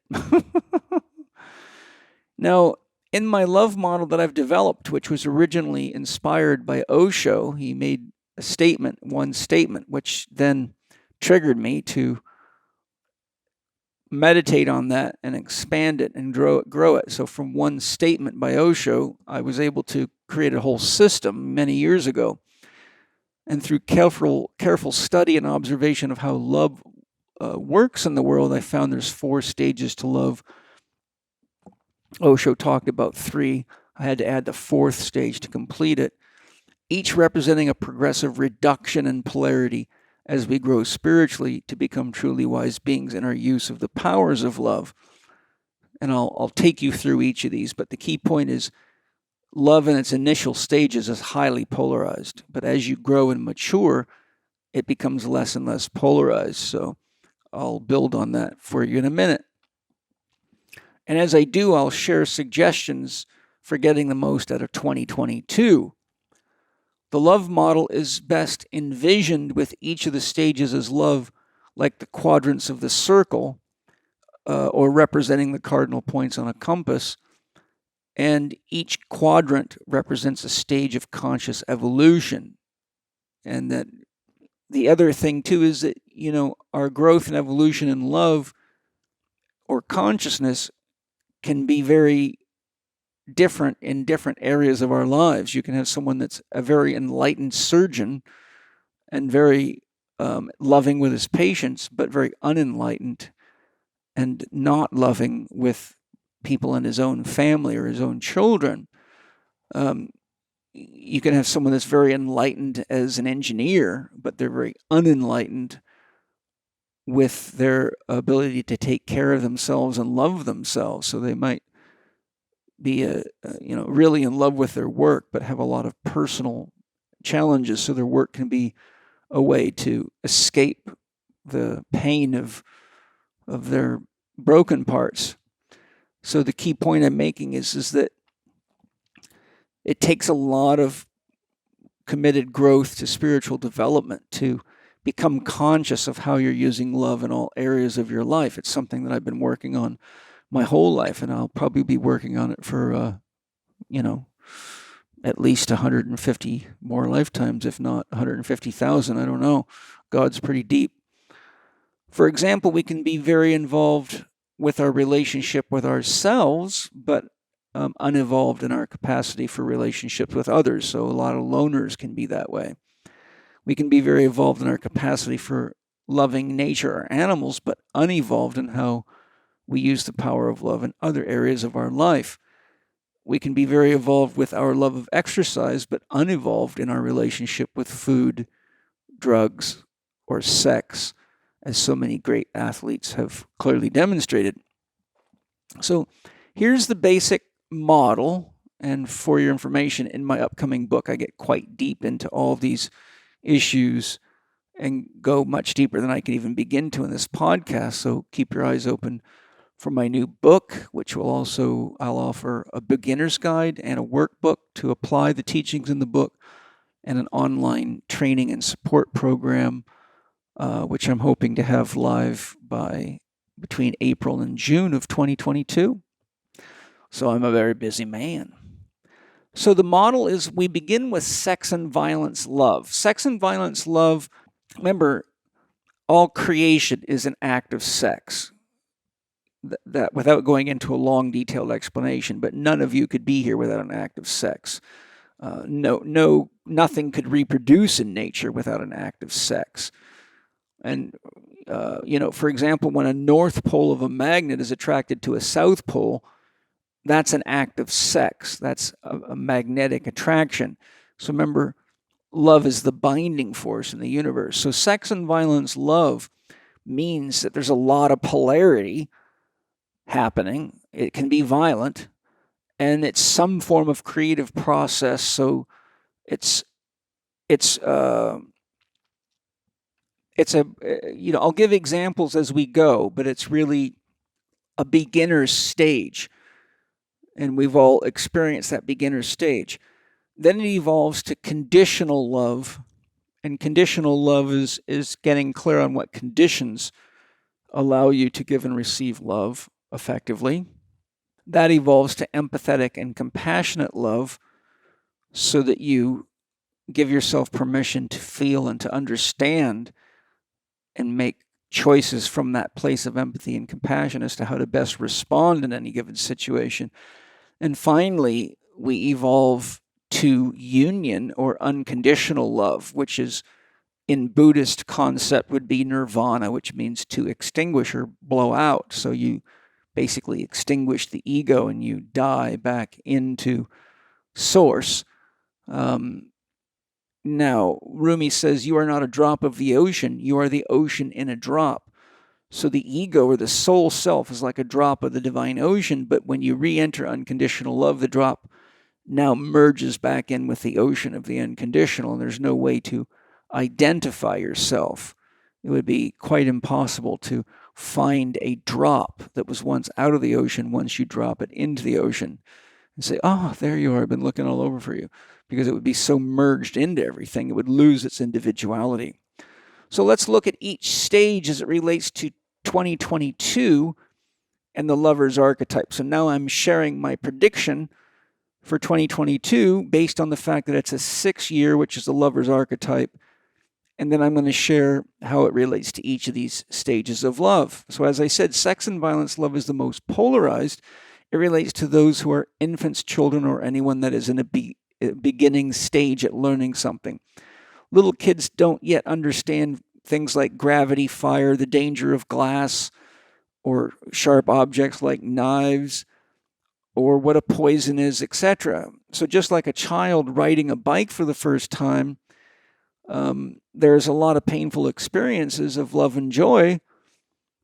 And, you can watch a sex and violence lover riding a bicycle, i.e. a beginner, and see it teetering from left to right, often right on the very edge of crashing and covering both sides of the bike road lane or whatever, or someone that's a beginner at driving wander all over the road. So sex and violence love means there's a level of immaturity, a lack of skill, and somehow someone's beginning something, or there's a lot of polarity. And that, again, they may be a masterful craftsman or musician, but they may really have a hard time on the bike of relationships. So we have to look at these things in context. But the thing to think about this is, where are we wobbling on our bicycle with regard to the issues of today? How are we doing it riding the bike of environmental consciousness? How are we doing it riding the bike of ethics and morals with the use of technology? How are we doing it riding the bike of evolving from antiquated religion that's based on myths that do not interface with our day effectively at all? How are we doing with evolving past patriarchal, male-dominated culture that doesn't give equality to females, respect them, give them fair pay in many instances, and things like that? How are we doing with evolving past the sex and violence love of loving people of different colors, creeds, etc.? I mean, when you look at what's going on in the world, you can see that we're largely, as a humanity, still at a very low level of psychological and spiritual development. We often fall in love with someone, are overwhelmed by their beauty, how sexy they are, but once the sex and the love drunk wears off, we start meeting their programming, and we can get to the point where we wonder how it is that we've thought they were so beautiful in the first place and why we're in a relationship with them, and they can easily feel the same. So sex and violence lovers are generally very unconscious as to what they're actually getting into and often see only the surface of things with the eyes of a child. In 2022, we will continue to be faced with some very tough circumstances and decisions regarding what is and isn't true with regard to viruses, medicines, vaccines, laws, mandates, constitutional and basic human rights. Most people in the world are children when it comes to understanding the nature of such issues, and are very infantile in their understanding of power structures, political games, and even more childlike in their understanding of the structure and history of medical systems worldwide. I've read many books on the history of the medical system and who's behind it, and boy, I'll tell you, makes you want to make sure you're not in a hospital unless it's absolutely essential that you be there. If you study the books, look at the Len Horowitz videos I mentioned earlier, DNA, the Sacred Spiral. That'll give you one whopper of an education on the medical system and the political system and much more. So a lot of people are just not very well versed in history, so they're susceptible to making the same childlike decisions and mistakes that got millions of people in trouble and killed in past generations. This naivete is most obvious among those who actually think the World Health Organization, CDC, FDA, AMA, Bill and Melinda Gates Foundation, and all such government organizations are there to have their best interests at heart and both rely on and trust the information put out by standard media outlets. Well, boy, they're also most likely to believe what they're told about those things. And about people that are being censored and defaced and destroyed by the ruling elite for telling the truth. In other words, if they tell you Joe Mercola's a bad guy, and you're not very conscious and you're in a sex and violence relationship with life, you're probably likely to believe it because you're still at the child stage. You're overly programmable and gullible. So in a nutshell, sex and violence lovers are the most unconscious in any area that they're inexperienced or unskilled with. Therefore, one of the greatest gifts I offer all of you today is a basic understanding of what the unconscious is and how it processes information and experience. Once I've introduced you to the unconscious, I will continue with the remaining stages of my love model. But because sex and violence lovers, by definition, are unconscious, they're like children that are in a trance state, it's very, very important to understand what the unconscious mind is and how it works, or you will never become conscious enough to recognize that you might be 50 years old still acting out a psychological level of development that's really about that of a 12-year-old. And unfortunately, studies in psychology show that about 90% of the world population has only evolved to about the development of a 12-year-old. So we look around, we see all these people in adult bodies driving fancy cars and doing this and doing that. But when you actually look at the choices they make and how they take care of themselves and how they live their life, well, it's pretty obvious. All you got to do is just see who believes anything they see on television and phones and run off to get poisoned or buy junk food or some miracle pill that's just a bunch of garbage. And there you have it. So what is the unconscious mind? That's the question we're going to answer now. It's very important to remember that based on research, only 3 to 5% of what we think of as our individual consciousness is actually conscious within our ego or our sense of awareness of ourselves and our surroundings. The rest of it is unconscious. So one of the definition of consciousness is the total flow of information in a system. That's Itzhak Bentov's definition. So if you said, okay, what's the total flow of information coming into and out of a human being at any given moment? What research shows is that we're only aware in our mind's eye, our sense of self, you listening to me right now, maybe looking around you at what's going on, you're only aware of 3 to 5% of the total flow of information coming into, within, and leaving your body. The rest of it is unconscious. For example, there's about 30 billion biochemical reactions a second in the human body, and you're not conscious of any of them. They just happen. So there's something that's handled at the level of the unconscious. You're largely unaware of how you're digesting, metabolizing, assimilating, and eliminating foods and drinks you've consumed because of the myriad of processes that are involved are unconscious. It's actually the subconscious that resides in you as the wisdom of your cells, and that includes the information coming to and from your DNA. So the subconscious is the wisdom of your body, your cells, your DNA, but the subconscious is part of the unconscious to the degree that you're unaware of what is happening at any given level of your body. For example, you're not consciously regulating your heartbeat or the oxygen and CO2 levels in your blood or the pH of your blood or anything else. Now, if you're a yogi that can regulate some of those things, and there are, then you're going to expand the range of your conscious from 3 to 5% to some other range, and that means you're less unconscious, and therefore you have more conscious control. But no yogi can consciously remind themselves to breathe 25,900 times a day. So the unconscious has to take care of a lot. In fact, Nassim Haramein said in a lecture that we have the names backward. The conscious should be called the unconscious, and the unconscious should be called the conscious because it's what's doing most of the creating.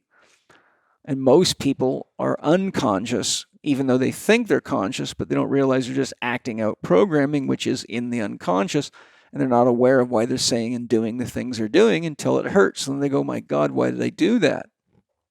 So in our normal waking state, we're generally and almost totally unaware of how our unresolved wounds and judgments of self and others are influencing what we're perceiving and the choices that we're making.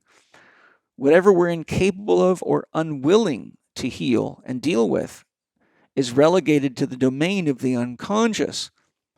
It is important to realize that any unresolved charges or polarities within your unconscious, such as judgments and things like that, can and do affect your subconscious mind. So if you have unresolved sexual trauma or things like that, or unresolved judgments against people, or unresolved phobias and fears in the unconscious, your personal unconscious, they're not walled off from your subconscious, which is the wisdom of your cells. They're actually interacting with it. And that's why so many diseases are the products of unresolved mental emotional wounds. A neurosis is the symptoms and behaviors that arise from the issues we're unable or unwilling to resolve. So, according to Jung, who is a very reliable source, a neurosis is an adaptive crisis. So, for example, someone who chews their fingernails or talks incessantly or rattles their keys or constantly picks at their skin or starves themselves or is afraid to go out or have fun or any number of things. Those are all symptoms of a neurosis, which just means that there's some unresolved issue that's creating stress for them or inner chaos, but they don't know how to resolve it or what it is quite often. They just are responding to that which is unconscious. And by definition, if it's unconscious, you're not conscious of it. You're just being acted by it. You're the puppet, and it's the puppet master. So let me share Jung's description of what the unconscious is to help you better understand what I mean when I say the majority of our consciousness is within the realm of the unconscious. Now, some of the information I share here comes from a paper titled Jung's Model of the Psyche and Modern Science, Information Theory and the Spectrum of the Psyche by Shelley Renee Joy. That's SHELLIRENEEJOYE. And in the show notes, I'll give you the rest of the reference, which is actually not a published paper. It's an advanced seminar that she attended. So there's 5 varieties of the unconscious in the Jungian model. Early in his work, Jung had come to identify and work with the unconscious, contrasting it with the conscious. So upon closer examination of his model of the unconscious, we find that Jung further subdivides his model into 5 distinct regions or states of the unconscious, which he describes as following. 1, everything of which I know, but which I am not at the moment thinking. Okay, so you know possibly several people's phone numbers, but if you're busy driving your car and you're not thinking about it, those phone numbers reside in your unconscious. Everything you have forgotten is the next. So everything you once knew but have forgotten. Someone like me, I've been studying so much for so long, I probably forgot as much as I remember. But the truth is, you haven't forgotten it. It's in your unconscious, and I can tell you how that's been proven. They put people under hypnosis, and they ask them all sorts of things that before they were under hypnosis, they were sure they had forgotten, and they can recall them quite easily when they're in hypnosis. Why? Because when you're in hypnosis, you're more, engaged in the unconscious. You're in hypnosis. You're in a trance state. So your conscious is, shall we say, subdued. Number 3, everything perceived by my senses, but not noted by my conscious mind. So, for example, you may be wearing a wool sweater. And when you first put it on, you notice, wow, this thing's a bit itchy. But as you get busy, you forget all about it. You may have an uncomfortable part of your shoe, and you think, geez, I got to get rid of these shoes or get them fixed. But once you start getting busy or doing other things, you forget that that's hurting your foot until you go to take your shoes off and you got a big blister on your foot. Okay? Next is everything which involuntarily and without paying attention to it, I feel, think, remember, want, and do. So you may be, working in your yard and you're not really paying attention to the back chatter in your mind, but you might be thinking things like, I got to remember to feed the dog. I got to remember to pick Sally up at school in a half an hour. And, but really, meanwhile, you're, controlling your axe or your weed whacker or your shovel. So those processes are technically going on in your unconscious. Next is all the future things that are taking shape in you or me that will sometime come to consciousness. So, see, I do a lot of contemplative meditation. I ask big questions like, what is God? And, all sorts of these questions. Sometimes I meditate on them for years. So those things are taking shape in me. And all of a sudden, boom, one day I'm, in the gym exercising or something, and bang, I get hit by a lightning bolt. And there's the answer to a question I've been pondering and meditating on for a year, 2, 3, 4, 5 years. Unfortunately, I have lots of notebooks where I write all these things down so I can go back and say, okay, that was my systematic approach to this. This is how I can see how I left that in my unconscious, and now I know what to do with it. An example may be that someone you share a relationship with tends to irritate you, but you avoid dealing with it directly. Eventually, the issue raises to your consciousness, and the accumulated effect of all this unconscious fermentation is often a heated battle of some sort, or often a heated battle that has long-term consequences. So I'm talking about things that, are shaping up in you that will sometimes rise to the consciousness. I first gave you the contemplative meditation, a positive expression of that. But you may have somebody, for example, that irritates you, and you kind of bite your tongue and whatever, and you just avoid conflict. But eventually what happens is all that keeps brewing in the unconscious and fermenting, and it's building pressure until, boom, it comes out, and then it's conscious for everybody. It could also be that you're in love with someone but afraid to tell them. So eventually the pressure in the unconscious builds, and all of a sudden you tell them that you love them, but it may or may not be the right time. The pressure in the unconscious can lead to the right things being shared at the wrong time. This is one of the reasons shadow work, daily healing practices, prayer, clearing, there's a number of things. But in 2022, we're going to need to practice all this stuff because the world is going to be changing, I suspect, so fast right in front of us, with losses of constitutional rights, with people trying to force us into basically situations where we're unable to meet our basic needs if we don't have some kind of vaccine passport. They're going to try to squeeze that into legislation. I mean, what they've already done to the justice system is shocking. It's just unbelievable. So, I'm saying you can really live a great life in 2022, just like you can any year. A lot of people lived a great life even during world wars, and we're in one right now. It's just an electronic war. But it requires that you understand how to work with your unconscious. For example, if you keep feeling anxious about something but you don't know what it is, that's when you sit down and breathe through your belly and relax and just really drop inside yourself and connect to your heart and empty yourself and see, what is it that we're so afraid of? And you may get this feeling or this intuition that I'm afraid of what tomorrow's going to bring. I don't know the world anymore. So then you can remind yourself that you're okay. You have the time to meditate, have access to food, water, safety, shelter, warmth, and love. So there's no reason to feel anxious and amplify the stress beyond just being aware and saying, what's the best thing for me to do right now?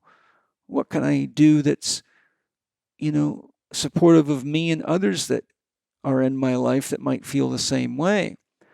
So these 5 regions of the unconscious could be recharacterized or restated. If I'm going to say the same thing, just in different words.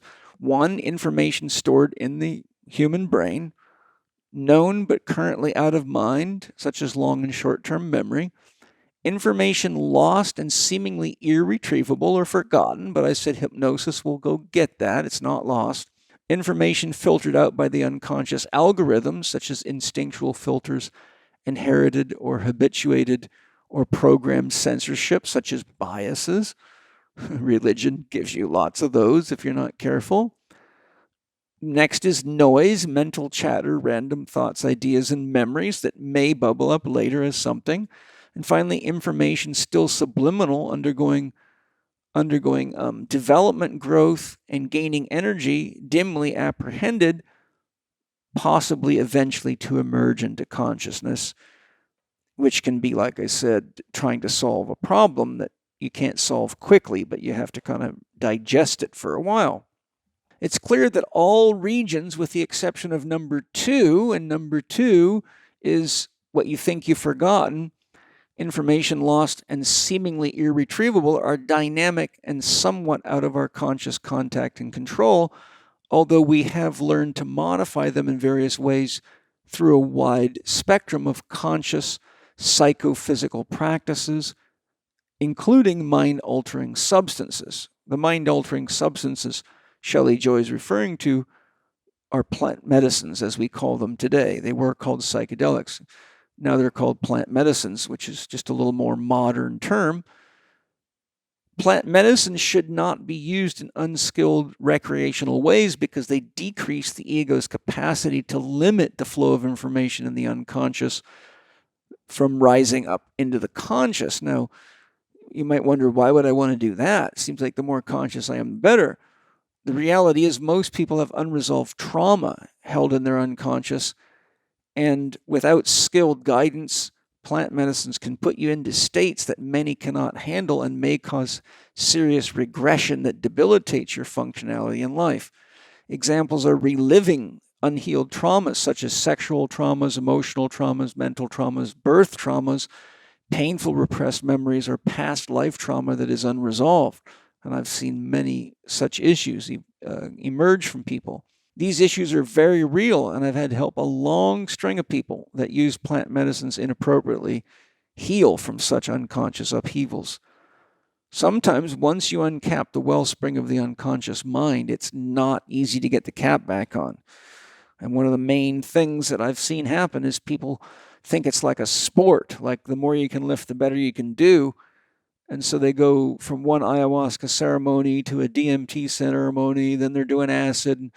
Next thing you know, they're having a profound schizophrenic experience, or they can't tell what's real anymore, or they go into a state of derealization, which is like a hypnotic trance, and many other types of things. But I've seen some lives completely and utterly ruined, and I've had people travel a long ways to get my help when nobody else could help them. Fortunately, I've been able to help every one of them, partly because in my own deep research on these plant medicines, I took myself into psychosis with each different medicine and mapped it each step of the way in notebooks, and basically developed a map of the terrain of the levels of consciousness.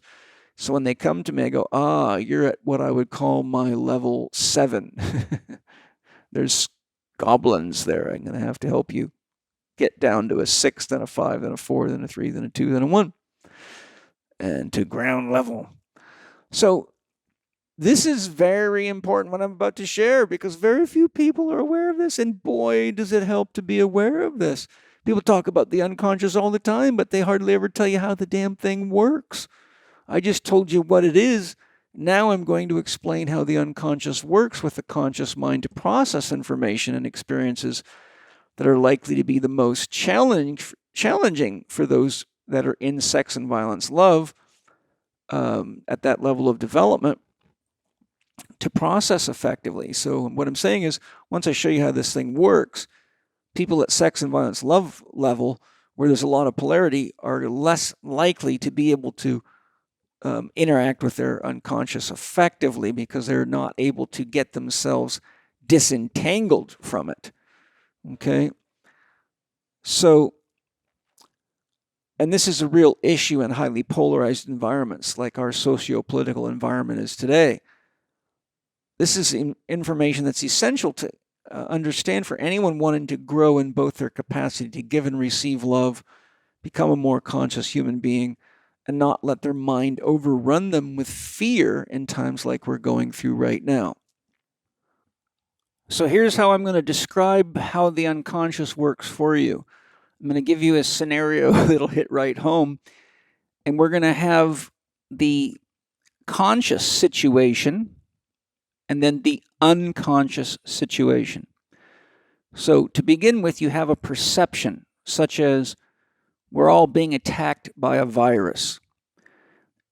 The unconscious produces the opposite. So the unconscious will say things like, oh my God, it can't be true. This couldn't happen. We've got too many medical standards in place. We've got good hygiene. All sorts of things will start going around in you. And that will lead to the conscious situation, which is the perception, we're under attack by the virus, plus its opposite, that can't be true, which will bring you into a state of conscious conflict.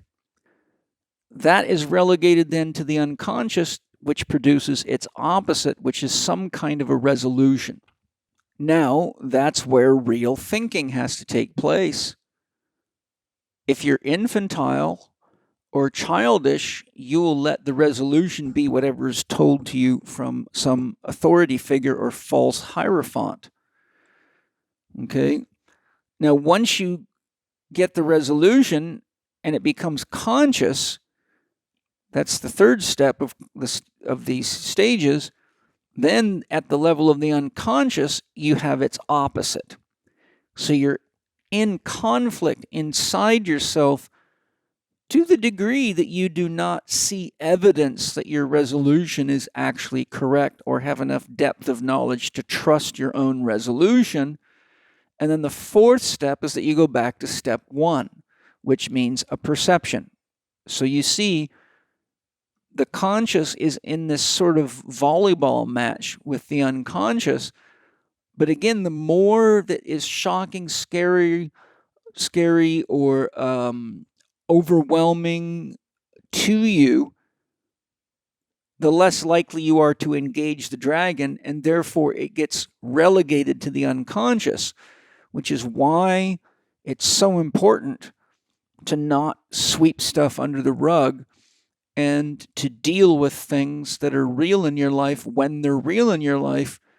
And I can tell you from my own experience, I've paid dearly.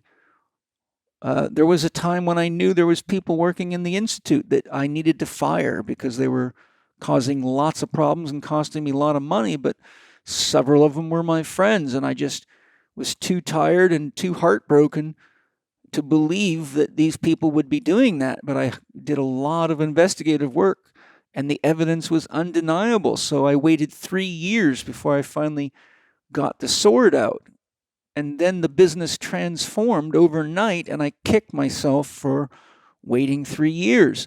So there's an example in my own life where I had a conscious perception, but its opposite produced conflict. The conscious perception was people are abusing their relationship with me, and its opposite was these people love me, they wouldn't do that. Then I had the perception these people are abusing me, they wouldn't do that. It put me into conflict because the evidence kept coming in, and then I had to sit with the resolution, and the resolution was I have to let these people go. And then the opposite is the conflict. Now, in this case, the conflict was how do I fill those positions? And the angst of going through the stress of having to train people. And so I was back to step one, but this time it was a new awakening, and that is, wow, I'm glad I did that. I shouldn't have waited so long. And so then we go back into the next thing. It's opposite. Well, it's opposite could be that I've got new people, but they're not nearly so skilled, so now I have to do a lot of, hand-holding, or the senior staff does, or Penny does. But anyhow, I'm hoping you're getting this process. The conscious perception is always relegated to the unconscious, and because most of us aren't willing to look at the opposite, then we look at it from the inside, and if we're not ready to deal with the truth that our soul is giving us, then we will develop a neurosis. We will end up having symptoms, which could be digestive and eliminative disorders, elevated respiratory rate, fearful thinking, ADD behavior, always thinking that you're under attack, not realizing that the attack that you're under is the demon that you've relegated into the basement that you don't want to deal with. So, a review, you have a perception, an attack by a virus. It's opposite. It couldn't be happening. Then you have a conscious perception coupled with its opposite from the unconscious, which brings you into conflict.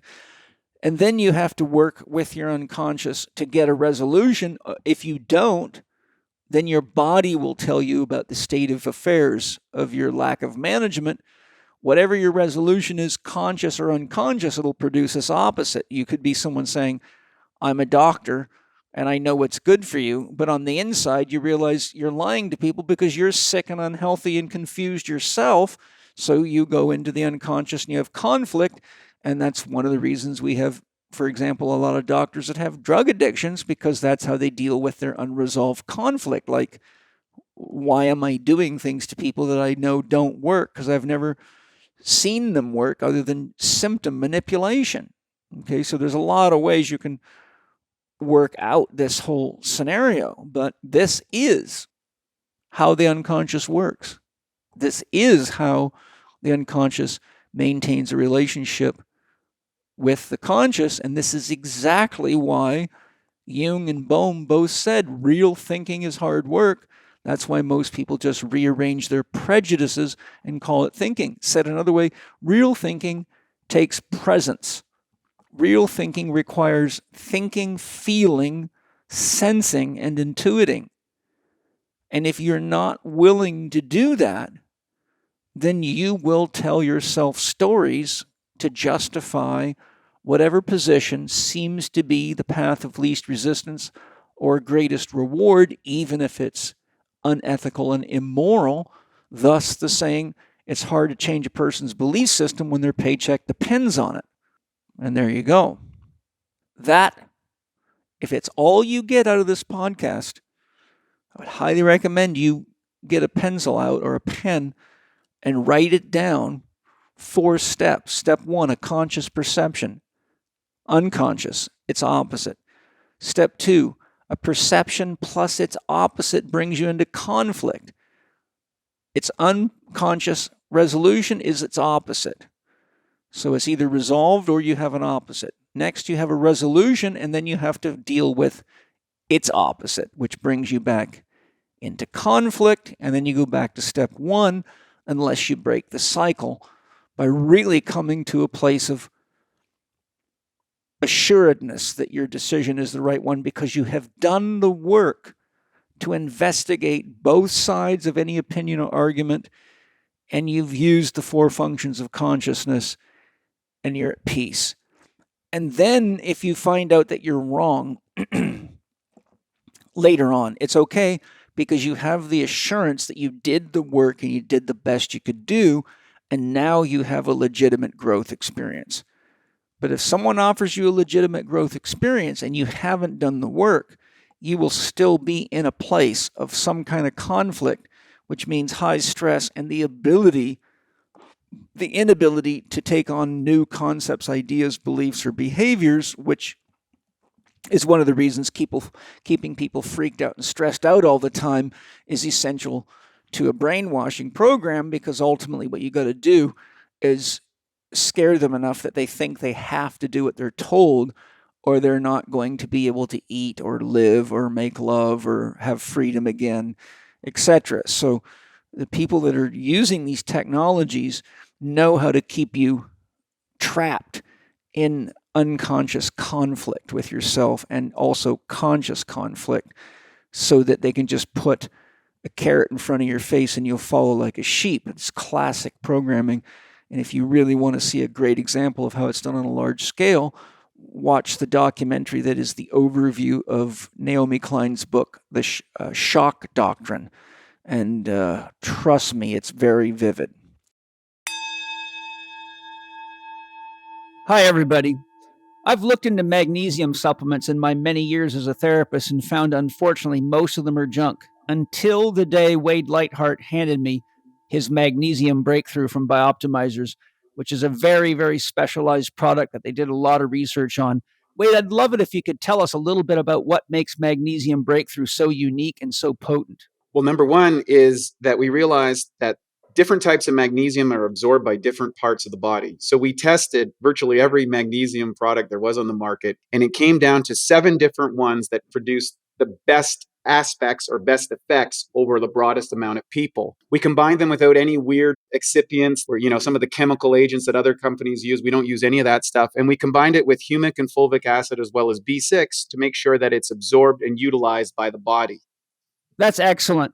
I really love it because one of the things I love about all your products is I can actually turn people on to them.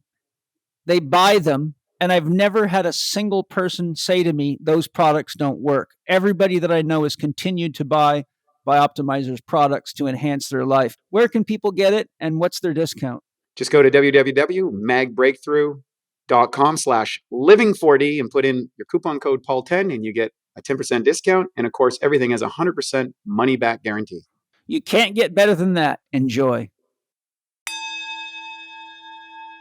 To reiterate, what is critical to understand here is that whatever we do not resolve consciously is relegated back to the unconscious.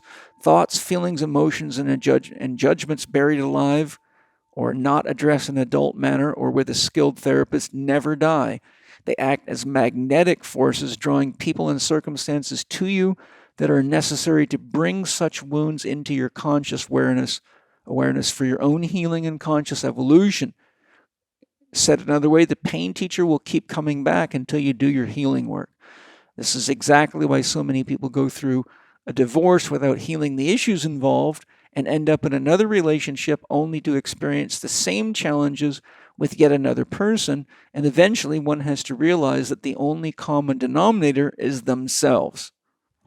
So you hear things like, there's no good men in the world, or there's no women that don't drive me nuts. Well, yes, there is. So I think you get it. Hopefully you get it. And I'm sure if you're paying attention,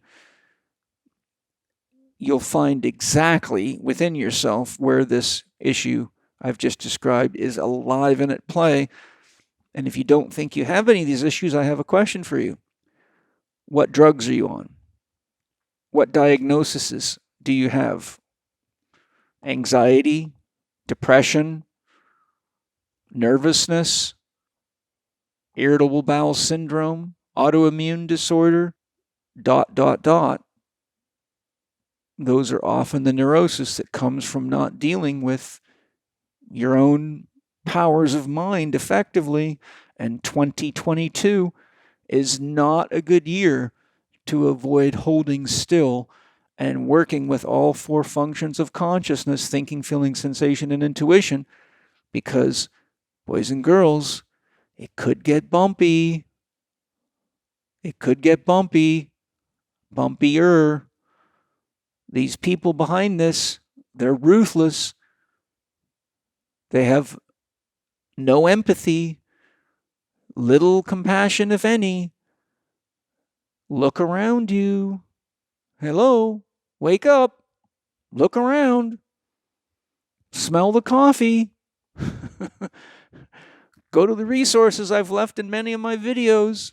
Look for real hierophants. Talk to real scientists. Talk to real doctors. Listen to what Peter McCullough's saying. Pay attention. Okay, if we don't do our healing work, it's Groundhog Day, period. We will invite more and more domination and control from leaders that reflect broken and unhealed parts of ourselves, both individually and collectively, because we will attract our problems to us until we do the work, just like people will keep marrying the same kind of abusers. The warlords know this, and that's one of the reasons, if you pay attention, you'll see them repeatedly inflicting fear and trauma. As I said, they know you will keep remarrying them again. Sad but true. I've seen through the eyes of a therapist.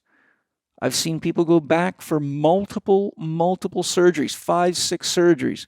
And when I ask them, at what point did you begin to lose faith that what your doctor was telling you or doing was true? And most often, it's after the first surgery or before the first surgery. Then why'd you do it? Because everybody else told me I should, or that's what I've always thought you were supposed to do. But they didn't listen to their soul, their inner voice, their intuition, their sense of inner guidance. That's called externalizing the self. When you don't listen to the wisdom within you, to your body, your subconscious mind, to your unconscious processes, which you have to pay attention to and bring them up into consciousness, then you are a child and you have to suffer the bicycle ride of the child or the roller skating ride of the child who's got skinned up knees and elbows and maybe a concussion. Now, for those of you that are ready for an adult exploration of your unconscious as it relates to the issues of today, then you can take the word virus out of the formula and put CDC, WHO, FDA, or any such organization in the formula and see where it takes you. If you don't do the work to process the unconscious injuries inflicted by such organizations, the simple answer is that you will take,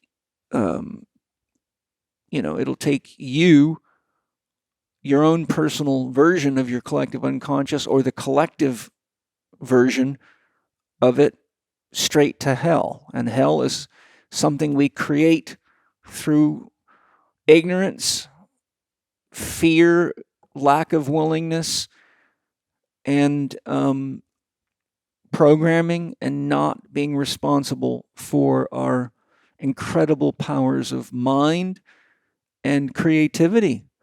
And challenging times are always great times to be creative, but you need to center yourself to see things from above so you can see the big picture, so you can say, okay, based on 2019, 2020, 2021, what's continuing, what's getting better, what's getting worse, Look around the country. Look at Australia. Look at New Zealand. Look at Canada. Look at Germany. Look at Amsterdam or Austria. And notice things are changing. And a lot of people are starting to get pissed off. And when people start getting pissed off and they feel abused, violence starts to happen. But in this case, it's very dangerous because that's exactly what they want out of us, so they can impose martial law and then force everyone into their little game, or you got to go hide in a cave somewhere. So, hope you're paying attention. Now, if you're not paying attention, meaning as a person, or you don't think what I'm saying is true, then just look at the stats on how many people are rushing off to get jabs and boosters, all the while not a single person has ever seen one shred of physical evidence of any of these viruses in existence other than propaganda, images on television screens, which are easily created. Remember what Hollywood can do. Well, these people own Hollywood. And at this point, there's been at least 2 court cases I know of that were utterly thrown out of case because the person who was being abused by mandates or police demanded physical evidence of the virus, and no court can produce it. Nobody can. Okay? And if they do have it, they're keeping it very secret. So, pay close attention. As they taught us in the 82nd Airborne Division every day, stay alert and stay alive, and for good reason. So as you can see, sex and violence love is a dangerous state of love to stay in for very long, and it always requires skilled parent figures to navigate, or injuries and deaths will happen. Now, if you understand what I mean by that, I'll take parent figures out. It always requires skilled hierophants. The more challenging the environment is, the more you need to seek wise guidance from people that are grounded in the physical, in touch with the emotional, have access to an effective use of the mental, but also have a spiritual perspective and can see beyond it all. A good example of that is my podcast with Tai Chi and Qigong master Roger Jonka. If you want to see what it looks like to talk to a man who's spiritually grounded about these things, listen to what Roger Jonka has to say. Another one is Jeffrey Armstrong, author of The Bhagavad Gita Comes Alive. Phenomenal podcast. Here's an example of a man who's alive at all levels of consciousness, but can actually see the battle, enjoy the battle, isn't afraid of death, can contribute, but also not lose himself in it. And there is another good example of a Hierophant. That's the kind of people I'm interested in engaging with in my life. Next, we come to conditional love. We enter conditional love when we are aware of what conditions are necessary for us to feel safe giving and receiving love. Conditional love appears whenever we hear words like, I love you if you do such and such. I love you when you do such and such. I love you and, which means there's a qualifier coming, a condition, or I love you but. Whenever someone uses the word but, it technically means forget everything I said up to now. I love you but, and pay attention to what I'm about to say after the but. Those are all clear indicators that conditional love is being used. I love you but you better get your mask on. I love you but you better get your booster, ... So all contractual agreements of any type, from the use of your iPhone to a rental car, home, employment contracts, are all in the domain of conditional love. That is how we state how we feel loved and what is unloving and what is likely to get you into a court case, things like that. Sex and violence loving is the child stage of love awareness, and conditional love is really the teenager maturing into adult awareness. You're just figuring out what does and doesn't work for you, and the next step is to be brave enough to communicate your wants, feelings, and needs clearly. So when someone says, I love you, but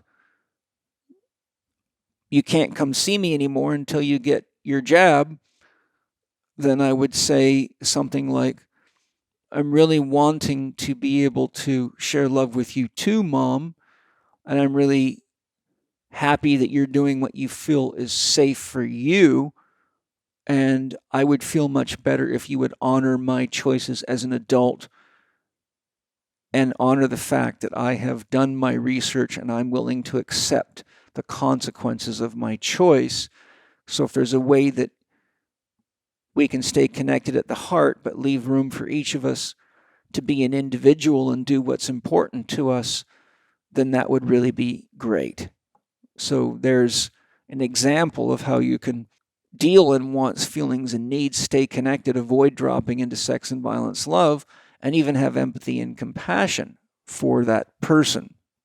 Now, here's an example of what applying conditional love in today's environment of medical tyranny looks like. So I just created this scenario for you. A client or patient goes to the doctor. The doctor says, you need to take this vaccination. The patient says, what are the ingredients? Doctor says, nobody knows. It's a trade secret. Patient says, let me see the insert that comes with the vial. Doctor, okay. The doctor hands the insert to the patient, who unfolds it only to find that it's completely blank. Patient, I can't trust that this vaccination is less of a risk than what you're vaccinating me for, so I'll hold off until I can get more information from a reliable source. Doctor, no, you need to trust me. I'm your doctor. Patient, that's exactly what doctors have said to thousands of people that have ended up badly injured and dead since this whole pandemic began. Doctor, I'm your doctor. You should trust me. It's my job to have your best interests at heart. Patient, how can I trust you when you've probably vaccinated thousands of people and you still don't even have a clue what you're putting into their bodies? Doctor, I trust what the authorities tell me. Patient, I trust you will understand when I tell you that it's time for me to find a doctor that isn't so gullible, and I encourage you to be a better doctor for your family than you have been for me before something terrible happens because of your childlike trust and authority. So what I'm showing you is a classic interaction based on conditional love. Now, if you got irritated by the doctor and you just finally said to the doctor, you're a goddamn idiot, and you walked out the door and slammed it, that would be dropping into sex and violence love. If you want to handle a doctor like that with empathetic and compassionate loving, you could say, wow, it must be really scary for you to be in a situation where everything that you've been taught is under so much scrutiny and so many people are getting injured and dying because you're following the procedures that you were taught to use to help people. That must be scary for you. Now, that would probably leave your doctor sitting there a bit dumbfounded, but that would be an application of empathetic and compassionate love. Okay? So now let's look at empathetic and compassionate love. Empathetic and compassionate loving is adult love. You have to be mature enough to understand that. It is the most challenging to give because whenever you give empathetic and compassionate love to sex and violence lover, their tendency is to walk all over you and abuse you. I learned this the hard way myself, being raised with a brother that was a drug addict from the 7th grade onward, who ultimately committed suicide at age 34. How I learned it was he kept coming to me begging for money and would have all sorts of elaborate stories. I won't bore you with them all, and I gave in, and the whole family did. But we all realized every time we gave him money, within short order, he was drugging it up again and causing trouble. So I had to learn to create conditions, such as I wouldn't give him money, but I would buy him food. Things like that. I could go on and on. Anyone that's had a drug addict in the family has learned, probably the hard way, you can't give empathy and compassion to a sex and violence lover. You have to create conditions that support their awakening. Now, the empathetic and compassionate lover can see most anybody within themselves. They've lived long enough to see the behaviors, fears, and biases in others that they have effectively processed and healed, so they naturally have empathy and compassion for such people. We always remember that as we transcend, we must always remember that as we transcend each stage of love consciousness, we must also include the previous stage. So you can't jump up to empathy and compassion and just stay there and say, I'm a Buddha sitting on a lotus flower and I will never, ever be in sex and violence love, unless you're just a fool. So, for example, if an empathetic and compassionate lover is getting mugged and all they do is stand there trying to give empathy, chances are good they might end up dead. Instead, if they ask the mugger what is their unmet need, and the mugger says, I need money, I'm starving, and you respond with, how about I give you enough money to feed your family or feed yourself for a few meals, and a few great ones at that, and you let me go home so I can take care of my children. Now, you may or may not get a positive response, but this is the effective application of empathetic and or conditional love. You're having empathy by just not, you get someone like Kyle Kingsbury that's an ex-professional cage fighter who gets attacked in the alley, even with the person's got a knife or a gun. He might be empathetic and compassionate. So how about you put that knife down while you're still alive and I'll give you some money so you can go eat, but then I want you to get out of here so I can go home to my kids.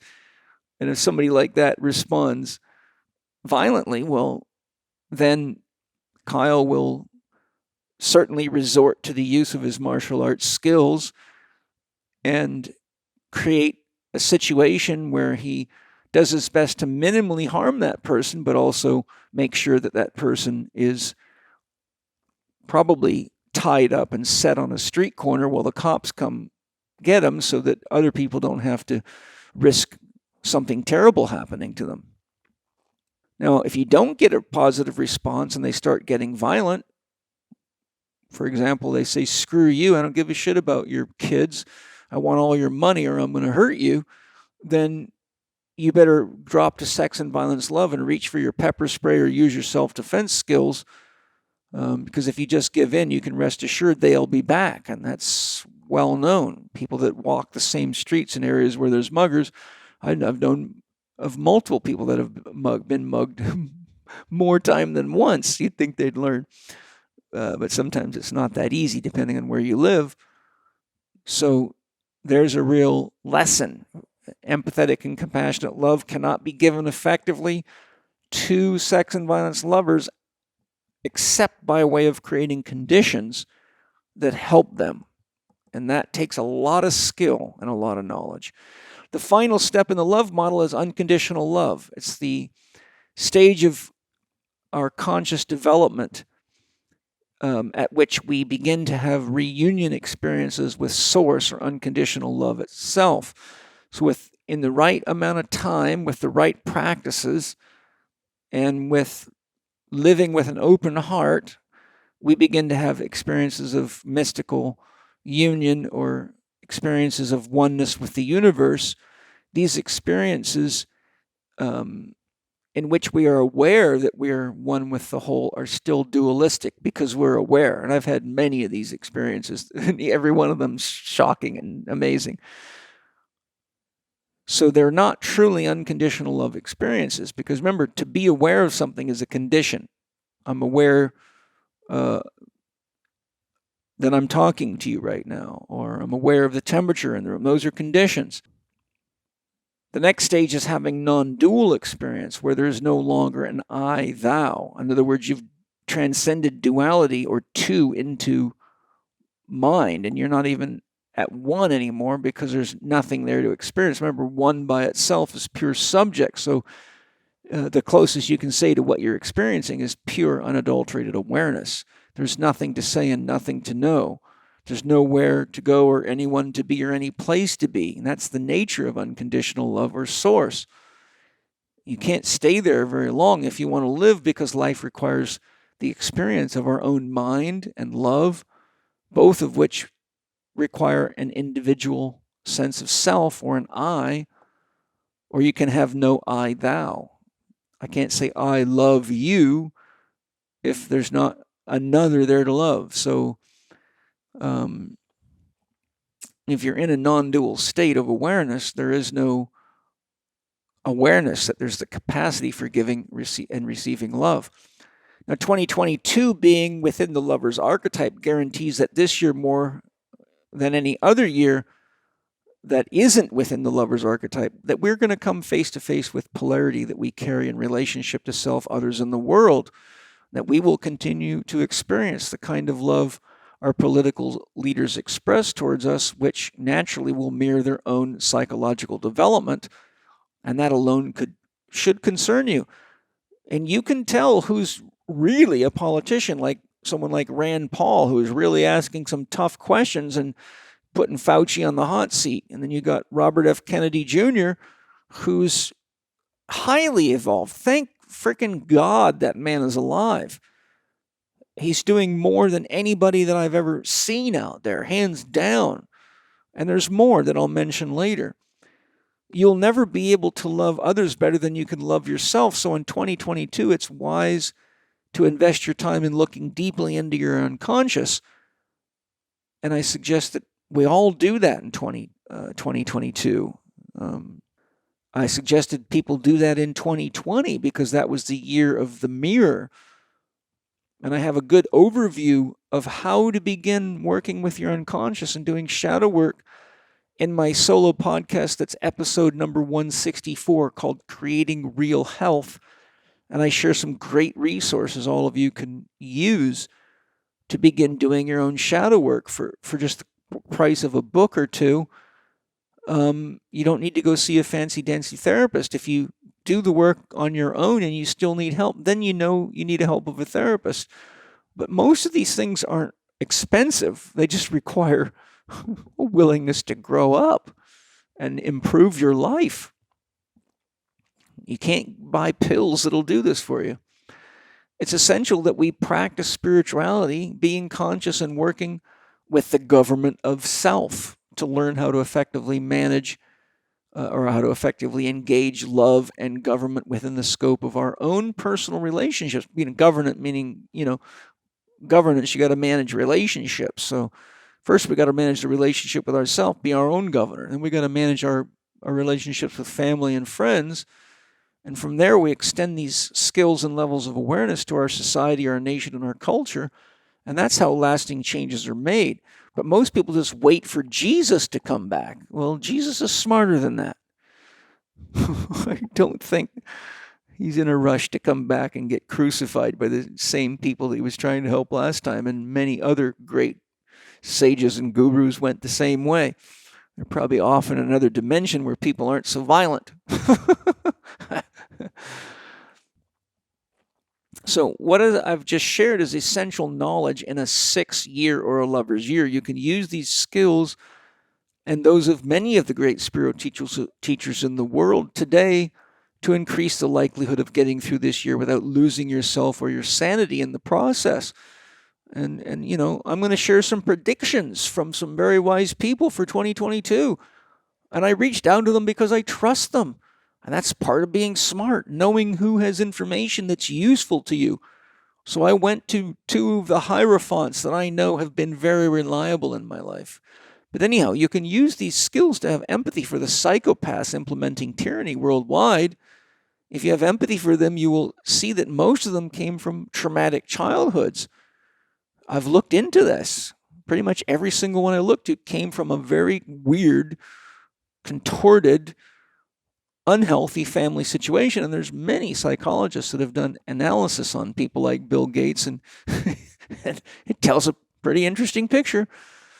I can't even imagine what poor little Fauci childhood was like. They're unconscious of the fact that they are parenting the world exactly as they were parented, and forcing the very viewpoints their parents had programmed into them onto us because they're unconscious of the fact that they're wounded. It's well known that children that were abused as children become parents that abuse their children. I mean, there's just mountains of evidence of that. financial success is often a great distraction to one's healing because people get delusions and they think they're healed and they're powerful. And so next thing you know, they're forcing mandates on us and, trying to turn us all into profit centers, which is why I recommended earlier you study Dr. Len Horowitz's video, DNA, Pirates of the Sacred Spiral, on YouTube. And you'll see exactly what I mean. And right in one of his pictures there, when he's talking about eugenics, there's a picture of Bill Gates Sr., one of the key players in the eugenics movement. So shows you right where the programming came from. So it's sad, really. Okay, so now we're coming toward the end of my boot camp for lovers. And we are going to tail off with predictions for 2022, as I mentioned in the beginning. We're going to begin with predictions by Vedic astrologer Ernst Wilhelm. And I want to tell you a little bit about why I chose him. Years and years ago, probably about 1992 or something like that, I was dealing with a variety of different tough patients with weird diseases, autoimmune diseases, lots of different types of cancer, things like that. And I occasionally would have a patient that just wasn't responding to any of the approaches that normally had worked in my experience. And having studied medical astrology, I also had also been exploring Western and Vedic astrology.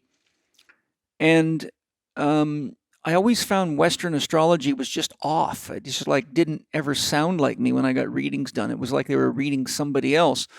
And so without a long story, I investigated the difference between Western astrology and Vedic astrology, and it became obvious that I needed to go see a Vedic astrologer. And I did some research and found that right in my hometown was a very famous one named Ernst Wilhelm, who was also a medical astrologer. So I had him do a reading on me, and it was so accurate. It was like somebody was looking into my soul. It was kind of almost eerie how accurate it was. And it was interesting too, because in the Vedic system, I'm a Leo. In the Western system, I'm a Virgo. And as a kid, I once told my mother, "Don't call me Paul anymore. My name's Lion. I want to be called Lion from now on." And lo and behold, in the Vedic system, I am a lion, the Leo constellation. So I began referring clients that I thought had some other forces acting upon them because they weren't responding to Ernst Wilhelm. And I'll tell you what, his predictions were trippy. I remember once I was treating a woman who had a serious case of cancer and nothing was working. And I had her go to Ernst for a reading, and he gave me a copy of the reading with her permission. And it explained, all the houses and the stars and the astrological influences.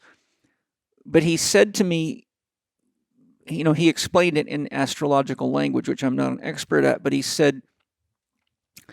pointed to her chart and said, these forces here are antagonistic to her healing. But in 3 months, this is going to move into a different house and the relationships will be favorable. I predict she'll start healing in 3 months. And I'll tell you what, it was like clockwork. 3 months almost to the day, all of a sudden she began reporting that this symptom was going away, that her skin was better, her digestion was better, blah, blah, blah. And exactly within the span that he suggested, she healed. And so having had these real live experiences and then read a number of books on the foundations of astrology and even looked into Steiner's system called anthroposophy, astrosophy is Steiner's system. I became aware that, the pop culture astrology is very fluffy and silly, but a skilled astrologer is worth their weight in gold, which is why many kings, emperors, queens have always used astrologers to guide them. And that's well borne out in history if you study it. So I asked Ernst for a reading, and I'm going to let you know now that these next two readings are very adult. So if you're looking for pie in the sky, by now I've lost you by now anyhow. But if you want to get a real good read on what some of the wisest people I know have to say about what 2022 Bootcamp for Lovers is bringing us, here you go. This is what Ernst shared with me. The next solar eclipse on April 30th, 2022 is a responsibility eclipse. That's what he calls it. It's about finding a source or responsibility to rely on. This will have a different effect on different countries. In the US, the eclipse is falling in the 8th house, which means expectations upon the government and healthcare industry are to be responsible for our well-being will dramatically fail. So what he's saying is it means that our own expectations on the healthcare industry to be responsible for our well-being will dramatically fail, and that will be the great heads up, the great awakening to the fact that it's time for more personal responsibility, which is exactly what my Holistic Lifestyle Coach Level 1 online course is for. It teaches you everything that you need to know to do the things that everyone's got to do to be healthy, and it's very well done, and thousands of people have taken it. We've got tons of excellent comments from people. It's taught by myself and my wife, Angie Chek. Ernst continues, the entire COVID crisis is the result of generations of people relying on largely ignorant authorities for their health care and so on.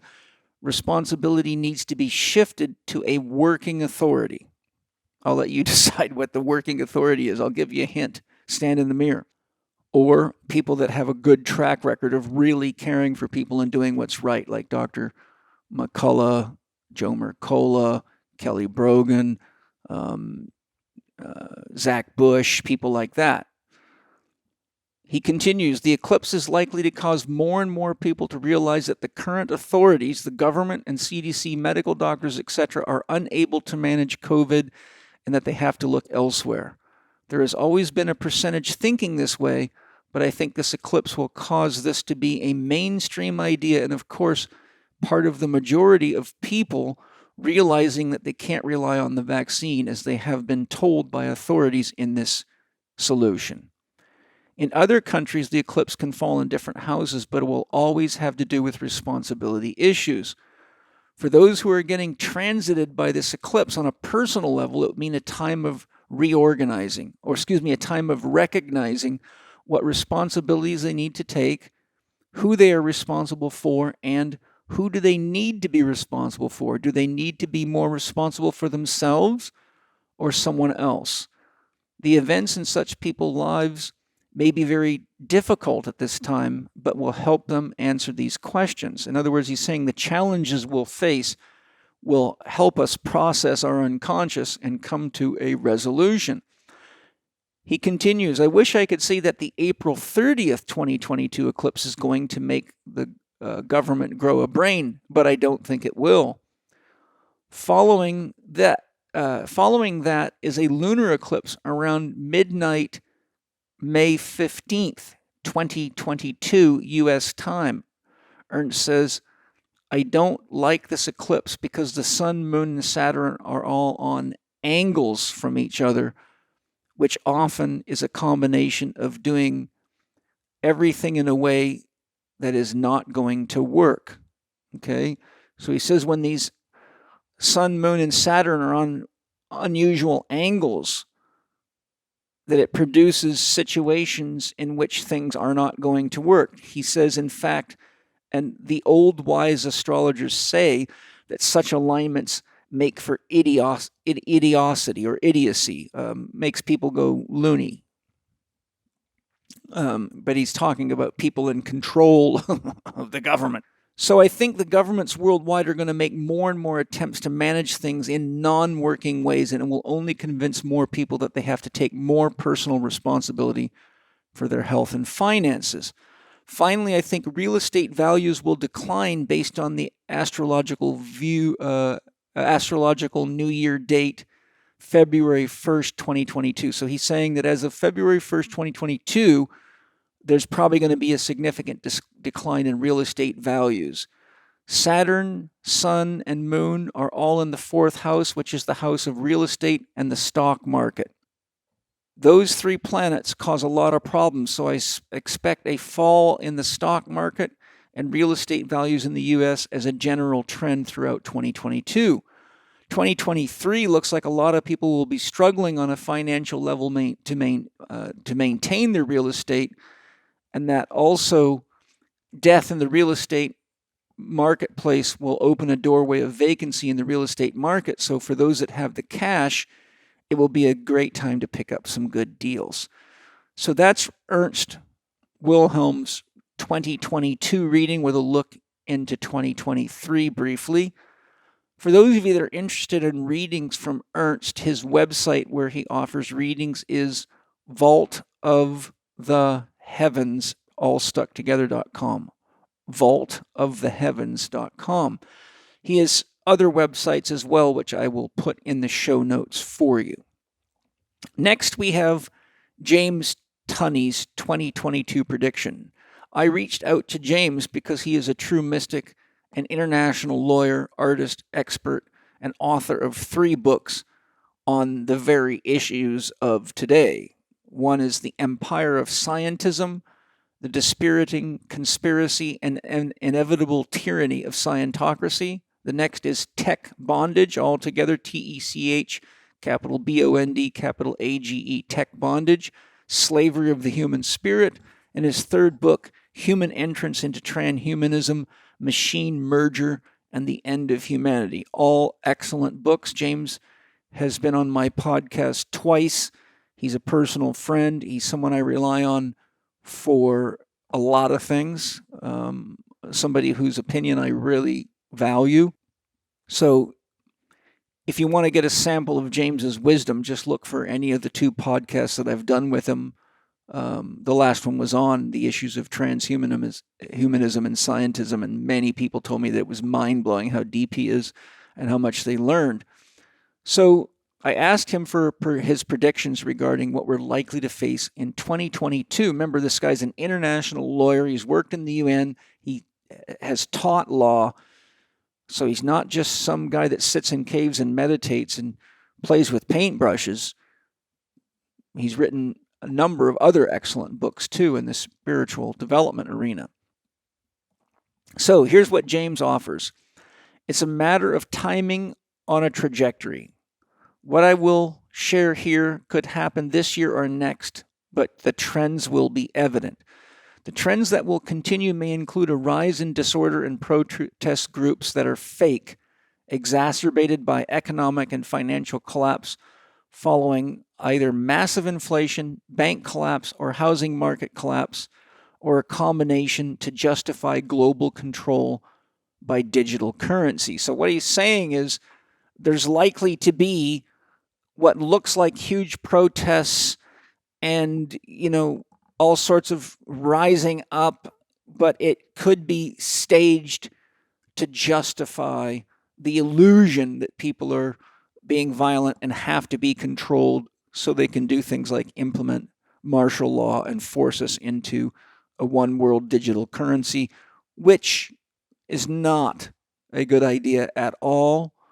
And there are a number of people out there that are experts on that, talking about the pros and cons and the ins and the outs of all of that. Now, he says this could be associated with a supply challenge, breakdowns and shortages. Disorder will create a call for order and justify military presence in more places with more surveillance combined with their involvement in vaccination. Well, we're seeing that going on. Like I said, look at Australia, look at Germany, look at Austria, look at New Zealand, look at Canada, and notice that more and more countries that seemed sane and civil and respectful are turning out to be basically electronic jails. He continues, the risk of government suspension is there. The mechanism could be by an emergency which justifies suspension. This was tried after 9/11 with the encouragement of Rumsfeld, who was running a pharma company at the time these plans for continuity of government were made. No surprise there. I think Rumsfeld was the Secretary of Defense, but he was also had his hands in the drug till. I've looked into him. Very interesting criminal, in my opinion, that is. Increasing danger of a reaction as people realize what is happening may lead to cutting out social media and targeted blackouts of the internet, as well as electricity blackouts. It will be more difficult for opposition to organize when they do this, is what he's saying. The likely trends are to create a condition to justify the movement from covert global governance to overt global governance by technocracy. Sounds pretty much like what's shaping up to me. He says, additionally, on the forecast for 2022 and beyond, based on James's opinions here, more automation and robots and less people. That should become more obvious this year. Calls for a more circular economy, which means more money for the rich and less for everybody else, if you haven't figured that out. More possibility of confining dissidents and the middle class, or mass incarceration through expansion of criminal offenses, which is happening heavily in places like Australia. I've heard places like Austria and others, some of them are saying that you're going to get fined something like $4,000 every few months if you haven't gotten your vaccines and boosters. I've heard of fines starting to be implemented in Australia. I have several students and friends there. He continues, more financial turbulence and economic breakdown lead to calls for an international conference to solve issues that will lead to a digital currency. More UFOs and UAP, unidentified aerial phenomenon. The military are likely to say that they cannot cope, and we need an international approach. So that is not only James's warning, that is the warning of others that are very in the know on these things. So I highly recommend you all study the series titled Disclosure with Dr. Stephen Greer on Gaia TV to get educated as to just what the secret military industrial complex is up to. Also, as Dr. Greer clearly points out and documents, the White House has been totally in the dark on these secret programs for a long time and still is. He also warns conclusively that the military-industrial complex is now preparing us to be afraid of aliens, to make us think we're under attack, and to get more people to pour tax dollars into their charade, which is really just another ploy to keep money coming into the military-industrial complex in absence of enough war or another world war to fund the follies of the ruling elites within these organizations.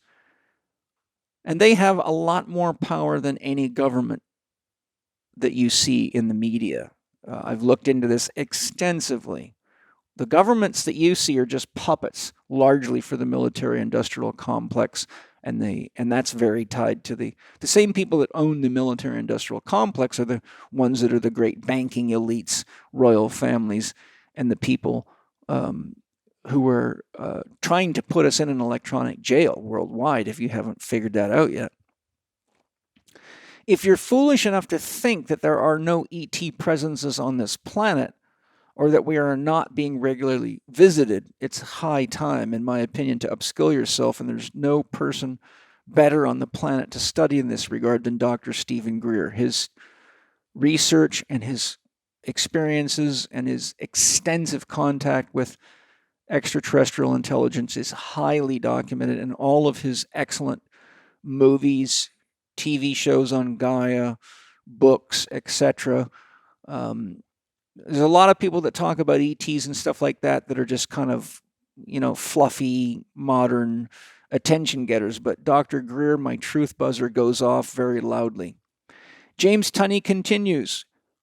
Possible low-level military engagement as distraction, for example, the Ukraine or Taiwan or calls from the UN for more intervention in Afghanistan, increased normalization of implants in the body, possible liberation of drug laws and amnesty to free up space in prisons and allow people that love their servitude to Big Daddy to keep popping pharmaceutical sweeties.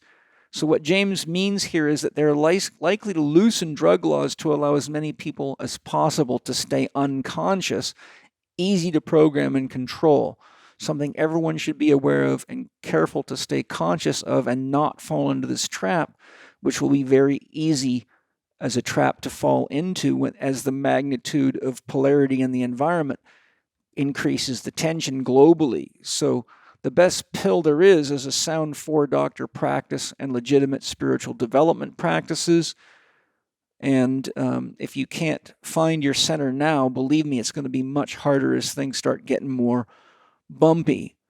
And that's exactly why in the second edition of How to Eat, Move, and Be Healthy, I put a section right in the beginning of the book to show you how to develop your 4-doctor values and get clear on what your practices are so that you actually have a stabilizing routine that helps you deal with the physical, emotional, mental realities of life in a spiritual way. So James's conclusion to his forecast is, so allow disorder, create new order, suggest freedom from work, increase automation, relax some criminal justice for criminals, increase freedoms for law-abiding citizens, and you know what that means if you're paying attention at all, and finally to move towards a less national and more global structure. Now, here's my personal 2022 forecast in conclusion of our Lovers Bootcamp for 2022. We'll be tasked with the challenge of doing the honest shadow work I suggested in 2020, where we run the great risk of falling into sex and violence loving, which often means resorting to violence. With violence comes the risk of self-injury, injuring others we share relationships with, and destroying the infrastructure of our homes, cities, and civilization. We must each take responsibility for our inner reality and how we impact others. Until we can be honest and loving with ourselves, it's childish to expect others, particularly those in positions of authority, to be loving and kind to us. Like attracts like. This is a universal principle. We must all wake up, clean up, grow up, and show up as adults on the world stage now. We must get clear on a common vision, mission, and values that represent a democracy and seek to protect natural resources that we all need to live, without which our children have no future whatsoever. So we need to realize that winding us up, provoking us, threatening us, etc., is part of their plan, and not to fall into drug use and resorting to false hierophants to guide us, and irresponsible medical doctors that don't follow the Hippocratic Oath, take bribes, and can't take care of themselves anyhow. Don't go to sick people and irresponsible people for health advice, or you're going to have to deal with the karma of being so brainwashed. And ignorance is not bliss. We will each be tasked with the objectives of 2021, the 5-year of the Hierophant, and we must choose who we trust for guidance very carefully. Always remember, by their fruits ye shall know them. Look at the book, The Real Anthony Fauci, carefully. Look at Mickey Willis's new book. Listen to wise people. Never judge a man by the creed he or she professes, but by the life he leads. Look into Joe Biden. Look carefully. Look into Donald Trump very carefully. I know there's people that are in love on both sides of the fence, but what I see when I look is that we have a puppet show. We don't have a government. Neither of these men should be anywhere near the presidency, in my opinion. That's just my opinion. It's okay to have a different opinion. That's what makes life beautiful. Okay? Watch Mickey Willis's Plandemic documentary series and study his book titled Plandemic. Fear is the virus, truth is the cure. Watch Dr. Len Horowitz's YouTube lectures titled DNA Pirates of the Sacred Spiral, or read his excellent book by the same title. In 3.5 hours with Dr. Len Horowitz, you will get one seriously good education about what's going on. And remember, those lectures were filmed in 2004 and 2005. And when you see his predictions for what's coming, which he gave then, you will want to find this guy and call him Nostradamus. Study Robert F. Kennedy's book, The Real Anthony Fauci, Bill Gates, Big Pharma, and the Global War on Democracy and Public Health very carefully. I highly recommend you subscribe to Robert F. Kennedy's newsletter titled The Defender. Easy to find. Study Dr. Joe Mercola's book, The Truth About COVID-19, Exposing the Great Reset, Lockdowns, Vaccine Passports, and the New Normal. And I highly recommend you go to Mercola.com, MERCOLA.com, and sign up for his newsletter. It's loaded with excellent factual information, resourced. Follow Sayer G and Kelly Brogan. Their web newsletter, their newsletter is very good, and their website's very good. It's greenmedinfo.com. Follow Chek professional and former Chek Institute instructor and comedian J.P. Sears. He's sharing some of the most honest truths to awaken people in digestible, humorous presentations regularly. His comedy videos are very informative and a great wake-up tool to share with the family, friends, and anyone that you feel is sleepwalking. I am super proud of JP. JP started training with me. He left college to study with me at age 19. He was my protege, worked with me clinically for 5 years, became an instructor, and all in all, I think he worked for the Institute for 7 years before he decided he wanted to go off and try his hand as a comedian, and I'm super proud of him. And he used to always crack us all up constantly in class. Study my videos on YouTube titled Why Kings Kill Your Children. It's a 2-hour potent education that everyone needs with lots of excellent resources to show you who's behind all this stuff. I also have a video that you should be able to find called The Danger of Living in Two Realities. And that's all about the difference between living in a digital reality and the analog or real world. I have a video called The Danger of Losing Yourself. Self is spelt with a capital S for a reason. You'll see when you watch the video. And I keep sharing videos regularly as I can to support you.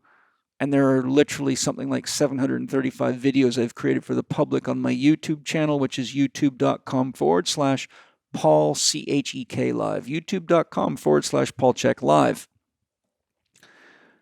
And please keep listening to and sharing this podcast to help keep people informed. If you haven't listened to my podcast on vaccinations with Dr. Sherry Tenpenny, one of the world's leading authorities on the topic, I highly recommend it. It's my most listened to of all my podcasts, and it's made headline news 5 times in England and Australia, and is a potent education, particularly for parents. As we heard from Ernst Wilhelm and James Tunney, 2022 is likely to be quite turbulent, which is completely aligned with the lover's archetype. Be aware of what stage of the love model that you're expressing yourself from, and ask yourself, what would love do now when facing tough decisions or any kind of a crisis? That's a very hard thing to do. Believe me, I have wished I had done better many times, and I still, even at 60, have to really center myself, because when you're triggered and irritated, you want to bite back. But asking a question like, what would love do now, is exactly what someone like Jesus would have encouraged us to do. And obviously, to the best we can understand how he lived. Whenever there's lots of stress in the environment, or we're facing financial, personal, family, or professional hardships, or transitions, fatigue, illnesses, and disease are much more likely as we get more and more stressed. Remember, a chain's only as strong as its weakest link. That's why I highly recommend applying the teachings in my book, How to Eat, Move, and Be Healthy. Also, you can look at my YouTube video titled Your COVID-19 Protection Plan, which for some amazing reason, has never been taken down, and I put it up right in the beginning when all this started in 2019. Complete my Holistic Lifestyle Level 1 Coach online. That's a very wise idea for your whole family. As I said earlier, it's our public health program, and anyone 12 years of age or above could understand it. The program teaches you how to implement the tips for optimal health and well-being and a healthy lifestyle offered in How to Eat, Move, and Be Healthy, and gives you a fair bit more, and it's co-taught by my wife, Angie Chek. Ground yourself in a healthy ritual if you follow the directions for 4-Doctor Living. In the second edition of How to Eat, Move, and Be Healthy, you'll have a clear definition of a healthy ritual and also simple work-in practices that cultivate life force energy, which are also very simple, effective spiritual growth practices that you can use. The book's got them all in there for you. Many experts are predicting more lockdowns, power outages, internet blackouts, supply chain disruptions, and food shortages in 2022. So keep adequate amounts of healthy canned foods. Whenever you can find organic canned foods in glass instead of metal cans, it's always a healthier option. Stock up on jerky meats and other healthy dried or dehydrated foods with a long shelf life, such as beans, legumes, rice, or dehydrated soup mixes. And you can often find those types of foods, the dehydrated soup mixes, in camping stores, which often have a good selection of those kinds of foods because that's what a lot of people take on camping trips because they're light, they last without refrigeration, and all you got to do is add hot water. Not that we hope to ever have to eat those things, but it's better than nothing.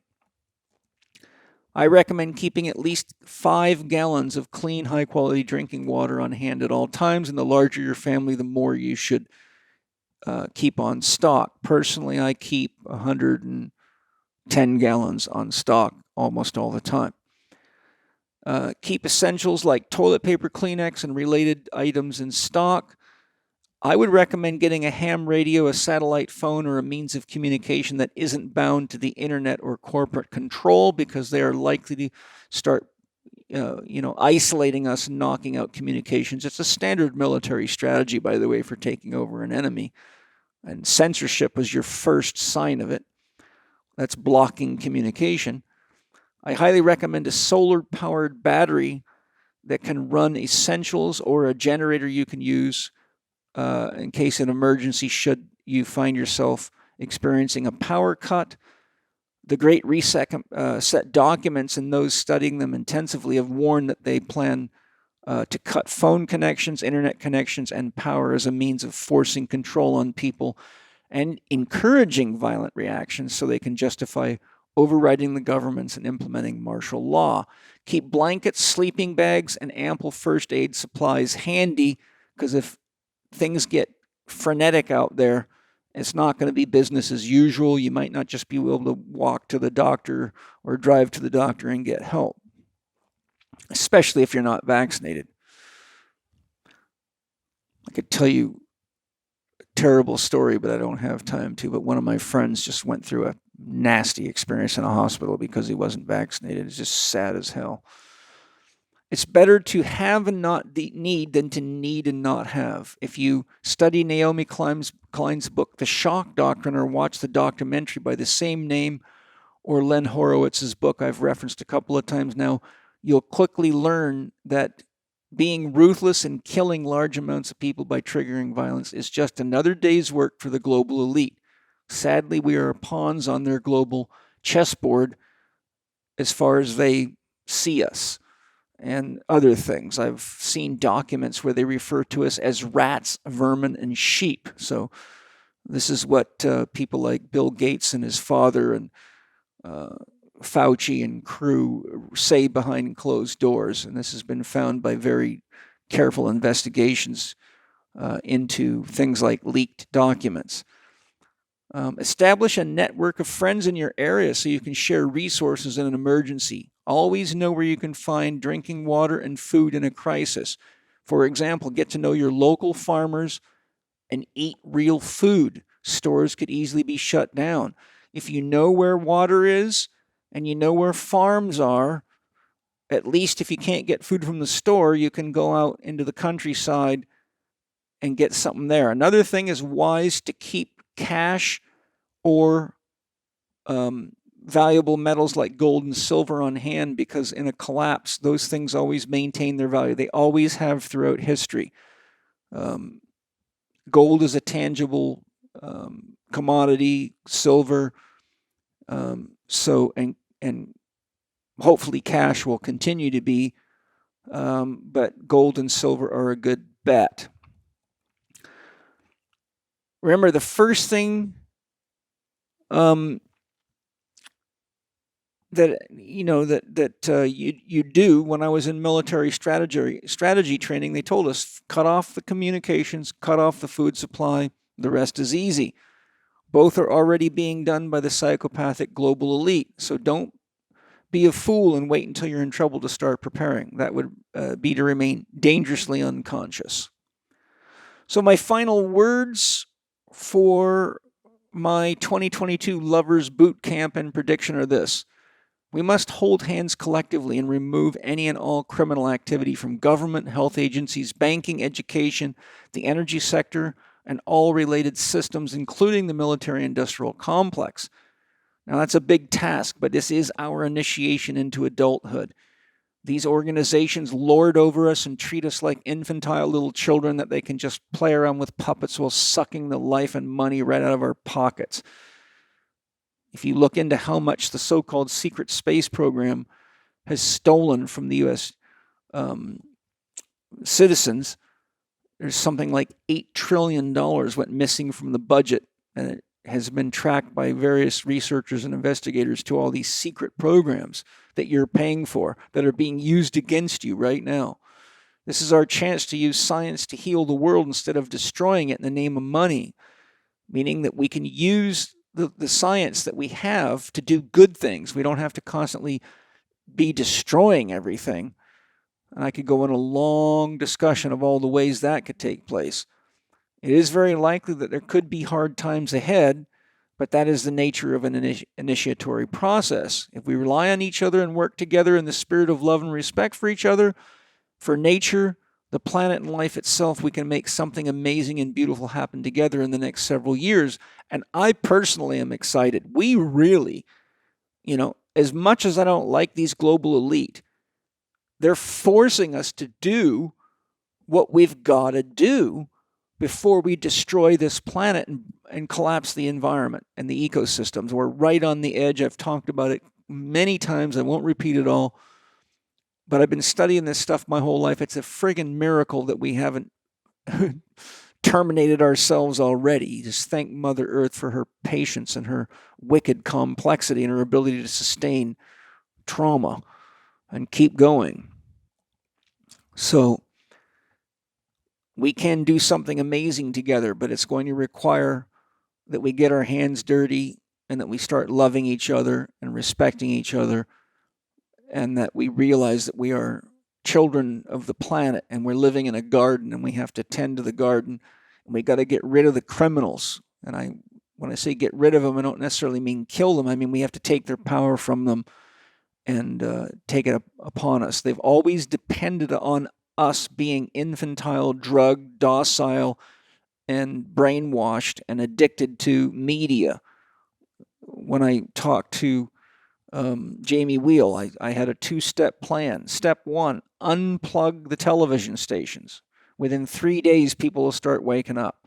If that doesn't work, step 2, shut the power off. Yes, people will die, but there will also be many that realize that the only way we can function is to get back to working with each other and interfacing with nature, and we will have a new love affair with the soil and with food, and we'll have to clean it up and do it right at a ground level. And we may need the Amish and people like that to teach us how to do it. So thank God some of those people are still around. They're pretty damn smart. They saw this coming, I must say. Many today have forgotten what it took our ancestors to create the freedom we have today, and now it's our turn to do our share. Let your heart be your compass, but don't be passive. It could cost you your life. So thank you for joining me in the 2022 Lovers Bootcamp. We have had quite a journey. I've done my best to share a lot of information that a lot of people aren't aware of, even skilled psychologists. So I'm with you all the way to freedom. Thank you for each of you to listening and sharing the episodes of this podcast and all the other podcasts you enjoy. If you enjoy Living 4D with Paul Chek, please, if you could be so kind as to leave me a nice comment on iTunes, I would really appreciate your support. Thank you to all my sponsors of the podcast for your amazing, organic, healthy products made with sustainable practices. We love you. Thanks to all of you for anything you buy from the sponsors. It gives me a little commission to support the podcast. I put a lot of time and effort into this. Believe me, I do. So as I like to end the podcast, we are safe, we are home, we are whole. Aho, Great Spirit. It is done, it is done, it is done. See you soon with another amazing podcast. Lots of love. Thank you for listening to Living 4D with Paul Chek. If you enjoyed this episode, we recommend episodes 18, 20, 22, 24, and 26, featuring Paul's Evolve series, where he talks about how to evolve yourself physically, mentally, emotionally, spiritually, and how to evolve your career. Or check out episode 59 with Paul on ancient wisdom and reimagining your health and performance. In episode 151, Paul talks about the people who changed his life. And more recently, in episode 164, Paul discusses how to create real health. Paul also talked with James Tunney in episodes 142 and 163. You can follow Paul on Instagram at paul.chek, on Twitter at paulchek, or on his YouTube podcast channel, youtube.com/living4d with Paul Chek. Watch more on Paul's blog at paulcheksblog.com and get your free subscription to Chek videos and more at the Chek Institute's new media site, chekiva.com. Remember, you can read the show notes and find links to the resources mentioned in this episode at chekinstitute.com/podcast.